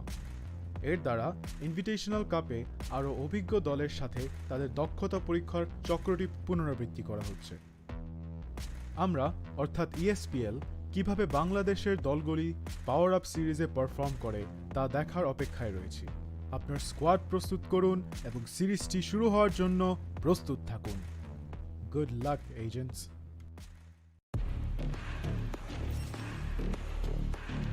Dudu coming with his blade and he gets killed here. And I think he won't be. And he takes out Flash. Yami, he needs to try and get this kill. but- You're basically holding it on. RK, he knows when he is, but stop. Another step. আরো কিছু কিল পাবে আমার কাছে মনে চালছে। My goodness! Hey, stop!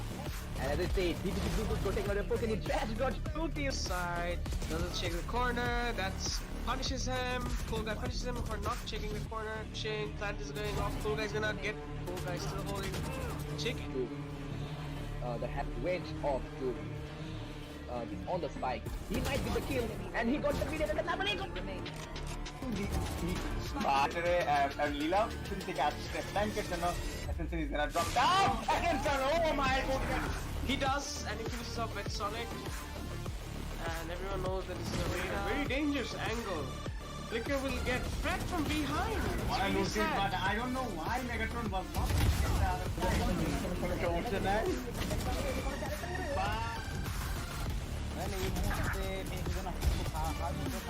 but now by it can go in any favor.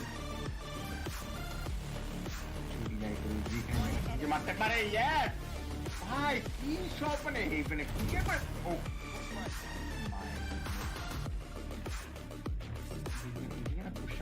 এখান থেকে উদ্ভিদ চলে যাবে না সেটা আসলে ভয় করে নাই Situation, but at the same time, সবাই হেঁটে আসছে স্মোকের ভিতর থেকে savage. He takes that first kill, but he needs to try and get this kill and hopefully he's gonna be able to. And Fresh takes on Mera one before Levi Mehdi is the only guy alive. From Levi Mehdi. Levi Mehdi takes down one, but matro com health বলতে 3 health matro. Can he? Yes, he does. For a fact that Tara naming giyece at this point, even the turret has been taken down at the same time. For a fact that two players are gonna be sitting down on the side of long. এখন on the retake scenario, Yami তার কাছে কিন্তু কিছুই নাই in this situation. But my goodness. But it failed. Aesop is pushing. Aesop gets 2 killed. দেখি but flicker Oh my goodness, flicker wait what the hell একটা রনের position but এসব বাইরে ভাই With that amazing shot, there is third shotgun kill coming out of Zeusaberz as well. He loves. Takes out the first guy. Gets the knee. It goes down. Can he take out the second guy as well? But he knows who is the second guy. He knows he can take it down. But yes, so can he take out the second one? He does take out the second one. Lilaos will take down one more. Lilaos gets a gun in him. Can Fresh take down? Fresh, yes, let's take out the first guy. He can. BTT has a huge chance to take this out. Yes, Yami takes down Sasuke on the side. Taps. Yami এবং ইলিয়াস কাঞ্চন বাবা দেখা যাক এখান থেকে কি হয় yummy খুব সুন্দর একটি ক্রসার placement and take down Ilias এই রাউন্ডটা will not test that fresh খাবার cash is serious at a good position oh my goodness my goodness holy hell fresh Nowhere to run!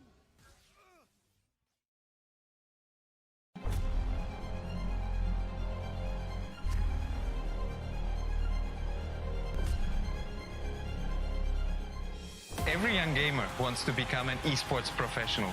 We make it happen. You just keep on winning.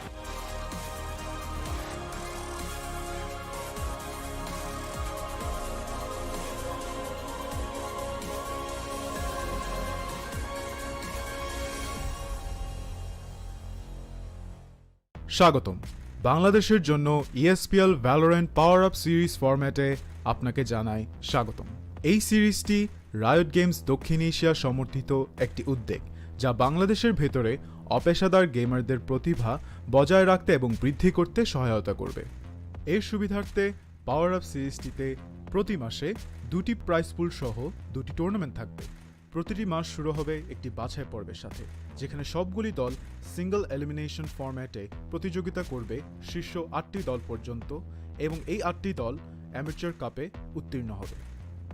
এই 8টি দল double এলিমিনেশনে লড়াই করবে এবং বিজয়ী শীর্ষস্থানীয় 3টি দল আমন্ত্রিত হবে ইনভিটেশনাল কাপে। ইনভিটেশনাল কাপে প্রতিযোগিতা করবে শীর্ষস্থানীয় 3টি দল এবং আমন্ত্রিত 3টি দল। ইনভিটেশনাল কাপের সময় অপেশাদার কাপ এবং ইনভিটেশনাল কাপের শীর্ষ 2টি দল উচ্চ ব্র্যাকেটে খেলবে এবং তৃতীয় স্থানের দলগুলি একই পর্বের নিম্ন ব্র্যাকেটে খেলবে। প্রথম রাউন্ডের প্রতিটি ম্যাচ হবে সিঙ্গল এলিমিনেশন ফরম্যাটে। উচ্চ ব্র্যাকেটের 2টি বিজয়ী দল তারপর ডাবল এলিমিনেশন পর্যায়ে এগিয়ে যাবে। ডাবল এলিমিনেশন পর্বে হেরে যাওয়া দলটি তখন নিম্ন ব্র্যাকেটের দলের বিপক্ষে প্রতিদ্বন্দ্বিতা করবে। এই পর্যায়ে নিম্ন ব্র্যাকেটের যে দলটি হারবে তাদেরকে তৃতীয় স্থান হিসেবে শিরোনাম দেওয়া। ইনভিটেশনাল কাপে অংশ নেওয়া সমস্ত 6টি দল পরের মাসের অপেশাদার কাপে আবার প্রতিযোগিতা করে বেরিয়ে আসতে হবে, যার উদ্দেশ্য নতুন এবং উন্নত দলগুলিকে অপেশাদার কাপে প্রতিযোগিতার সুযোগ দেওয়া। এর দ্বারা ইনভিটেশনাল কাপে আরও অভিজ্ঞ দলের সাথে তাদের দক্ষতা পরীক্ষার চক্রটি পুনরাবৃত্তি করা হচ্ছে। আমরা অর্থাৎ ESPL কিভাবে বাংলাদেশের দলগুলি পাওয়ার আপ সিরিজে পারফর্ম করে তা দেখার অপেক্ষায় রয়েছি। আপনার স্কোয়াড প্রস্তুত করুন এবং সিরিজটি শুরু হওয়ার জন্য প্রস্তুত থাকুন। Good luck agents.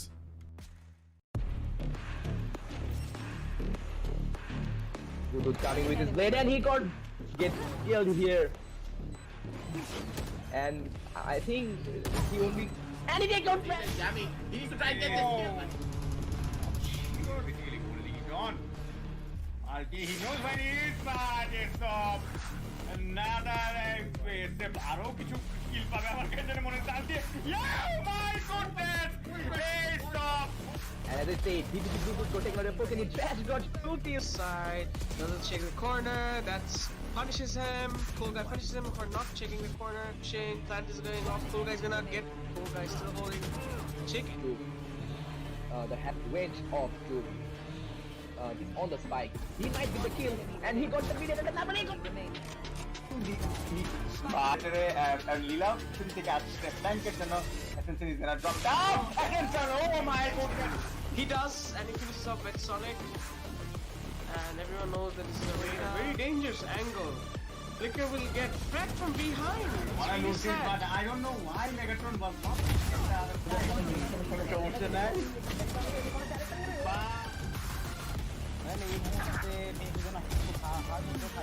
But now, by it can go in any favor.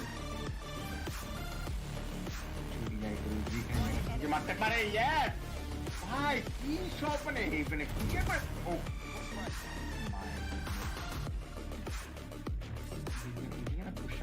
এখান থেকে উদ্ভিদ চলে যাবে না সেটা আসলে ভয় ডর নাই Situation, but at the same time, সবাই হেঁটে আসছে স্মোকের ভিতর থেকে savage. He takes that first kill, but he needs to try and get this kill, and hopefully he's gonna be able to. And Fresh takes on Mera one before Levi Mehdi is the only guy alive. Tries on Levi Mehdi. Levi Mehdi takes down one, but matro com health বলতে পারে 3 health মাত্র. Can he? Yes, he does. For a fact that তারা নেমে গিয়েছে at this point. Even the turret has been taken down at the same time. So for a fact that two players are going to be sitting down on the side of long. এখন on the retake scenario. Yami তার কাছে কিন্তু কিছুই নাই in this situation. But my goodness. But it failed. Aesop is pushing. Aesop gets 2 kills. দেখি but flicker Oh my goodness, flicker wait what the hell একটা রনের position but এসব বাইরে ভাই With that amazing shot, there is third shotgun kill coming out of Ascent as well. He loves. Takes out the first guy. Gets the knee. It goes down. Can he take out the second guy as well? But he knows where the second guy is. He can take it down. But he has to. Can he take out the second one? He does take out the second one. Lilaos will take down one more. Lilaos gets a gun in him. Can Fresh take down? Fresh, yes, let's take down the first guy. He can. BTK has a huge chance to take this out. Yes, Yami takes down Sasuke on the side. Taps. আমি এবং ইলিয়াস কাঞ্চন বাবা দেখা যাক এখান থেকে কি হয় আমি খুব সুন্দর একটি ক্রসার placement and take down Ilias এই রাউন্ডটা will not test that fresh but yeah, he's in such a good position. Oh my goodness, Crash! My goodness, Crash! Holy hell, Crash!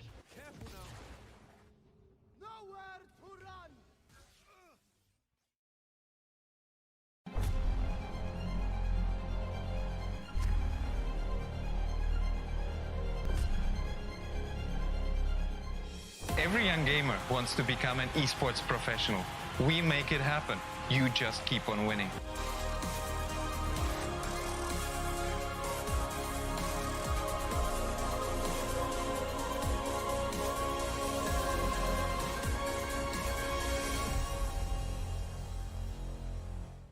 স্বাগতম বাংলাদেশের জন্য ESPL Valorant PowerUp সিরিজ ফরম্যাটে আপনাকে জানাই স্বাগতম। এই সিরিজটি রায়ট গেমস দক্ষিণ এশিয়া সমর্থিত একটি উদ্যোগ যা বাংলাদেশের ভেতরে অপেশাদার গেমারদের প্রতিভা বজায় রাখতে এবং বৃদ্ধি করতে সহায়তা করবে। এর সুবিধার্থে PowerUp সিরিজটিতে প্রতি মাসে 2টি প্রাইজ পুল সহ 2টি টুর্নামেন্ট থাকবে। প্রতিটি মাস শুরু হবে একটি বাছাই পর্বের সাথে, যেখানে সবগুলি দল সিঙ্গল এলিমিনেশন ফরম্যাটে প্রতিযোগিতা করবে শীর্ষ 8টি দল পর্যন্ত এবং এই 8টি দল অ্যামেচার কাপে উত্তীর্ণ হবে। এই 8টি দল ডাবল এলিমিনেশনে লড়াই করবে এবং বিজয়ী শীর্ষস্থানীয় 3টি দল আমন্ত্রিত হবে ইনভিটেশনাল কাপে। ইনভিটেশনাল কাপে প্রতিযোগিতা করবে শীর্ষস্থানীয় 3টি দল এবং আমন্ত্রিত 3টি দল। ইনভিটেশনাল কাপের সময় অপেশাদার কাপ এবং ইনভিটেশনাল কাপের শীর্ষ 2টি দল উচ্চ ব্র্যাকেটে খেলবে এবং তৃতীয় স্থানের দলগুলি একই পর্বের নিম্ন ব্র্যাকেটে খেলবে। প্রথম রাউন্ডের প্রতিটি ম্যাচ হবে সিঙ্গল এলিমিনেশন ফরম্যাটে। উচ্চ ব্র্যাকেটের 2টি বিজয়ী দল তারপর ডাবল এলিমিনেশন পর্যায়ে এগিয়ে যাবে। ডাবল এলিমিনেশন পর্বে হেরে যাওয়া দলটি তখন নিম্ন ব্র্যাকেটের দলের বিপক্ষে প্রতিদ্বন্দ্বিতা করবে। এই পর্যায়ে নিম্ন ব্র্যাকেটের যে দলটি হারবে তাদেরকে তৃতীয় স্থান হিসেবে শিরোনাম দেওয়া। ইনভিটেশনাল কাপে অংশ নেওয়া সমস্ত 6টি দল পরের মাসের অপেশাদার কাপে আবার প্রতিযোগিতা করে বেরিয়ে আসতে হবে, যার উদ্দেশ্য নতুন এবং উন্নত দলগুলিকে অপেশাদার কাপে প্রতিযোগিতার সুযোগ দেওয়া। এর দ্বারা ইনভিটেশনাল কাপে আরও অভিজ্ঞ দলের সাথে তাদের দক্ষতা পরীক্ষার চক্রটি পুনরাবৃত্তি করা হচ্ছে। আমরা অর্থাৎ ESPL কিভাবে বাংলাদেশের দলগুলি পাওয়ার আপ সিরিজে পারফর্ম করে তা দেখার অপেক্ষায় রয়েছি। আপনার স্কোয়াড প্রস্তুত করুন এবং সিরিজটি শুরু হওয়ার জন্য প্রস্তুত থাকুন। Good luck agents.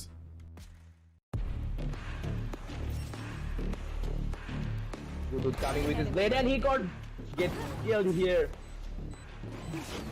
And I think he won't be.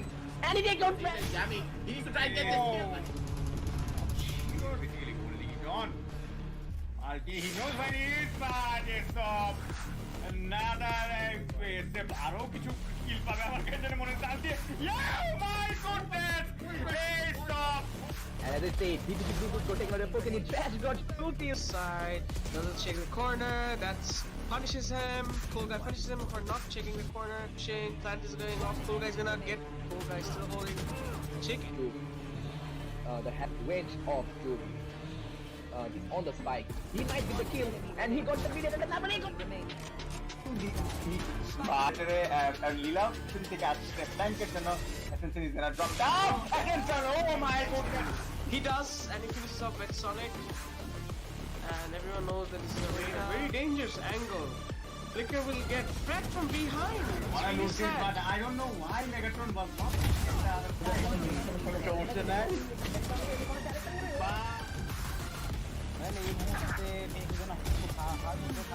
But now, it can go in any favor. যে মারতে পারে yes ভাই কি শট মানে এখানে কি ব্যাপার ও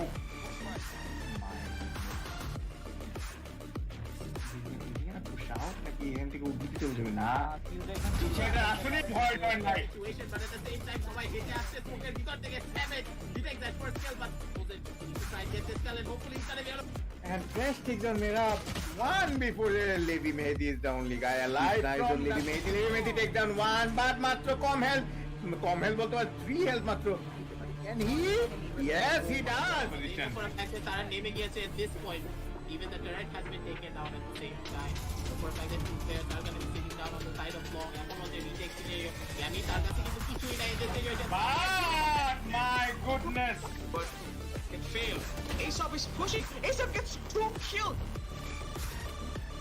Flicker ki dekhi but Flicker. Oh my goodness, Flicker. Wait, what the hell? At the runner position, but Aesop, bhai re bhai. With that amazing shot, there is third shotgun kill coming out of Zeusaberz as well. He loves. Take out the first guy. Gets the knee. He goes down. Can he take out the second guy as well? But he knows where the second guy is. He can take it down first here, so he can come. Can he take out the second one? He does take out the second one. Lilaos will take down one more. Lilaos gets a gun in him. Can Crash take down? Crash, yes, let's take down the first guy. He can. DTT has a huge chance to take this out. Yes, Yami takes down Sasuke on the side. Taps. Yami এবং ইলিয়াস কাঞ্চন বাবা দেখা যাক এখান থেকে কি হয় yummy খুব সুন্দর একটি ক্রসার placement and take down Ilias এই রাউন্ডটা খুবই কন্টেস্টেড ক্র্যাশ খারাপ আর crash is serious at a good position oh my goodness crash my goodness crash holy hell crash Nowhere to run!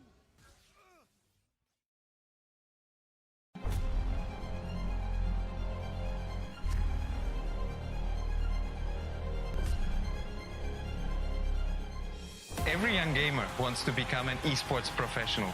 We make it happen. You just keep on winning.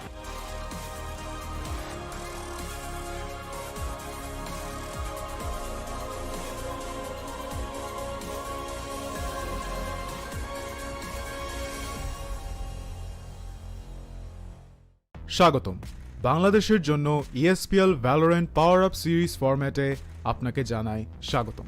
এই সিরিজটি riot games দক্ষিণ Asia সমর্থিত একটি উদ্যোগ যা বাংলাদেশের ভেতরে অপেশাদার গেমারদের প্রতিভা বজায় রাখতে এবং বৃদ্ধি করতে সহায়তা করবে। এর সুবিধার্থে পাওয়ার আপ সিরিজটিতে প্রতি মাসে 2টি প্রাইজ পুল সহ 2টি টুর্নামেন্ট থাকবে। প্রতিটি মাস শুরু হবে একটি বাছাই পর্বের সাথে, যেখানে সবগুলি দল সিঙ্গল এলিমিনেশন ফরম্যাটে প্রতিযোগিতা করবে শীর্ষ 8টি দল পর্যন্ত এবং এই 8টি দল অ্যামেচার কাপে উত্তীর্ণ হবে। এই 8টি দল ডাবল এলিমিনেশনে লড়াই করবে এবং বিজয়ী শীর্ষস্থানীয় 3টি দল আমন্ত্রিত হবে ইনভিটেশনাল কাপে।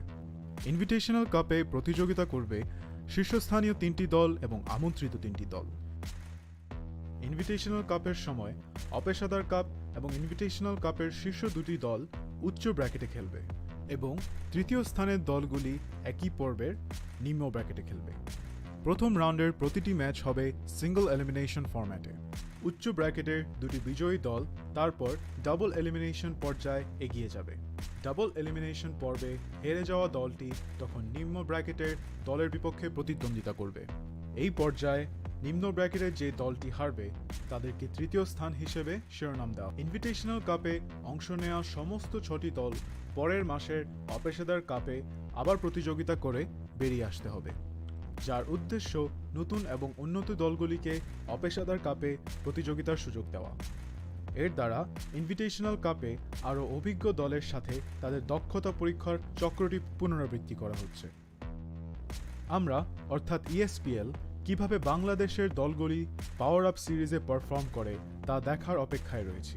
আপনার স্কোয়াড প্রস্তুত করুন এবং সিরিজটি শুরু হওয়ার জন্য প্রস্তুত থাকুন। Good luck agents.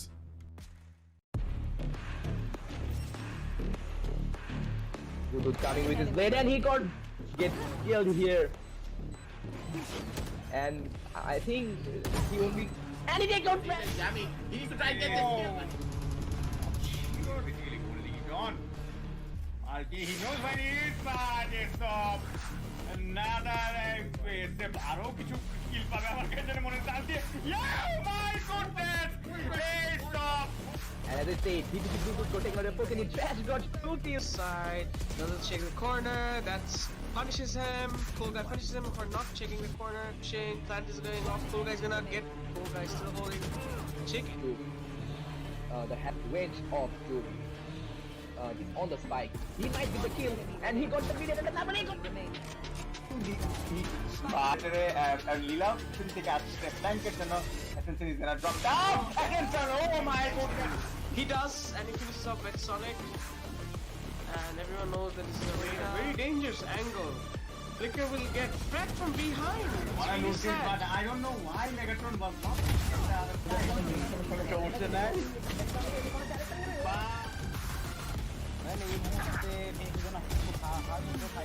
But now, it can go in your favor. যে মারতে পারে, yes! ভাই, কি শট মানে কি ব্যাপার? Oh.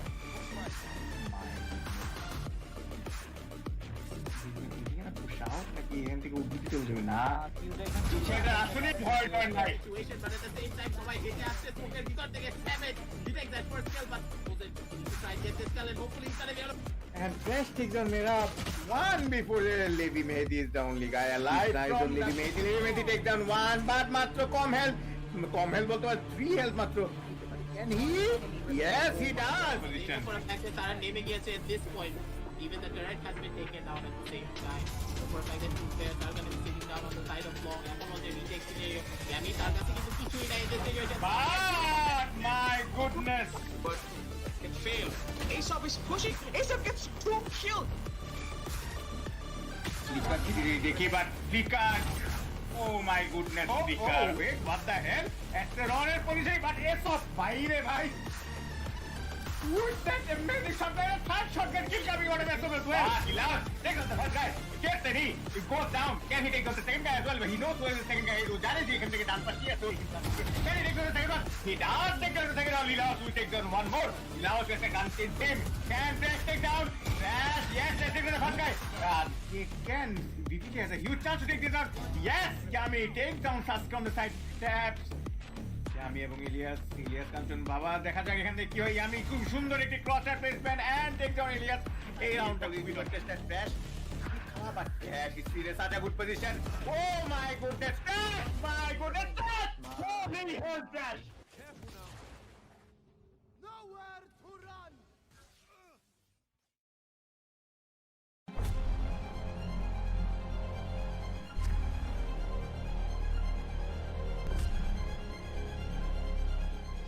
Every young gamer wants to become an esports professional. We make it happen. You just keep on winning.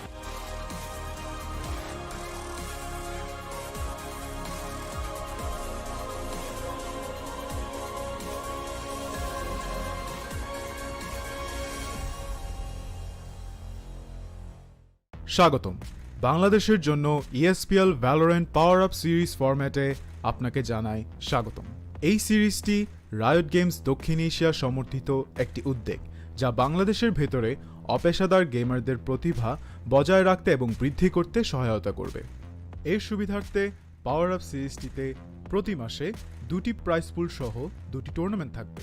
প্রতিটি মাস শুরু হবে একটি বাছাই পর্বের সাথে, যেখানে সবগুলি দল সিঙ্গল এলিমিনেশন ফরম্যাটে প্রতিযোগিতা করবে শীর্ষ 8টি দল পর্যন্ত এবং এই 8টি দল অ্যামেচার কাপে উত্তীর্ণ হবে।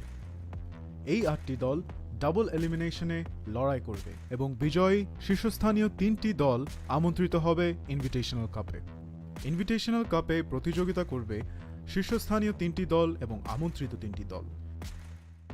ইনভিটেশনাল কাপের সময় অপেশাদার কাপ এবং ইনভিটেশনাল কাপের শীর্ষ 2টি দল উচ্চ ব্র্যাকেটে খেলবে এবং তৃতীয় স্থানের দলগুলি একই পর্বের নিম্ন ব্র্যাকেটে খেলবে। প্রথম রাউন্ডের প্রতিটি ম্যাচ হবে সিঙ্গল এলিমিনেশন ফরম্যাটে। উচ্চ ব্র্যাকেটের 2টি বিজয়ী দল তারপর ডাবল এলিমিনেশন পর্যায়ে এগিয়ে যাবে। ডাবল এলিমিনেশন পর্বে হেরে যাওয়া দলটি তখন নিম্ন ব্র্যাকেটের দলের বিপক্ষে প্রতিদ্বন্দ্বিতা করবে। এই পর্যায়ে নিম্ন ব্র্যাকেটের যে দলটি হারবে তাদেরকে তৃতীয় স্থান হিসেবে শিরোনাম দেওয়া। ইনভিটেশনাল কাপে অংশ নেওয়া সমস্ত 6টি দল পরের মাসের অপেশাদার কাপে আবার প্রতিযোগিতা করে বেরিয়ে আসতে হবে, যার উদ্দেশ্য নতুন এবং উন্নত দলগুলিকে অপেশাদার কাপে প্রতিযোগিতার সুযোগ দেওয়া। এর দ্বারা ইনভিটেশনাল কাপে আরও অভিজ্ঞ দলের সাথে তাদের দক্ষতা পরীক্ষার চক্রটি পুনরাবৃত্তি করা হচ্ছে। আমরা অর্থাৎ ESPL কিভাবে বাংলাদেশের দলগুলি পাওয়ার আপ সিরিজে পারফর্ম করে তা দেখার অপেক্ষায় রয়েছি। আপনার স্কোয়াড প্রস্তুত করুন এবং সিরিজটি শুরু হওয়ার জন্য প্রস্তুত থাকুন। Good luck agents.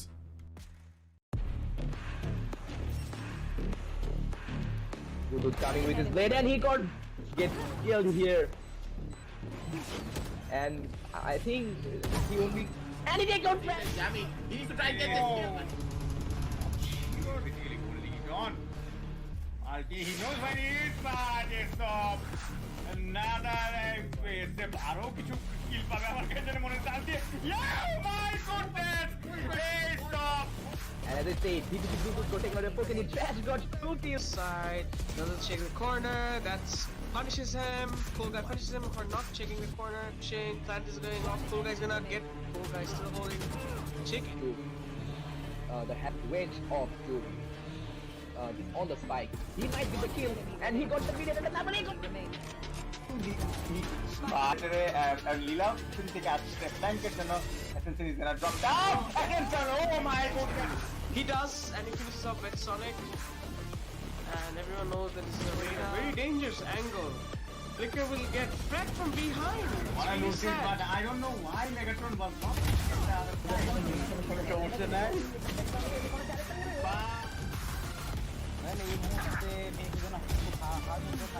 but now by it can go in any favor.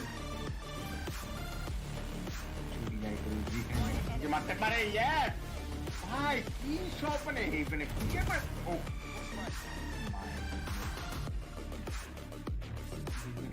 push out নাকি এখান থেকে উদ্দিতে চলে যাবে না সেটা আসলে ভয় করে নাই Situation, but at the same time, সবাই হেঁটে আসছে স্মোকের ভিতর থেকে Savage. He takes that first kill, but he needs to try and get this kill, and hopefully he's gonna be able to. and Fresh takes on Mera one before Levi Mehdi is the only guy alive. Nice on Levi Mehdi takes down one, but matro com health বলতে পারে 3 health মাত্র. Can he? Yes, he does. For a fact that তারা নেমে গিয়েছে at this point. Even the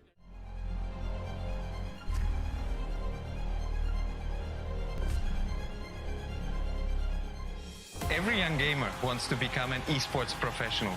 We make it happen. You just keep on winning.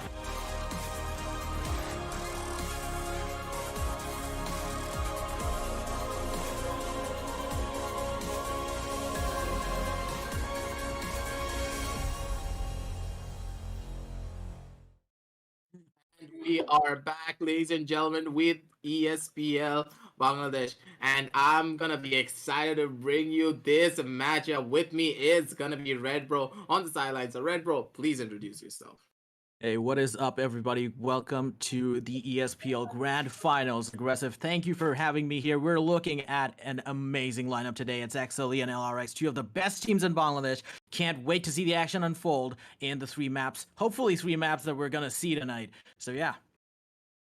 Looking at the map video screen, it's going to be super interesting to see what these teams are going to be bringing on out.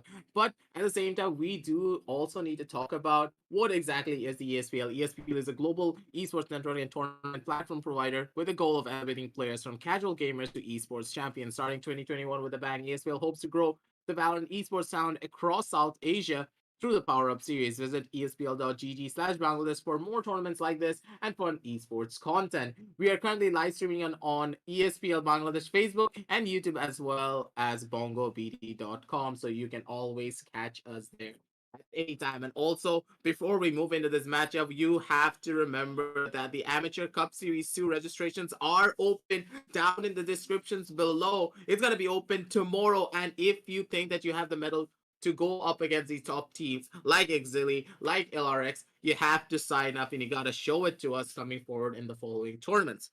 But moving on forward down into the matchup, as we look at the map video screen, we're gonna be seeing the map of Ascent, Haven, and Bind. All these three maps are the most potent maps for all of these teams. And on Ascent, I do believe that I'm gonna be giving the edge towards the side of Exceeli because they have a lot of potential when it comes to this map. Don't you think so, Red Bro? Definitely, and with the addition of Zeusaberz, one of LarioX's best players, now playing for Exceeli, I feel like Ascent is one of those maps that really tests a player's mettle in terms of how good they are in terms of mechanics, and also as a team how good you are in controlling sightlines and everything that relate to the mid peak. Because if you control mid on Ascent, that means you have essential control of the entire map, because you can just opt to have those options going on to A or B site through multiple directions. And as a defender, choking out the attackers on mid allows you to envelop them through the B main and A main areas, given the fact that you're able to anticipate where the enemy is actually stacking their main spike attack either on B main or A main. But there can also be a scope for mind games if the entire attacking team decides to just shove in through mid, go through markets, or go through CT towards A. So there's that potential from the attacker side as well. So the defenders need to be able to get a read on them. So that mid aim duels that are going to go down from A short to mid link and market towards top mid are going to be essential to actually figuring out how the flow of the round goes. So yeah. It's all about having that mid control, as you stated as well. Mid control is the name of the game when we are looking at the map of Ascent, and I'm really hoping to see that the teams are going to be learning from what happened previously, especially LRX Esports, because they had a long set of games before they actually got into this matchup against Exceeli. They had a long and grueling 3 maps previously going up against the side of Zeusaberz. And it's gonna be really difficult for them. I do believe the players are gonna be feeling the pressure coming out as well, because I do not know if you were watching Red Pro or not, but the first map was a 14-16, second map was a 13-6, and the last map was a 13-11, and LRX were able to barely win out on a lot of those rounds as well. It all came down to the 1v1, so the players are gonna be feeling the pressure, and with only a 30-minute break to work with, and Exceeli being at their full strength, it's gonna be quite difficult for them.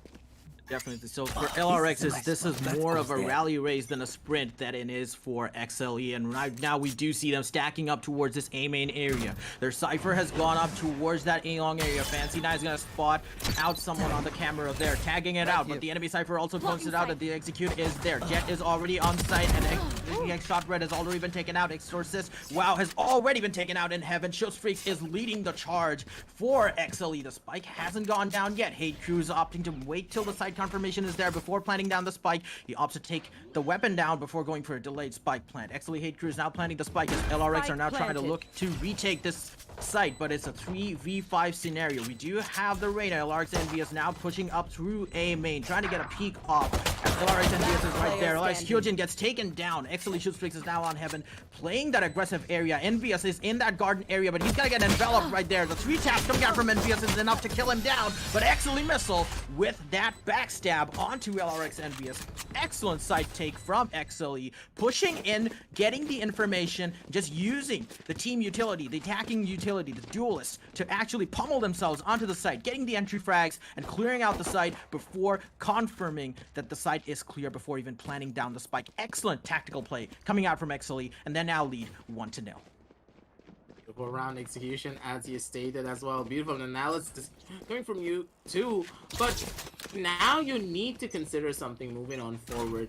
Yes, Hate Crew, he did go in for the classic because of course who can ever just deny the fact that you can see a Prime Classic lying around, you want to pick it up because the Prime Classic equals to 20% more headshots on those right clicks. But it's gonna be Hyojin getting that first initial kill on the shoes before he does go down on his own terms, but it's gonna be Lunatic getting a kill on the sidelines as well, taking him down to a 2 vs 3 scenario, but it's gonna be Missile, of course, leading up the last remaining member down near the side of Boathouse. And now on this post-plant scenario is gonna be the side of the defense. They're gonna be quite happy, mainly because this eco round, in a way, is still a success, but it's gonna be Zolo seeking it on around through the side of mid, gets a well-placed headshot onto headshot to take him out. The Exorcist is the last one remaining. Goes for a dash in, but gets caught in the wall in that scenario. And it's gonna be Hate Crew to take him out. And it's gonna be another round on the board for the side of the attackers. But Red Bro, here is where the flow of the match should change, because now it's gonna be the Byron coming out for the side of the defense.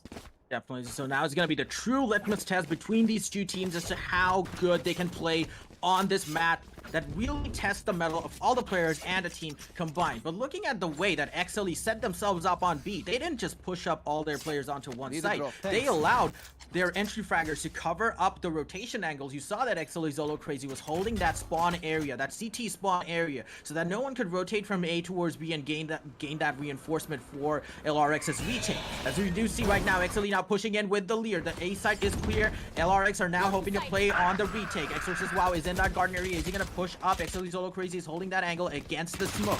LRX Hyojin has been spotted out by the recon dart in the smoke, so he's gonna be pushed away as Hate Crew goes in for the plant, and LRX are now facing off against a 4v5 retake scenario. Fancy Nine is hovering towards mid. He's gonna not allow anyone else to come in through that A short angle, but he doesn't have the information that everyone is already on garden, so he's gonna go to A short again. He's gonna try and take out someone. He does take someone out. Envious gets taken down while Zolo Crazy picks up another kill on Exorcist. Wow, LRX takes takes out Zolo Crazy and Kyojin. The tides might be shifting here as Kyojin takes out another headshot. 2 headshots in a row. Now it's a 2v2, but he's dangerously low. He's on 11 HP. The recon dart goes out onto the spike. Is he gonna get another one? He gets the triple headshot. Fancy 9, the only one. The cyber cam is taken down before it can be used to any effect. Kyojin is holding that angle. It's not gonna be enough. Actually, Fancy 9 takes him down, but LRX will take with the headshot. But it's not gonna be enough time to save the round for LRX, and Exceeli barely edging it out for the 3rd round. This was way too close for comfort. Exceeli, they may be patting themselves on the back for that round, but at the same time, coming out from the side of the casters, you cannot give away rounds like that, especially when you have those 4 versus 2 advantages in your favor. And you can already see the sweat coming off of all of these players. They are fighting to the nail, going up against each other. And LRX, they're going to be really warmed up in their matchup, but it seems as though the energy coming out from the side of Exceeli is just a little bit too much to work with, and we're going to be seeing a gamble coming out from the side of the defenders. They're going to be going for a fast rush and eco rush going down onto the side of B main. But it seems as though Exceeli, they know what's up, but Exorcist, he hits the headshot on the missile and takes him out, and this one peak is going to be massive coming out from them. But Exceeli, they know exactly what's up. They're going to be making the plays, trying to go in through the side market, but it's going to be Shoestreet getting one on the Kyojin. Heiku gets one on the Exorcist. 2 members and the bodies are going to be dropping on down, but NBS, he knows what's up. He goes in for the spray to get that kill onto the Omen, going into the back of sight. He goes in for the taps with the burst, but he's not going to be able to connect just yet. Heiku takes him out immediately. Heiku, he's looking for the ultimate down onto the A side, and he's going to be popping it off immediately, leaving Shoestreet down to spend for himself. But it's gonna be headshot, getting the headshot on the Shoestreet and takes him out with the spike going down and the camera spotting him out. Down in this 1 versus 2 with only 4 HP. Things look dark for this Omen player. Scanning ahead. Moving forward into the matchup though, 2 members are gonna be running down from the side of heaven, and but Heiku, he's making the difference. He nearly got the TP off as well. This would have been massive for him if he just had a little bit more HP to work with, but it seems as though headshot, he knew exactly what's up, goes in for the spray, and he was able to get that kill. But once again, you have to remember, this was a force by round coming out from the side of the defenders. So this thrifty round and the fact that they won it out means that they can now buy an operator for the side of Exorcist with their full buys going on forward. So Red Bro, I do believe that they're going to be happy with that round, and the tides had already shifted. Definitely, that was a sigh of relief for LRX going on to the 4th round where they barely edged that one out. But action all around, these teams going at each other's throats at this point. But we do see LRX Exorcist does have that operator near that A short, but he's gonna get chased down by Exceeli Shoestreet, who has that Blade Storm up. He's hovering around that mid area trying to get a peek out. LRX Exorcist, wow, is gonna get his sight lines cut off by the dark smoke, dark covers that are coming out from the Omen. Exceeli Zolo Crazy hovering around that wine area, making sure it's clear if they want to go in for a rotate, but he is covering that particular area so that LRX aren't able to get out of there. Exceeli opting to play it a little bit more slow. They want to gain that information before making that push onto the site. LRX Kyojin has found himself ulting into Boathouse. He's gonna try and get himself in an advanced position to defend B, and they sense it. Exceeli have the game plan ready. They move towards A. No one has been moving towards Garden, as Exorcist has been playing in deeper position on towards A Heaven. He's been peeking out with that operator throughout Garden, but there's no one there. They're all stacking up towards A main, waiting for this push. Exceeli Zolo Crazy puts out the Leer. There's someone behind Generator. He gets caught by the trap, but the trap has been taken down with a dash. Shoestreet takes down and shot red with a headshot of the Blade Storms, but the operator is still there in A Heaven, posing a significant threat. LRX NBS takes down Exceeli Hate Crew, and the Exceeli attack might just be thwarted a little bit as the Call of the Hunter comes down from Fancy 9 from below Heaven. Exceeli Fancy 9 is now holding that particular angle. I'm sorry, Exceeli Missile was the one who popped that ultimate, but here comes another Leer as a Guardian shot comes out to LRX. But Envious is pummeling in from that garden area, gets the 3K, and oh my goodness, Exceeli, the way that they pushed onto that site, it looked like they had full control, but LRX are like, nope, and in one fell swoop, they retook the site. All thanks to amazing Envious, who just pushed in from Garden, got 3 kills, easy, and just absolutely dismantled the attack coming out from Exceeli. Oh, it's absolutely incredible. Envious Like, I was looking at that fight for so long on the minimap, and I knew for a fact that if No more NVS charges lost that left. fight, it was all over for the side of the defense. There was no way they could have gone down from the side of Heaven and actually going for a retake in that situation. And you could see that as well, that they were struggling to go down in, but NVS made their opening that they needed to push down, by getting that kill on the Fancy Man. But at the same time, it's gonna be Exorcist holding down the sidelines. Fancy gets then one kill onto NVS. 1-for-1 trade coming out from both sides, but no gun advantage whatsoever for the side of the attackers, as they were not able to pick it up.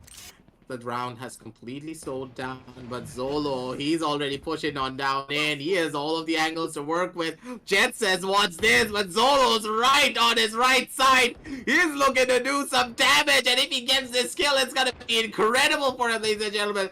They're both sizing each other up, but Exorcist, he had his spider senses tingling in that situation. Knew exactly where Zolo was gonna be. Get the headshot. It's gonna be Headshot getting a headshot onto One enemy Missile, remaining. and it's gonna be Kyojin coming in from the side of Heaven, jumps down like a majestic angel, gets that kill onto his own clone, and with Exorcist with a beautiful upshot to boot, it's gonna be LRX taking us to an even Steven scoreline of a 3-3.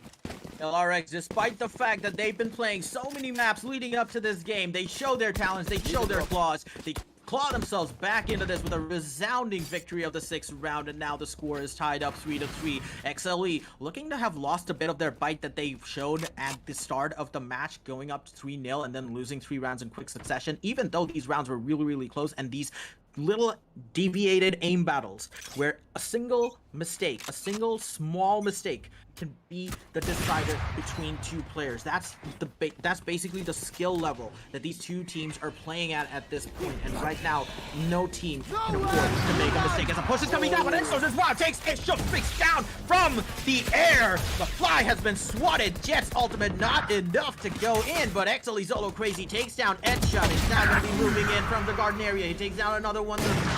The heal is there, but it's not going to heal him up to full HP, not enough to get his armor back. And right now, Exceeli Hate Crew has planted the spike, and LRX are going to face off against another retake scenario, but it is a 3v3.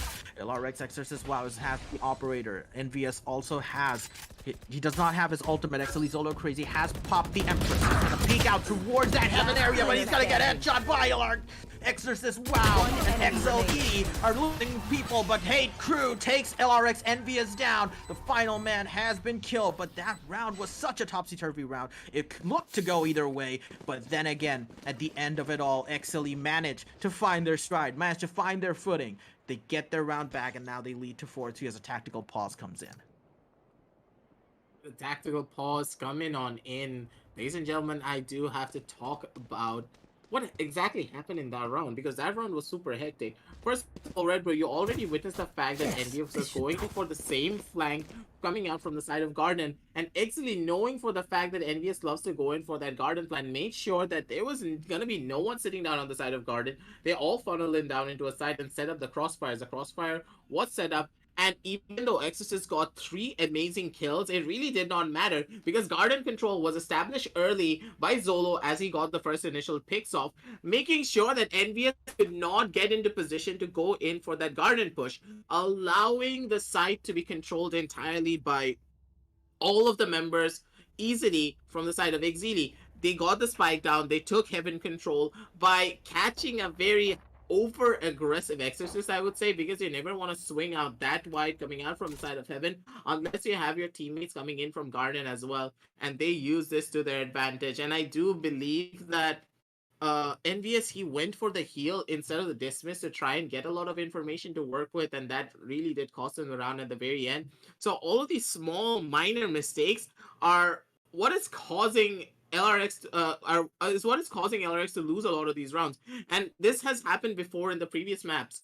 They lose their mojo because of the small mistakes that they make, and they need to keep their composure, because Exceeli, they're gonna be punishing you no matter what you do, and even if you make the minutest of mistakes, that's gonna be costing you rounds, and you cannot have that, especially when you are fatigued and you want to close it out as fast as possible, because Exceeli, they're one of those teams that are just going to get warmed up, and they're going to come back even stronger and even harder, even if you take them down on round 1. That is the nature of Valorant. And if you have the stamina to keep on going, that is good for you. But I would say after such long sets and long maps, you want to try and close it out as fast as possible because your players are going to be straining. Definitely, and you do have to also balance out your energy in order to not exert yourself too much, because this is the first game and it is a series. So for LRX, it comes down to a very difficult decision. Do you break Exceeli's morale right at the get-go in game 1, go all out, go ham, and try and get as many rounds as possible and win with a big enough deficit so that Exceeli gets demoralized for the next match? Or do you save your strength for game 2 and really go at it at a, like a do or die sort of scenario and pull it back for game 3 and then basically put Exceeli in your own endurance level and at your own stamina level so that the playing field is even? So these are choices that LRX have to make at this point. But if they want to execute on the first option, they do need to secure the mistakes, as you did say. They do need to cement the gaps in their plans and in the fact that they've been losing out a few of the aim battles that they should have won, and they're just allowing Exceeli to pummel onto sites. They're just getting pushed in really, really easily. Maybe the retake strategy might not be the best against Exceeli because they know how to hold a site. We've seen this in the 4 rounds that they've won. Once they gain control of a site, it is not impossible to drive them away unless of course they spread themselves out too thin and they basically, get caught up position from the retaking positions coming out from LRX. But right now, it looks to be that LRX are going into this ham. They want to actually get as many rounds as they can, given the fact that they have won 2 rounds with total frags, right? They have killed all of the enemy players in 2 rounds, and that just shows the fact that they're going in this ham. But they do need to, cement the gaps that they've been showing throughout their tactical plays and throughout their individual plays as well. They are an amazing team, but they just need to provide that sort of consistency that you need in order to beat a team like Exceeli, who's really experienced. They have amazing players capable of pulling out these individual flashes of brilliance. And to combat that, you need a good team composition and you need communication. And I feel like for LRX, that's going to come into their stride a little bit because I'm sure they're a bit jaded from the last game as well. So for both these teams, it's all a matter of who gets into high gear quickly and who can sustain it for long enough. Completely agree with you on that. And on the side note as well, as we are waiting for the players to load on in, I do have to remind you that the Amateurs Cup registrations are going to be open, so make sure you check the description down below and of course sign up with your friends, because honestly, if you're not signing up and showing us your medal, how is the Valorant scene going to be growing? So make sure you go on down in the description, get in the links, go and register with your friends and show us what you can do. But going back into the match, we're going to be seeing a heavy aggressive mid control coming out from Envious. This could just be the make or break situation that they needed. Right. Yes, such a beautiful position to work with, but he's not looking. He's not looking back to the side of short. He does get 1 kill on a fancy, and with the flank watcher going down already. But they're already inside of sight, and this is going to be such a dangerous match for them, because now in this retake scenario, they're not going to be pretty happy. Zolo's going to be able to even out the playing field by taking out the Cypher as well. Zolo is so crazy in this situation. I don't know who's the lunatic. Is it lunatic or is it Zolo? He goes in for the jump peek and then gets a kill on the lunatic, taking him out as we go into a 3 versus 4 retake scenario for the side of LRX. But right now, it does look like that Exceeli are fighting tooth and nail to keep control of this site. They do have the man advantage. They're peppering down fire from under heaven. LRX Fusion now opting to peek out. The leader finds it, but the dark cover is not going to be enough to basically keep him down. Exceeli just dashes in under heaven to block the site as Exceeli Missile is there in an advanced position to anchor his way onto the site as Exorcist WoW chooses to save his operator that he has gone. And it's going to be tremendous economic damage if Exceeli managed to take it away from him, but Exorcist WoW is going to try tooth and nail to protect his operator from the hunting Exceeli members as the timer ticks down, and Exorcist WoW is able to barely scrounge out of there alive. But oh my god, Exceeli, what are you doing, man? I've given Zolo to be one of those players that love to push in no matter what happens. His pushes are, I don't know if it's just being chaotic or I would say it's tactical aggression, because the way he pushes up to heaven, knowing for the fact that on the previous rounds, they always love to take a very delayed approach when it comes to their heaven control. They play it a lot more slowly, not expecting such an hyper-aggressive point, but Missile! Oh my god, that jiggle headshot straight through the wall! Exorcist probably flew out of his chair after he got hit by that. My god, what did we just witness? That was, that was basically one of those shots that you really, really need to clip and just, you know, save for from memory. So we do see LRX NBS peeking out aggressively through that B main area, takes down Exceeli Missile. That's going to be a big kill for them. And now they know that Exceeli have stacked up towards A. They do have that retake scenario coming in. They have let go control of A site. They do not want to contest Exceeli pushing in. Rather, they want to basically stop them when they actually go in for that plan. You see that they have advanced positions, but Zolo crazy. Oh my goodness, again, with that peeking out, smooth as silk, headshot onto Exceeli as well. Has that recon dart on him, but he has to take it down as Exceeli fans and Paid Crew now push in. Exceeli Zolo crazy gets another kill from Garden. What is this, man? You can't stop him. LRX envious. Is he going to be able to do it? No, Exceeli Hate Crew takes him down. The Spectre is out because he was out of ammo. He's going to go in for Kyojin as he pops up for another shot. Exceeli Zolo crazy is going crazy here. He gets the 4K, wins out his round for his team. And oh my god, Exceeli Zolo crazy. What an amazing player. And looking at his style, you might think that he's just going in willy-nilly, going in for those kills, but this is actually tactical aggression, because when you're a player who plays in these entry fragging roles, you have a lot of scenarios in mind, and with experience you gain access to those scenarios over and over again. So he's been exposed to these sorts of situations where he has to play aggressive or he has to play defensive. He knows exactly when he should go aggressive and when he can win out those fights, and that is why you see this crazy playstyle working out from the one and only Zolo crazy. I completely agree with you on that, and I can also add that Raid is one of the few agents in the entire game that would allow for a playstyle like this, mainly because if you want to utilize the full scope of Raider, you always have to play aggressively because of the distance being available. Even if you're in the most stickiest of situations, you can get out if you're confident that you're going to be able to get that kill. Just as I said, though, it's going to be Kyojin and NBS getting one kill each of their own, and the site has been opened up, ladies and gentlemen. 3 versus 3 is the situation, but with Hate Crew, the master flag coming down from the side of B main, he's going to be able to take down 2, and with Shoofsfreak getting the last remaining member as well. A beautiful round indeed coming up from the side of Exceeli, taking us to a 7-3 scoreline. And Red Bro, if they're able to keep this momentum going, this is going to be a very fast map one. It looks like Exceeli are having a lot of fun in this game. Hate Crew coming in clutch with that B market push. Omen, definitely the one lurking in the shadows, flips up the round after LRX worked so hard to bring it back, so hard to even up the scoreline. Hate Crew just absolutely dumps water on the plans of LRX and dumps any hope of them coming back up. And Exceeli's economy is now being consolidated. 8,600 on Fancy 9, 7,300 on Shield Streaks. As we do see another push coming in. Exceeli is now using his Blade Storm to try and take someone out, but Exceeli Hate Crew is not going to have enough. He shoots him through the Cloud Burst, and he's going to play down the dark cover towards A short as they going to push onto this particular mid side. Exceeli Missile takes a trade on Envious in that middle area. He uses the shock dart onto the Cypher. Is it going to be enough? No. LRX headshot takes down Shield Freaks with that frenzy from downtown as Missile. One enemy remaining. Bro, you almost killed your teammate with that one, but okay, no worries. LRX Kyojin is the only one remaining. Hate Crew has that angle covered. He knows he's not going to be able to peek out against the Vandal. He has peeked himself out. The shoulder peek is there. He knows, no, it's on the right side. He's going to go to the left. He's going to go to the right side. He's going to go again to the left. And right now, Hate Crew is just waiting in and trying to get this out. He has a knife out. He's also shoulder peeking. He's also playing it. He's also taking the bait, but there he goes. The jiggle peek comes out from him. 5 times the charm. On the 5th side, he brings out the fan. He brings out the Vandal. And just headshots LRX Kyojin to oblivion after that amazingly funny play. What was this? A Tom and Jerry chase or what? He's like one time going left, one time going right, but still. That was a fun round to say the very least, at the very individual, but still.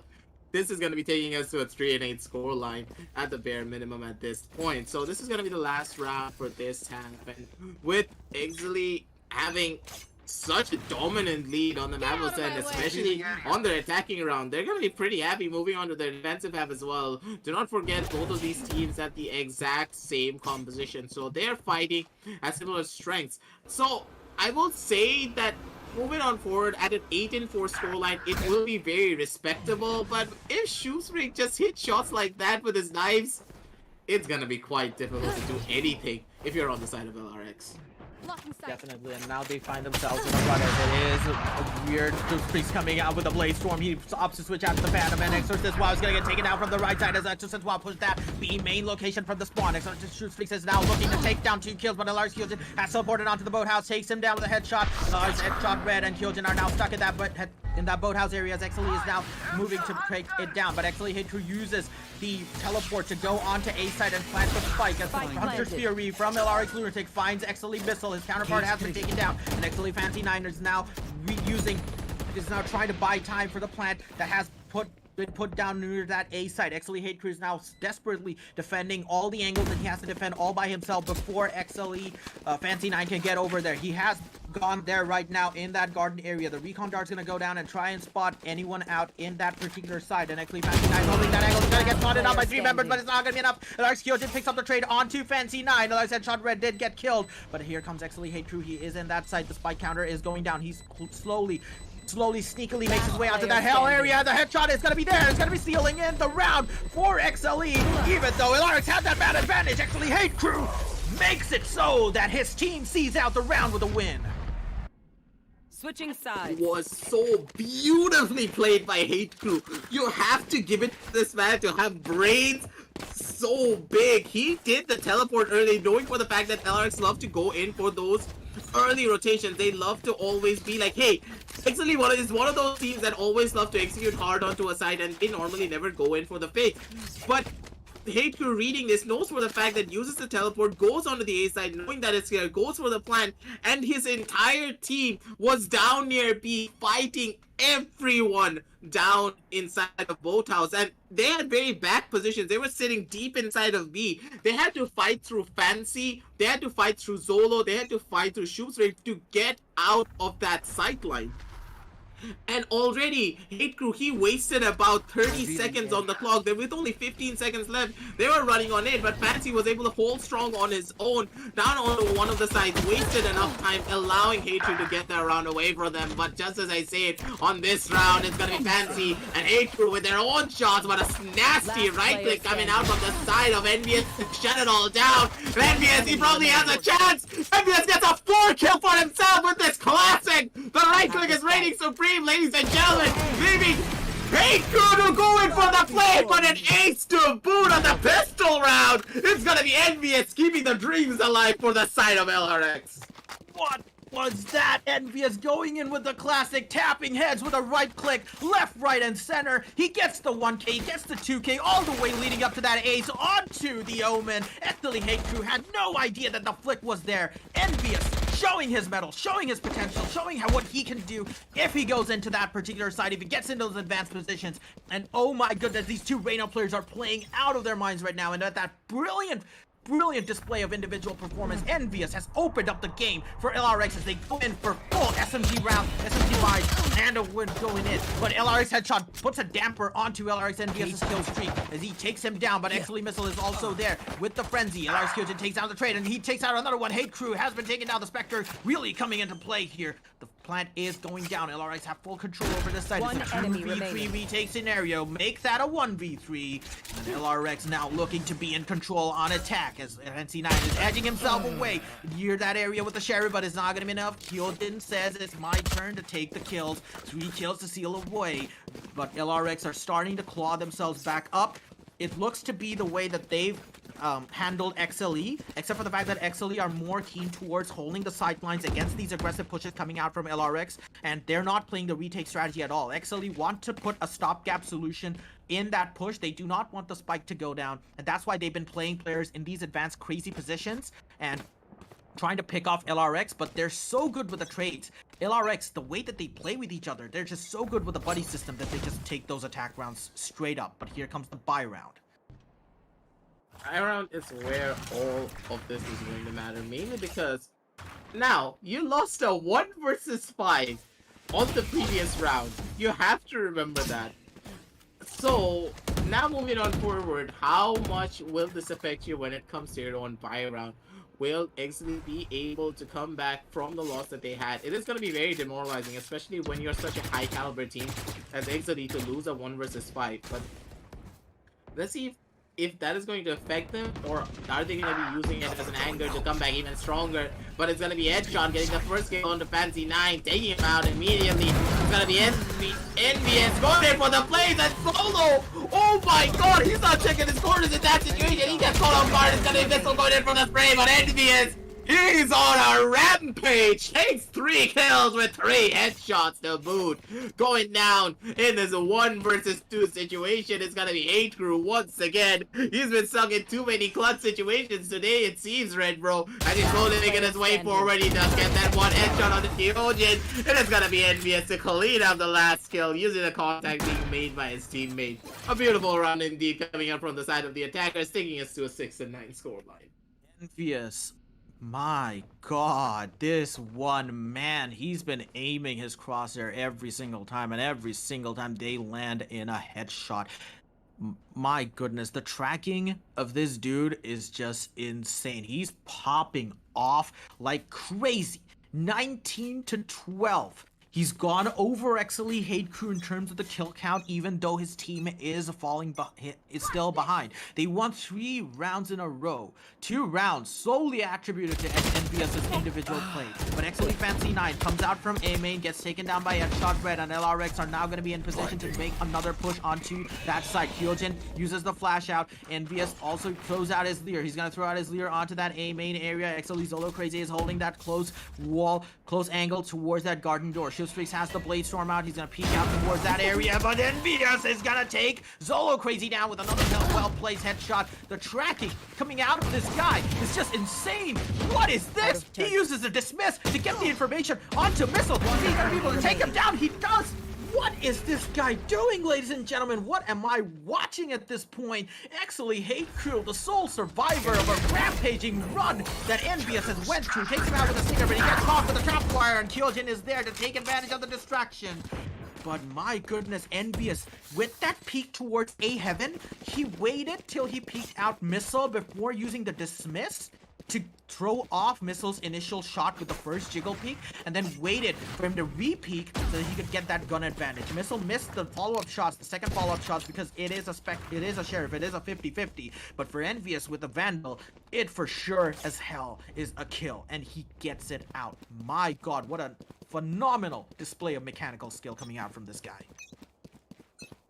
The confidence levels are going to be coming out high from him as well. You can already see that this man is brimming with confidence, and who wouldn't be if you get kills like that? You got an ace in the pistol round, you got 4 kills on the second round, and moving forward you get another 4 kills on the buy round of Exceeli. He's gonna be brimming with confidence. He's gonna be floating in the air at this point. The amount of ground that LarioX has already covered, they're on a 7-9 scoreline, slowly decreasing the score gap, and I do believe that Exceeli, they need to start establishing control. They need to assert their own dominance. They're playing a bit too passively, and this is what is causing them to be at such a bad scenario, because they're giving away a lot of the map control. They're not really pushing, they're not really trying to establish their own dominance, and it's just giving so much space away. It's gonna be Luton getting 1 kill on the 8 crew as well. 2 members have already gone down for the side of the defense, and I say this over and over again, losing that 1 person onto the side of defense means losing at the bare minimum of 2 people on the side of attack, and already the positions have been found out. But it's gonna be Missile finally being able to get kills of his own. Missile gets 2 kills on the sidelines. It's gonna be leaving Zolo to go up against Exorcist. Exorcist didn't hit that shot on Zolo with a nasty flick. Takes him out down near A main as the mojo is back, ladies and gentlemen. Exceeli, they take the 10th round on the board for their side. What was that, Zolo Crazy? That was absolute aimbot coming out of that guy. He didn't know that he was there. 1 shot miss, and he's like, nope, I'm punishing you for it. Just swipes the entire angle, just goes in like that and just puts out the nastiest flick I've ever seen on a player. I'd be tilted if I ever got that flick onto my head in an Ascent A main 1v1 position like that. My god, Exceeli, Zolo Crazy, what is wrong with these Reyna players today? It's like Reyna is some sort of secret agent. When you play, you gain like insane access to insane aim and stuff, so I have no other ways to explain it. Like, these Reno players have been absolutely popping off. Exceeli, Zolo, Crazy, and Envious. Envious more so in the recent rounds. But we do see that Exceeli have decent mid control, but it looks like LRX are going to be pushing up towards this A short. They do not have anyone to intercept them from that mid market area, but LRX Fusion is going to go in with that. LRX Exorcist, wow, takes down Hate Crew in that garden area, but they know that he's there. Zolo Crazy is going to find out the one. He's going to find one. Is he going to find two? He's going to go in for the spray, opts to use it. Very patient play coming out from him, controls the recoil, goes in for the second spray and gets the kill, and Exceeli Fancy 9 is going to take out the fourth kill, and Showstreaks takes down the fifth. Amazing retake coming out from Exceeli. Absolute quality, textbook play coming out from them, especially the way that they use their ultimates, especially the way that Zolo Crazy controlled his recoil against that 1v1 duel against Headshot Red. Now that round just absolutely, you know, they just ran hot knives through butter of the attack of LRX, and they get promptly rewarded for it. 2 rounds in a row for Exceeli. LRX's economy is now buckling under the pressure. And you cannot be losing when it comes to the economic advantage at this point, because if you lose at this round, it's going to be all over for you. You need to win this at the bare minimum, because moving on to the next round, you are not going to be having any form of buys to work with, especially with the amount of credits that they do have. And the main problem that I see already, I think you have noticed as well, initially LRX went for a lot of map control, and now look at where they are. They're trying to hard rush down onto a side, and it's not gonna work against a team like Exceeli. They're always ready for this. They're gonna be running on in, but it's gonna be Solo Crazy getting 1 kill onto Envious. But Lunatic, he gets a spray down. He gets 1 onto the side of Missile to take him out. And the bodies are already gonna be dropping on down, ladies and gentlemen. I may have spoken a bit too soon, because the rush down from the side of A main has worked out in their favor. Down on a 4 versus 2 scenario is gonna be the side of the defenders going on for this retake. It's gonna be really difficult as well, as the coffin death is happening down under the side of Heaven. Fancy 90 does get that 1 kill, pops the ultimate. Now very much possible. 3 versus 2 is the situation. They know exactly where all the last members are gonna be. And Fancy, he got a nasty headshot on the Kyojin, but it's gonna be Exorcist take the reverse headshot onto Fancy 9. Taking him out immediately. It's gonna be 8 Crew trying to do what he can. The sprays are gonna be coming on down, but it's gonna be headshot. Getting that headshot onto Hate Crew to take him out. And it's gonna be LRX answering back with their own calling. Gets 1 more round on the scoreboard, but this was a very important round for them to win, Red Pro, because now the economy has stabilized. So moving forward, they need to keep this momentum going. Definitely. Then now Exceeli are the ones on the back foot with their economy buckling under the pressure. If they lose out this round, they're going to have to force an eco or force buy. My guess is they're going to go for a force eco because they can afford to let go of this round and the next, given the fact that they'll still be in the lead at 11-10. But looking at the side of LRX, my goodness, the way that they went in there, I was a bit scared, not going to lie. I was a bit skeptical with the way that they were spraying down the angle, but it did work out for them. But now they're going to go for an explosive push onto this B side area. LRX is now taking control of this. The paranoia was out from them, but they actually take down 4 members in quick succession. It's gonna be LRX Lunatic, the only person against 1v4 of XLE. Showstreaks was the only person that got taken down, and Exceeli Fancy 9 is now holding that angle to that boathouse area. Is gonna find out Zolo Crazy. He's gonna take him down with a headshot. He's gonna find Exceeli Missile as well. He's gonna take him down with a second headshot. It's a 1v2. It is definitely doable at this point. He has the recon dart. He has the recon drone. He has the shock dart. Exceeli Fancy 9. Oh my god, he pulls out the shock darts of the wrong time at the worst time possible, and Fancy 9 is not gonna miss that shot, bro. He's not gonna be going away from that. Sova hits the headshot and ends Lunatic's lunatic run of 2 headshots. He was looking to keep the dream alive, but XLE are now in match point. They have a strong economy, as LRX are now forced to go broke in this round to keep their dreams alive of winning on Ascent. Will they be able to pull 4 wins back? We do not know. Get out of my way! My god. Scanning ahead. It's the definition of why you sometimes hate Valorant. The timing was just so horrible in that round, but that arrow was incredible as well. Exorcist, he's not checking his right side, and Solo with a cheeky angle tries to go in for a play. He's not checking his corners as well. He gets caught off guard. It's gonna be Red getting that first initial kill off, and Luna getting 1 kill of his own. Shieldfrick goes in for the spam. Hex Crosser was right on top of the head of the Cypher, but he was not able to get that kill in that situation. Kyojin gets it. kill on the Fancy 9, evening up the playing fields even more. Going down to a 4 versus 2, but he has to strike with his own vengeance. We're gonna be going down to a 2 versus...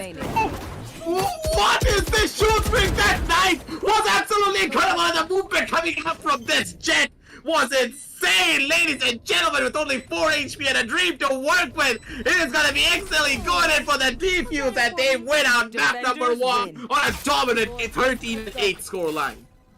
Group streaks, oh my god, we haven't seen that Jet play in a while. He has been known as one of the best Jet players in Bangladesh, and he shows exactly why he is regarded as that. Pops his Blade Storm, takes the headshot, goes in above Generator with the updraft and the dash, takes him down with a Vandal peek out, and XLE. LarioX Lunatic was just not in a position to contest that, and Shield Streaks, my goodness. These flashes of brilliance from these individual players have just sealed the deal for us. Envious. Look at his combat score, nowhere near anybody. He's a class apart, but unfortunately he didn't pull his team through because Exceeli as a team were just better on the retake scenarios, on the tactical sides. And my goodness, if this is a sign of things to come, I'm excited for a second game already. It's gonna be one of the really hard games, that's for sure. Especially for the side of LRX, because now that they lost out this first round, it's either your prediction is going to be coming to Red Pro. They were just sizing up Exceeli in the very first game, and they're going to be coming back even stronger in the next one, or their morale has taken a big hit, and their long set of games that they had previously is showcasing in the following maps. I'm really hoping that LRX are able to put up a fight, because we as viewers, we of course want 3 maps to come out. Even though it may kill us to cast it, but we're gonna die casting because this is what we love to do. So stick around, ladies and gentlemen, as we set up the very next game, and we'll be back with the reel shortly with ESPL Bangladesh in just a little bit.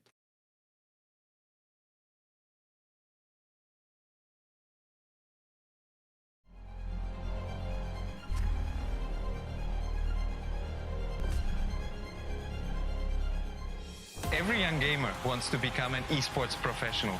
We make it happen. You just keep on winning.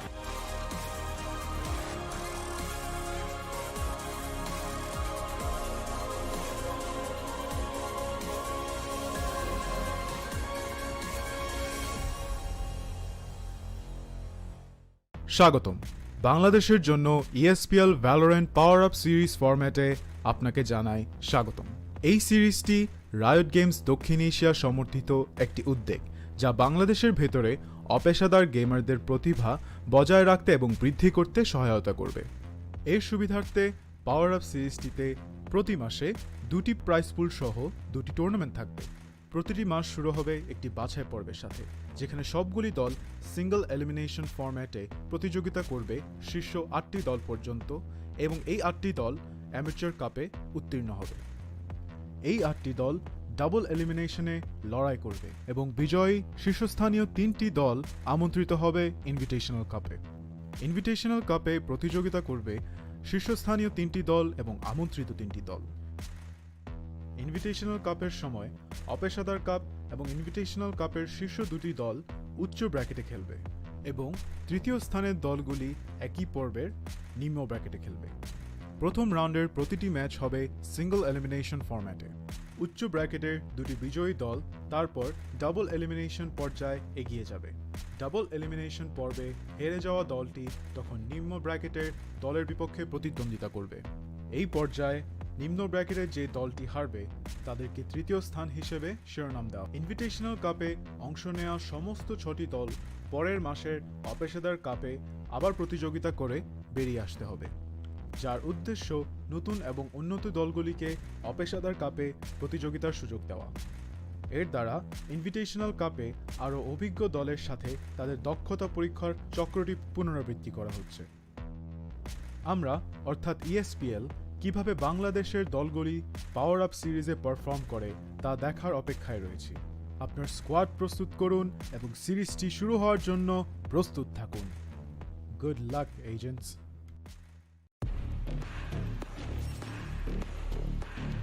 Dudu coming with his blade, and he gets killed here. And I think he won't be. And he takes out Brad. Jamie, he needs to try and get this kill.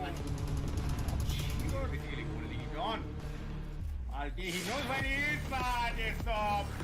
Another aggressive. আরো কিছু কিল পাবে আমার কাছে মনে চালছে। My goodness. Hey, stop. And as I say, DPC Blue got taken out of poke and he trash got To his side, doesn't check the corner. That's punishes him. Cool guy punishes him for not checking the corner. Shane, plant is going off. Cool guy's gonna get. Cool guy still holding. Chick. the wedge of Jovi. On the spike. He might get the kill, and he got the video and the double he got Lila থেকে আসছে ফ্ল্যাঙ্কের জন্য Ascent is gonna drop down. Oh my goodness. He does, and he finishes off with Sonic. And everyone knows that this is a very dangerous angle. Flicker will get fragged from behind. Wanna lose it, but I don't know why Megatron was not.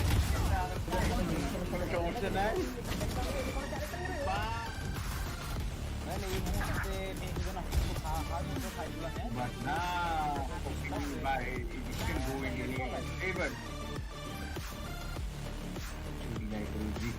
You must have put it, yes! Why? He's sharpen it, even if you give it. Oh.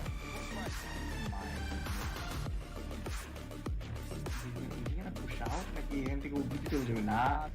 He said that actually hard one night. Situation, but at the same time, so I hit after Smoker. He got to get damage. He takes that first kill, but he needs to try and get this kill, and hopefully he's gonna be able to. And Fresh takes on Mera one before Levi Mehdi is the only guy alive. Nice on Levi Mehdi. Levi Mehdi takes down one, but Matro com health. Com health bolte was 3 health Matro. Can he? Yes, he does. For a fact that Tara naming it at this point, even the turret has been taken down at the same time. For a fact that 2 players are going to be sitting down on the side of long. এখন বলতে retake scenario. Yami তার কাছে কিন্তু কিছুই নাই এদের থেকে just. But my goodness. But it failed. Aesop is pushing. Aesop gets 2 killed. Dekhi but Flicker. Oh my goodness, Flicker. Wait, what the hell? At the runner position, but Aesop. Bhai bhai. Who's that amazing shot? There is third shotgun kill coming out of Aesop as well. He loves. Take out the first guy. Gets the knee. It goes down. Can he take out the second guy as well? But he knows who is the second guy. He can take it down. But yes, so can he take out the second one? He does take out the second one. Lilaos will take down one more. Lilaos gets a gun in him. Can Fresh take down? Fresh, yes, let's take out the first guy. He can. BPK has a huge chance to take this out. Yes, Yami takes down Sasuke on the side. Taps. Yami এবং ইলিয়াস কাঞ্চন বাবা দেখা যাক এখান থেকে কি হয় yummy খুব সুন্দর একটি ক্রসার placement and take down Ilias এই রাউন্ডটা খুবই contested fresh but cash is serious at a good position oh my goodness fresh my goodness fresh holy hell fresh Nowhere to run.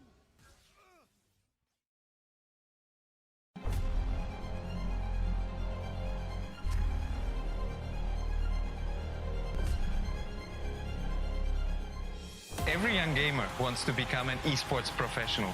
We make it happen. You just keep on winning.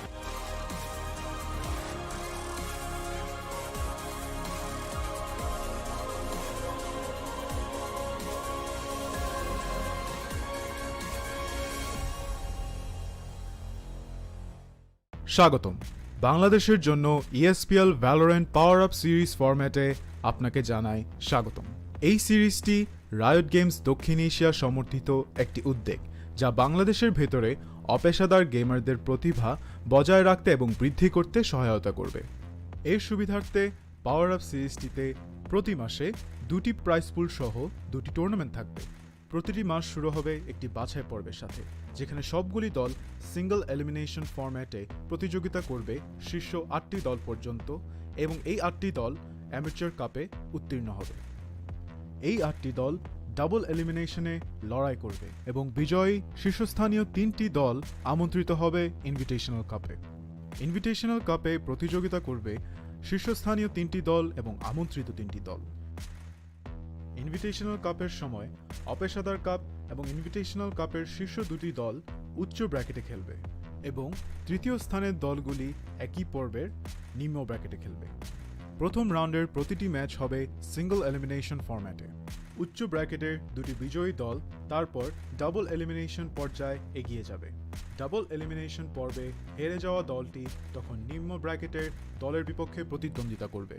এই পর্যায়ে নিম্ন ব্র্যাকেটে যে দলটি হারবে তাদেরকে তৃতীয় স্থান হিসেবে শিরোনাম দেওয়া। ইনভিটেশনাল কাপে অংশ নেওয়া সমস্ত 6টি দল পরের মাসের অপেশাদার কাপে আবার প্রতিযোগিতা করে বেরিয়ে আসতে হবে, যার উদ্দেশ্য নতুন এবং উন্নত দলগুলিকে অপেশাদার কাপে প্রতিযোগিতার সুযোগ দেওয়া। এর দ্বারা ইনভিটেশনাল কাপে আরও অভিজ্ঞ দলের সাথে তাদের দক্ষতা পরীক্ষার চক্রটি পুনরাবৃত্তি করা হচ্ছে। আমরা অর্থাৎ ESPL কিভাবে বাংলাদেশের দলগুলি পাওয়ার আপ সিরিজে পারফর্ম করে তা দেখার অপেক্ষায় রয়েছি। আপনার স্কোয়াড প্রস্তুত করুন এবং সিরিজটি শুরু হওয়ার জন্য প্রস্তুত থাকুন। Good luck agents.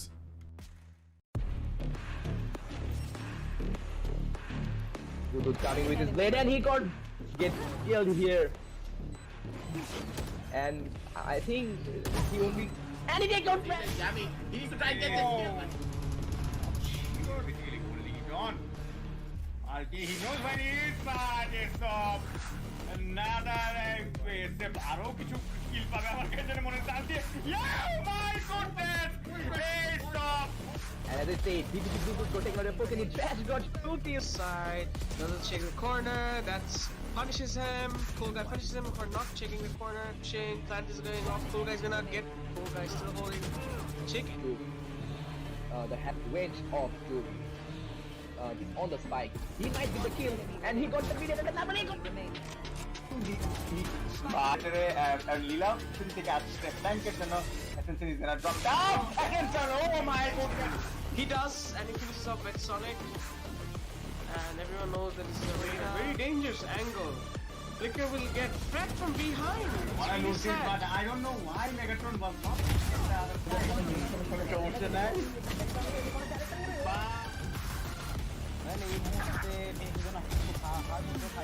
But now, by it can go in your favor. You must have played yet. Why? He's shopping a haven. Oh.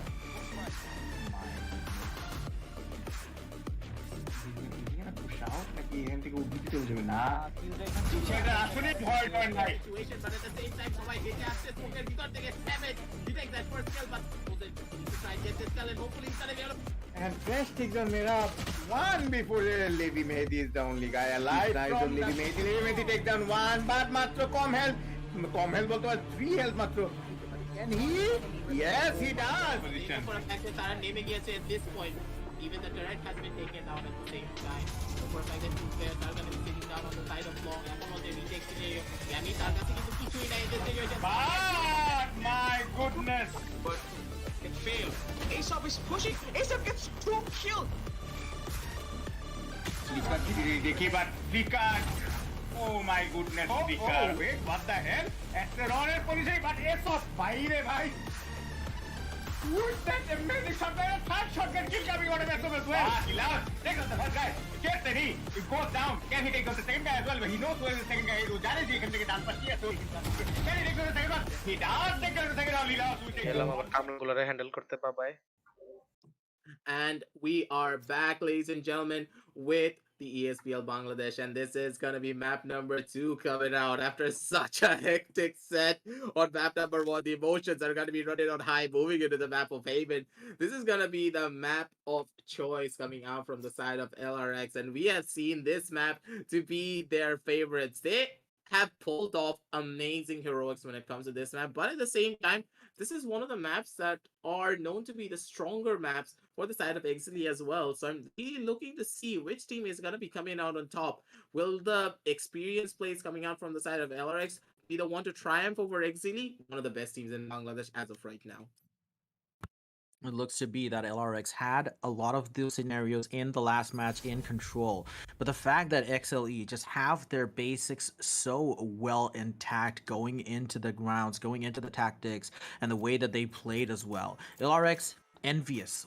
One of the star players of the first game. He was just so good on that Reyna. He tried to carry a lot of rounds on his back, but to be frank, honestly, if you're in such a highly competitive scenario, it's not really going to be enough to make sure that your team pulls it through. But LRX do have the potential to beat out Exceeli, as we've seen in a few of the rounds where they showed that they as a team can be as potent, if not more, than Exceeli. So we're going to have to see a true litmus test of which team is better on attack, because it is the map of attackers, Haven. With 3 sites to control, 3 sites to get into, you're going to be facing off against attackers who have the scope to rotate in and out of scenarios that they do have these sorts of plays to go through.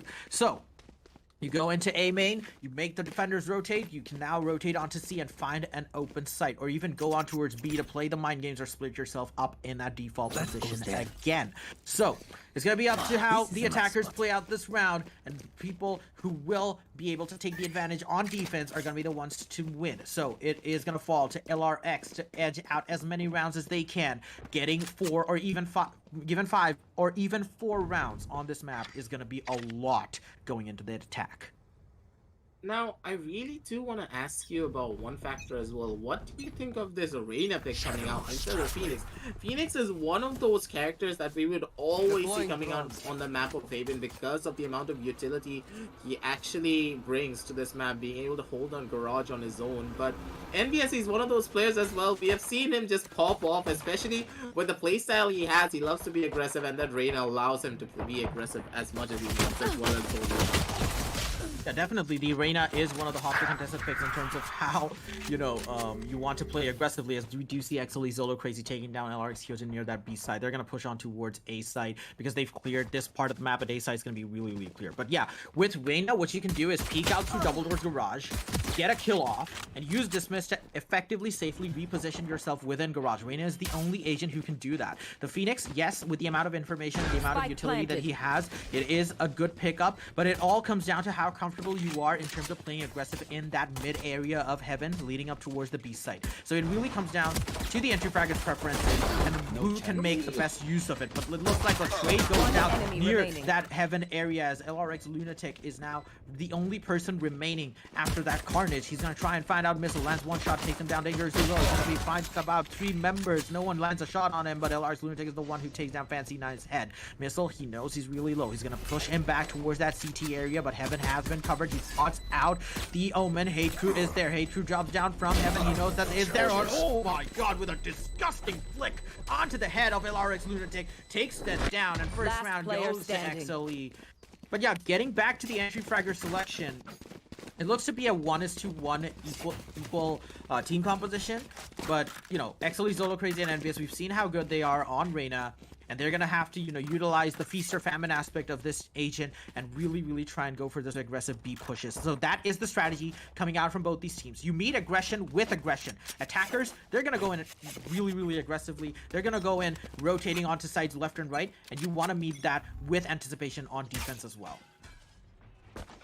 Completely agree with you on that, and for this fact, I would say that it would be the deciding factor, but headshot with the shorty is able to take out Shoestring in this situation. He's not gonna be happy because the shorty, there is no situation where he should have died to it in that round, but Missile able to clean it up just a little bit. It's gonna be Exorcist going in for his own plays with the collapsing. He's gonna be able to get one more kill with an aggressive push down near the side of mid. This is why you always have a Cypher camera down near mid to make sure you never get caught off guard by any sort of a mid push. But Exorcist, he was playing it very sneakily, because who in their right minds would push in that scenario? And Missile, he's not checking inside of mid, and this is gonna be quite a predicament for him, because now the army's gonna be coming on right in front of him. And Missile, he's able to take out one, he's able to take out his second, pulls out Classic to find his third, but it's gonna be Gyojin getting that kill with the Spectre in hand, as is down to a 1 versus 2 retake scenario. But he has no information to work with, but still economic damage was done. And for the side of the attackers, I do believe that they're going to be happy, even though they did lose 3 members at the bare minimum. Yeah, they're going to be happy with the 2-round pickup going in 2 rounds in a row. They're going to have to force to buy SMGs in the next round as well, given the fact that their economy is not in the best position, but they can opt to give them drops. So that is going to be something that they're going to do. They're going to trade machine guns and get the rifles out, while LRX now have a scope to full buy, and they're going to use it to great extent. Envy is opting for that half shield because of the fact that he does not have enough to make it through. He probably does, but he's going to try and save up for the next round so that he gets the assault rifle, or at least a Spectre in the next round if they do lose this round. But this is going to be the buy round coming out from both these teams. That's going to be the true test of how this match is going to go down. Exceeli, we have seen them taking leads early on in the match, but they have dropped them when LRX have shown that they as a team can also play properly. Exceeli are now making a slow push on towards this B side. The dark cover goes down towards the lead. This is while peeks out, but LRX Exceeli Zolo Crazy takes him down with a headshot. Just walks into the crosshair. Paranoia is gonna blind out Chip, he's gonna go into the spray of the Vandal. And now Exceeli Zolo Crazy also going on a rampage and taking out LRX Lunatic from that garage area, and NBS is gonna peek out through mid, but Exceeli Zolo Crazy, he's having none of it. He's gonna basically tap it out and does the disrespect. Does it again, but LRX Hyojin is the only one left in this A-link area. The recon dart is not going to spot him out. Exceeli Missile is now holding that angle. LRX Hyojin is there. He gets spotted out with the recon dart. Zolo Crazy is going to put out the Leer, effectively cutting out the right side angle for Hyojin for a little while. He's going to peek out again. He's going to throw out a Leer again. He's not going to go in. He's probably going to save the weapon before he's going to try to let it go in, but Exceeli Zolo Crazy, my goodness, the click timings have been perfect from him. He gets a 4K and XLE. That explosive push on a B side really paying dividends for them.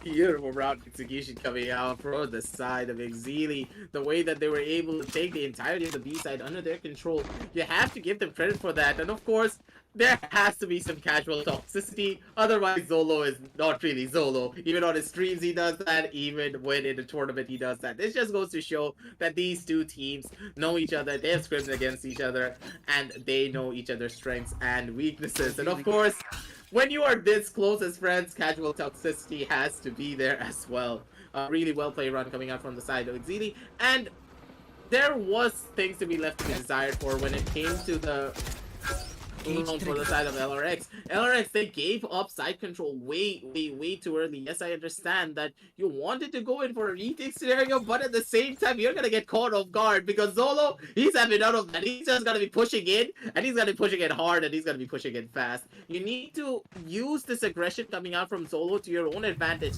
Pick him off in those 1 versus 2 scenarios. Whenever you see Zolo pushing down onto a silent, you want to try and take him out immediately. It's gonna be getting that first initial mix with the fuck. You do not want that to happen, especially with a shotgun. The shoots getting one. Hate getting one of his own as well. And ladies and gentlemen, it seems as though it's just gonna be cleanup duty for the side of Exceeli. As one after the next, the bodies are just gonna be dropping on down. NBS puts on his dancing shoes, jiggles left, jiggles right, and gets that kill on the fancy with the Spectre. Something that I wouldn't really, it's not the Spectre, sorry, with the Stinger. Something that I thought I wouldn't say, but he did pull it off at that long range. Yep, he used the aim and the 3-tap burst coming out for the Stinger to get that kill onto Fancy 9, who couldn't manage to get the headshot off on the Vandal. But I think a lot of the things that, you know, teams get wrong about Valorant when playing on Haven is the fact that when you're playing in an attacker bias map, you really can't be playing the default defensive positions that LRX are doing right now. What you need to do is meet aggression with aggression. You need to push up against the attackers coming in through A main or through mid, envelop them, flank them, or confront them in that B window area. LRX is not doing any of that. They're playing this map like a typical normal two-side map, and that's why they're getting absolutely pummeled by the aggression coming out from Exceeli, because all of these sites are really difficult to retake, especially A site and B site. It's one of the hardest sites to retake in terms of the game, and LRX are just not having any sort of, you know, success coming out from this from these retakes when they're going up against Exceeli. You can see the way that they've been basically pushed up towards that CT area.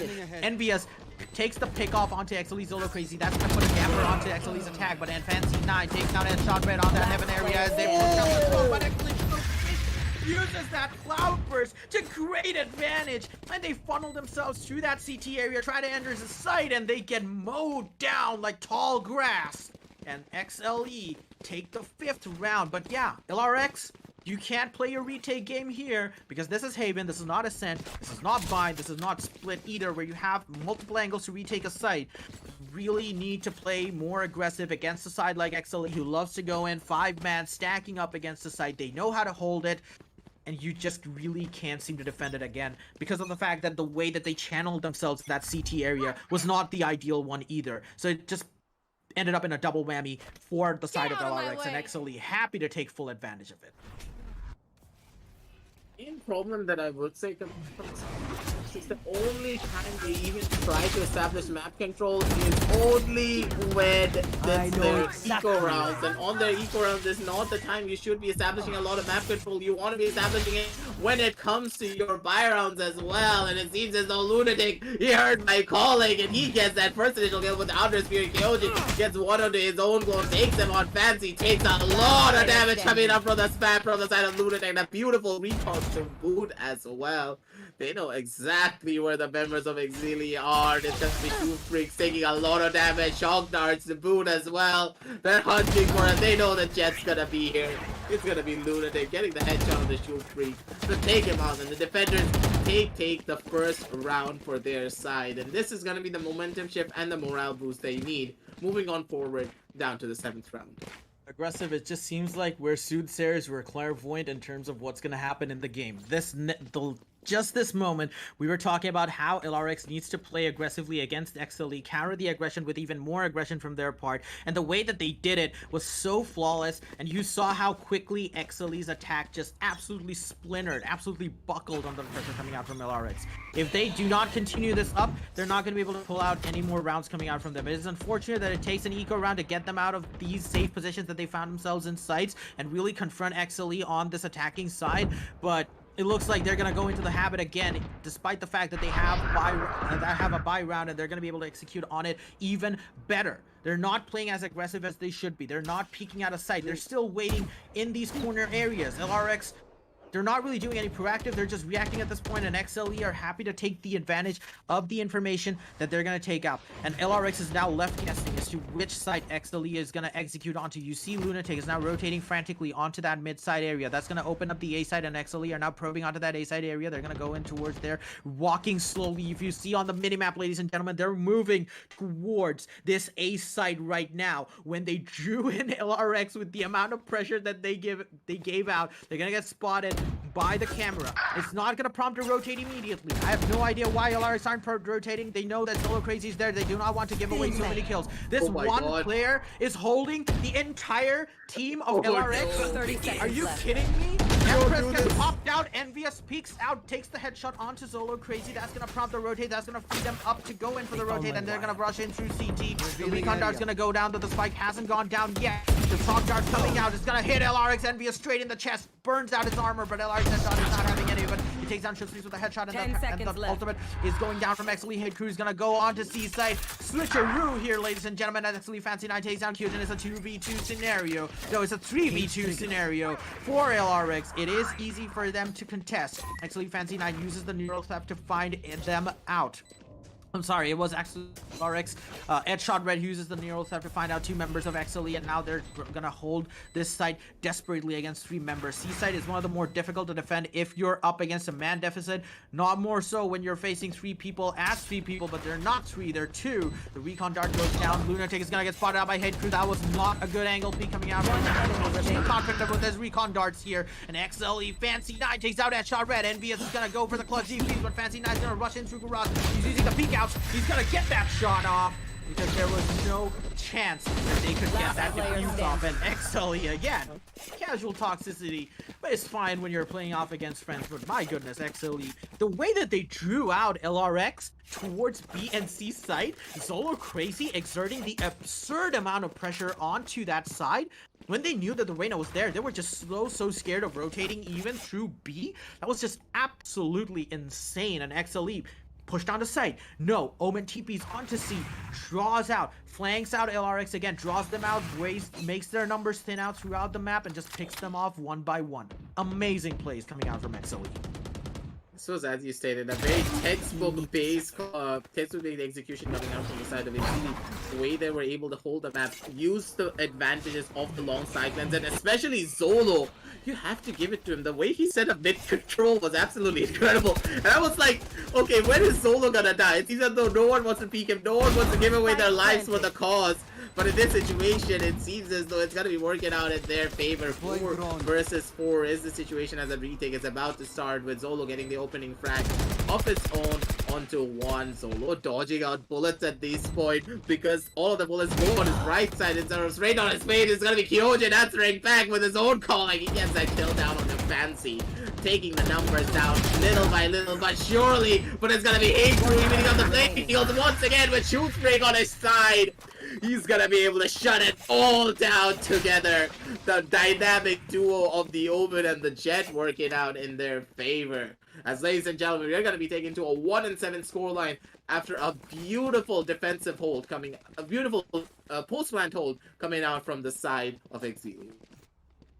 Point, I just felt like LarioX just gave up. The way that Kyojin was spraying through the smoke, trying to get a peek off, peeking the angles, it just might have been too much for them the last game. The way that they went ham into it and the way that they've been thwarted, I feel like it might have been a bit too much of a dent in their morale coming out. But it is going to be an eco round. It's going to prompt the aggression coming out from LarioX. We do know how good they are on the aggression, but Zolo Crazy is going to put a damper on it with that kill onto Lunatic. LarioX headshot red with that advanced position, gets down 2 people with the Stinger, Exceeli missile, and Zolo Crazy have been taken down. He now has that flank on 2-3 members of Exceeli. He has the Stinger, but Exceeli have the weapons. Is he going to be able to do that? He's waiting patiently in that cyber cage. He breaks it out, but Fancy does not. He takes it down like a fly. Swat it down, like sit down, bro. You're not getting that peek out. And right now, LarioX Exorcist is the only member surviving, despite the fact that they got 3 members of Exceeli pushing onto that side. Exceeli somehow clawed themselves back, and LarioX Exorcist is the only one remaining in this 1v2 scenario.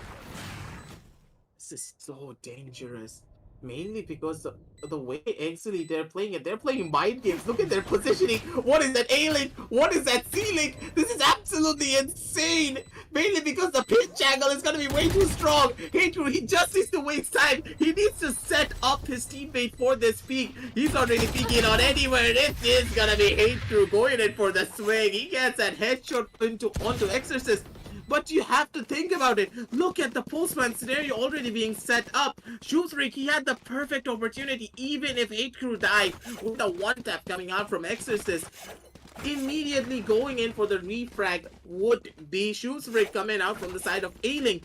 Absolutely incredible. They did not want to plant down on the A side. They wanted to play for the best advantage possible in that 1 versus 2 situation. Would be to go onto the B side, do a backup side plant, spread out the members, 1 go A-Link, 1 go C-Link, then shut down Exorcist. What a beautiful play coming out from the side of Exceeli. And in this situation, it seems as though it's going to be a fast mid-rush coming out from the side of LarioX. LarioX right now, they do have that angle covered. Kyojin's up there on B top, holding that operator angle. He has opted to go down and switch up to another angle. Peeks out the ground area outside B window.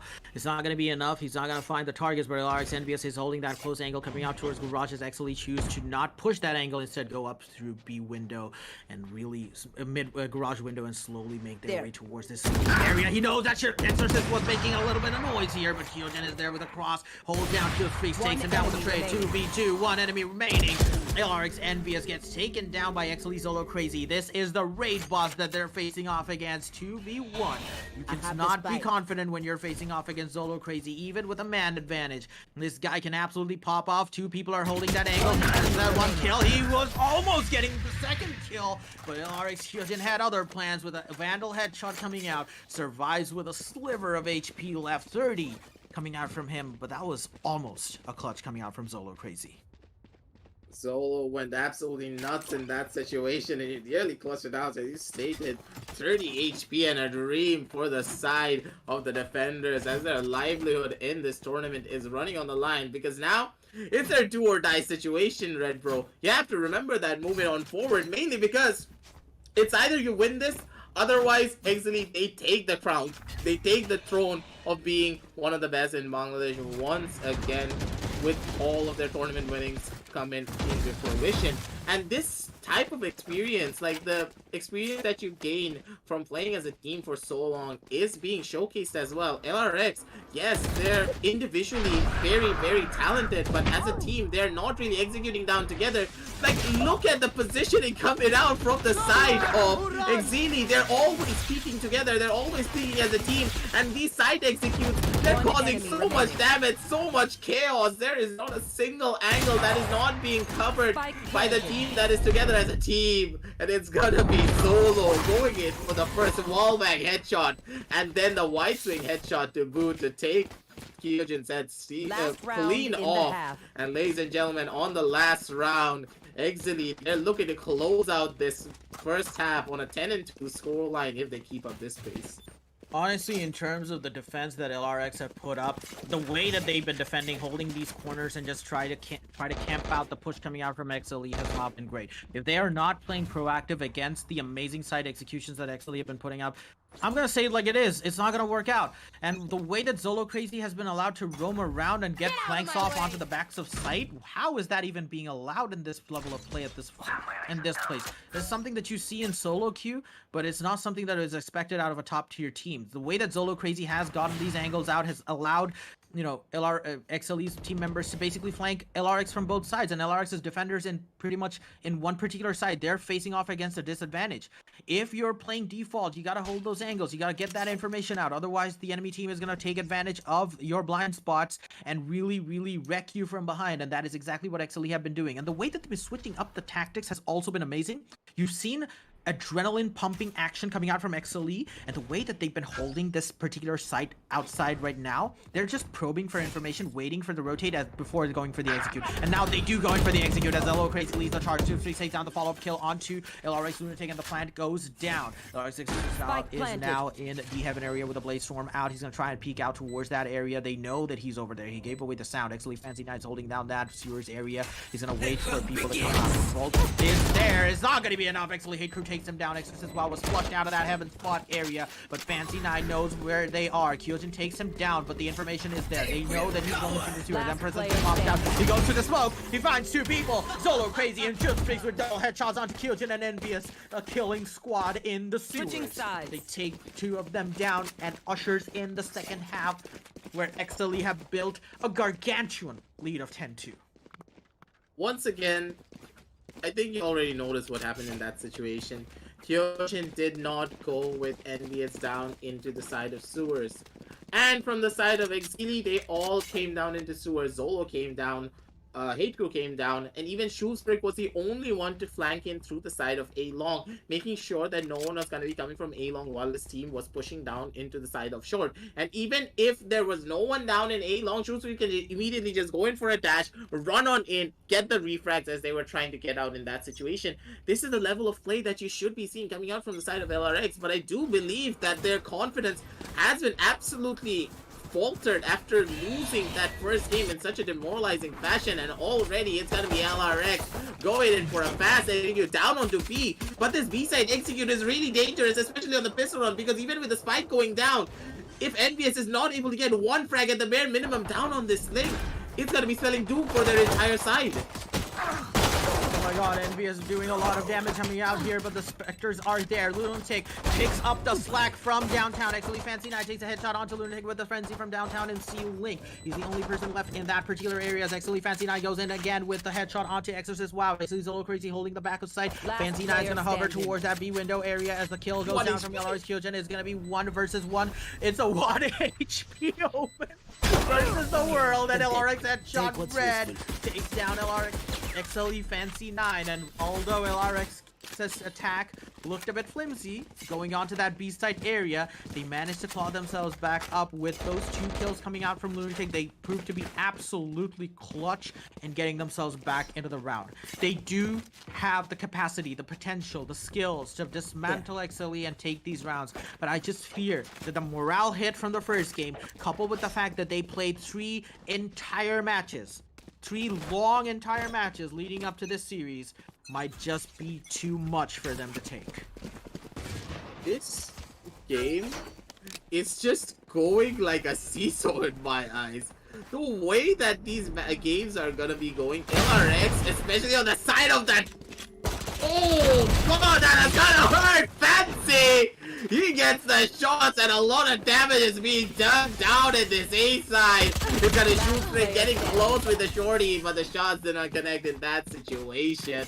It's LRX. I thought that the round was all done and dusted, but I saw the two people go down near the side of short, but the people coming in from the long were able to clean it up. But from the side of the defense, they're gonna be happy. They got a couple of kills to work with, and even Fancy's gonna be able to buy his full kit with that half shield, I do believe.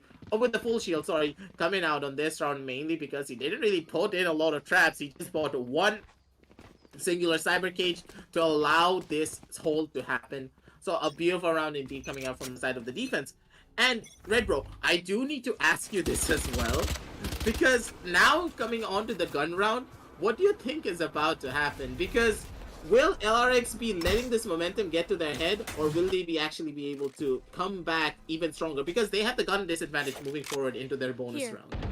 Definitely, but it looks like, you know, if Exceeli do play aggressively, they do peek out those angles and envelop them onto that attacking position, they're going to be able to win this out.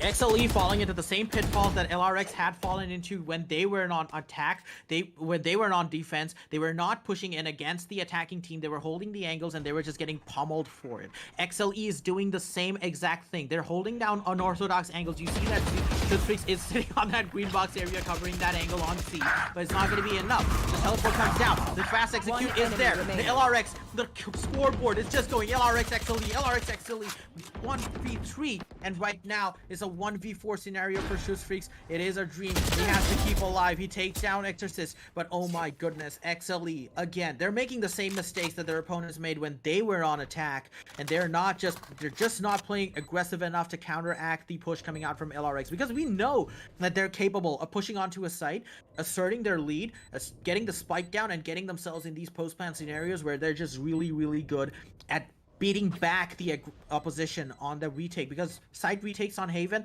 are really difficult unless of course you have a man advantage going into that retake, which is not necessarily the case. Given how spread out this map is, given how spread out you need to keep your team on defense, if you take control of a site, you can be sure as hell that you're going to be in for a man advantage going onto that post-plan scenario unless something horribly goes wrong. And that is exactly what LRX is doing. They're taking advantage of the fact that Exceeli are just playing reactive instead of proactive, and they're getting 3 rounds on the board. Really nicely done coming out from the side of LRX.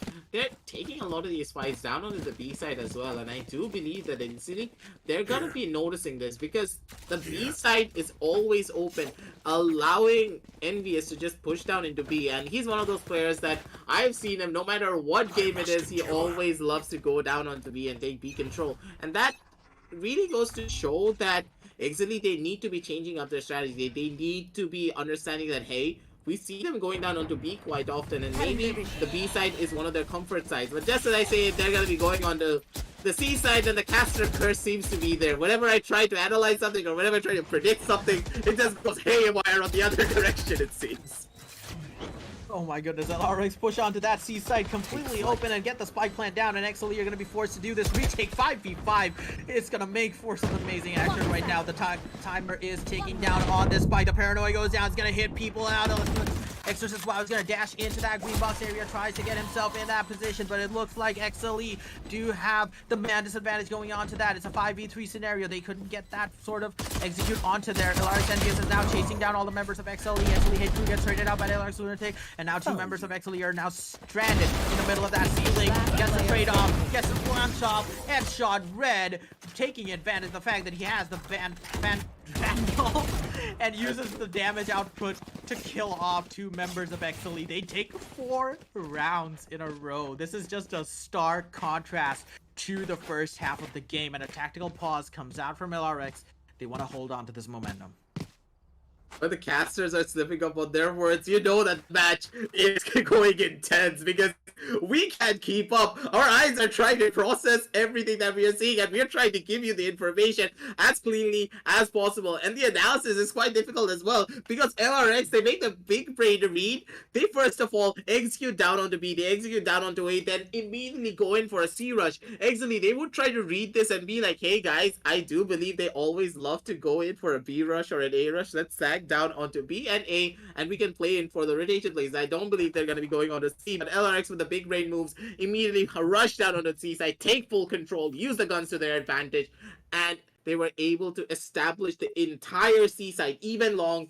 Other than CT, there was no other angle that was covered, and that is really smart, mainly because you never want to play for CT, especially when you know for a fact that your opponent is going to be going for an eco round or a force fire round, because you want to make sure that the gun advantage is in your favor. They play from the side of long, play from inside of back of sight, so that no matter what gun the enemy has, unless they have vandals or a force fire vandal or a rifle with like that is called a naked vandal and a naked phantom, there is no way that they're going to be dying in that scenario. A beautiful round indeed coming out from the side of attackers.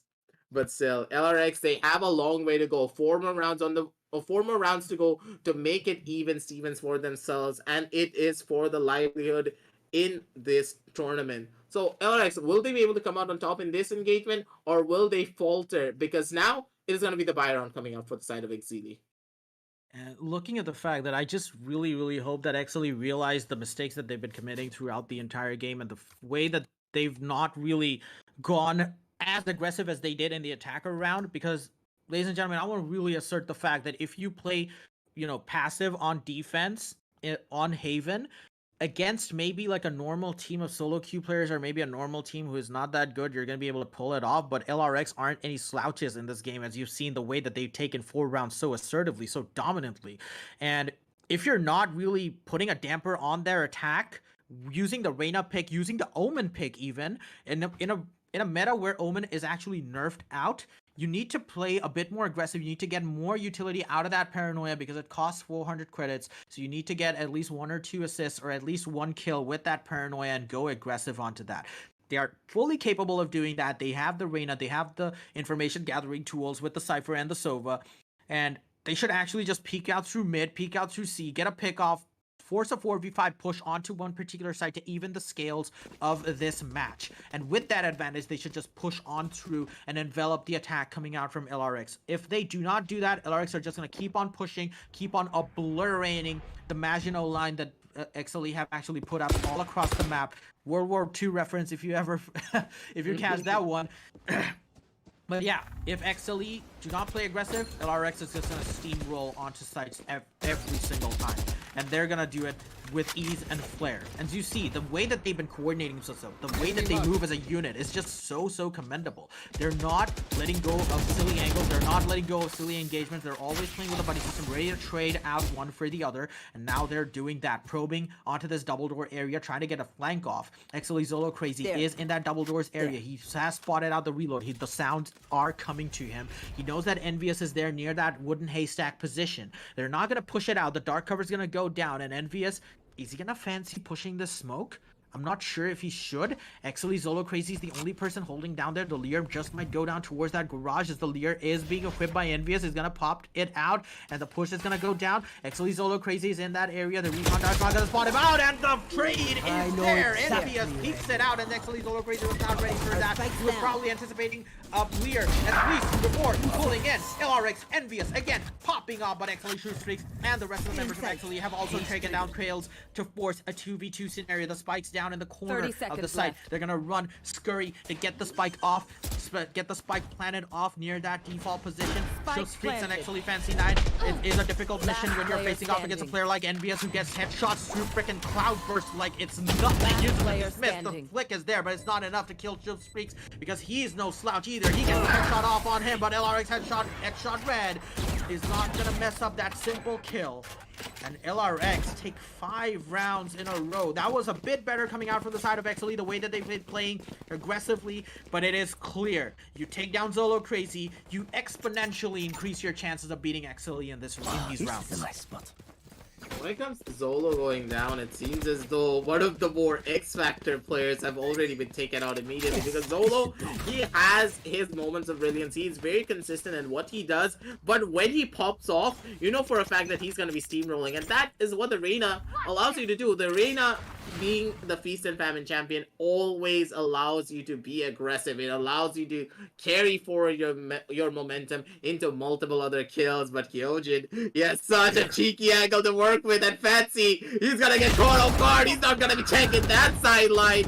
He's gonna get taken out by the two members sitting down on the side of C-Long, and already a lot of information has been given away, especially for the fact that now that the Cypher has gone down, it's gonna be all over for them. It's gonna be Zolo getting the first initial kill down onto Exorcist, but now they're not checking their corners properly with the army hunting them down. It's gonna be Zolo going crazy with that stinger in hand. He's gonna be running on down straight on the Lunatic's face like a lunatic himself. Shufrik goes in for the right hit to see if he can find a play.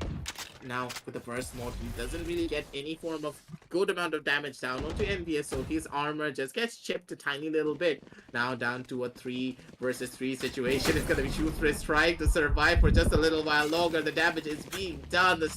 All of the cages are being thrown out as well. They don't want to deal with Shoesbrick, and they're going to be making a book it down towards this A side, but everyone's going to be ready. The members of Exceeli are holding down the sidelines, but Hatru gets taken out immediately by Envious in this situation. It's gonna be Missile getting a beautiful one tap onto Envious to clean up the playing field just a little bit longer, but it's gonna be Kyojin on the flanks.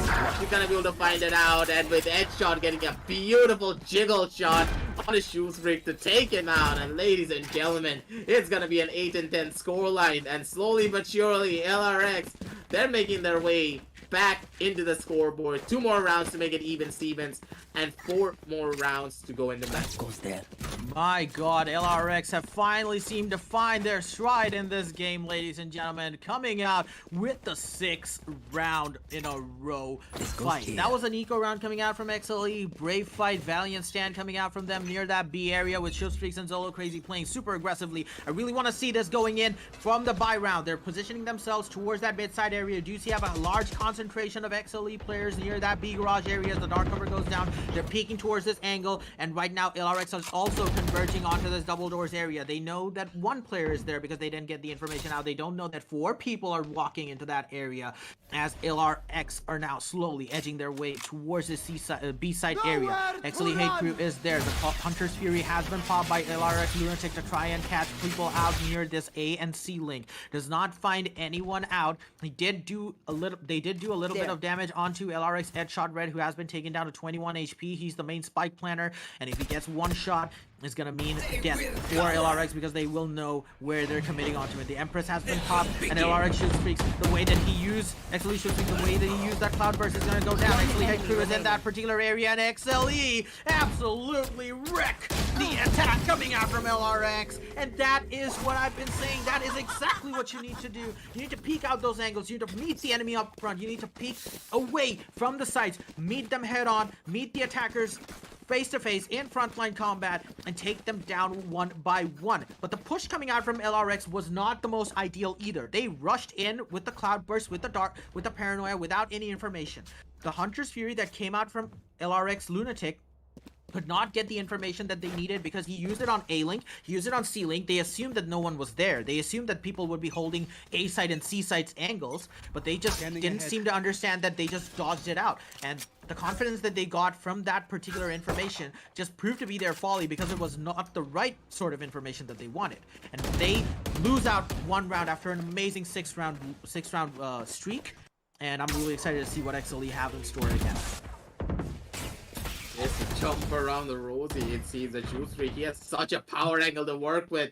And Fancy, he did set up Shoestreak for a beautiful angle that he has. If this just dashes it could be spelling doom for their side, but it's gonna be Fancy getting that first kill down on the Exorcist, as this was a split push coming out from the side of LRX. A lot of damage is gonna be done, but a beautiful position coming up from the side of Missile. Missile gets a double kill to boot, and he gets a triple. He's looking for a squadron to clean it all up. Ladies and gentlemen, Missile, I don't know who's the lurker at this point. Is it the Cypher or is it the Sova? Missile with a massive braid play. He stood his ground down on the seaside. He wrapped around the green wall stayed in the frontal angle, knowing that no one is going to be pushing in from the Match side of point. Garage because Zolo pushed out already into mid. He played near the green box, went in for the peek from the right side, waiting for the spike plant to come in first because the players are not going to be checking the angle of Garage in that situation. Gets the first kill onto NVS, gets the secondary down onto the Omen, and gets the final kill onto the Sova as well. A beautiful round coming out from the side of the defense, and you have to pat Missile on the back for that because that play required a lot of courage to do. You want to also mention the fact that Hate Crew also got 4 assists in that last round because of the way that he used his paranoia directly in a line on that C side. They were so blind that Missile was able to take them down with proficiency and with ease.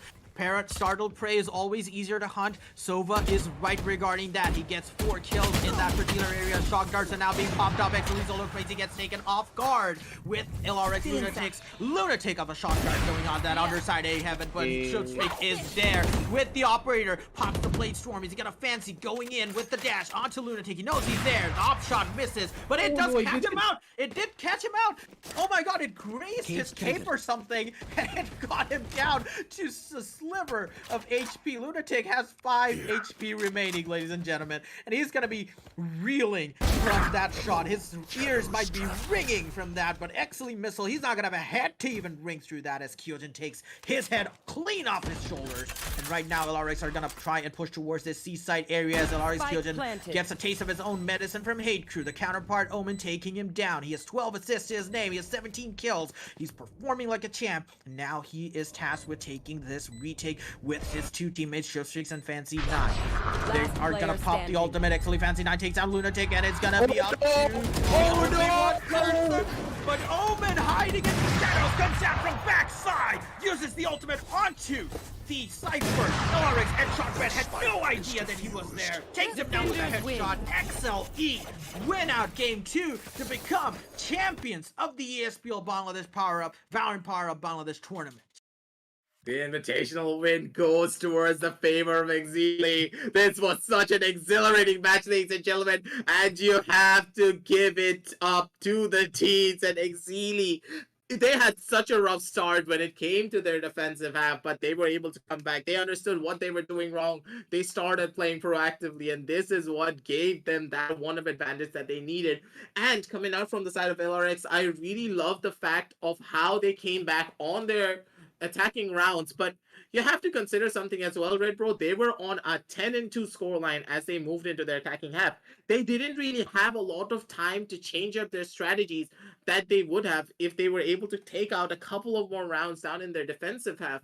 And this is what I do believe was their downfall. Exceeli, they're a team that if you give them a little bit of time, they're going to be able to adapt and come back even stronger in the following rounds. And them not really having that wiggle room caused this to happen.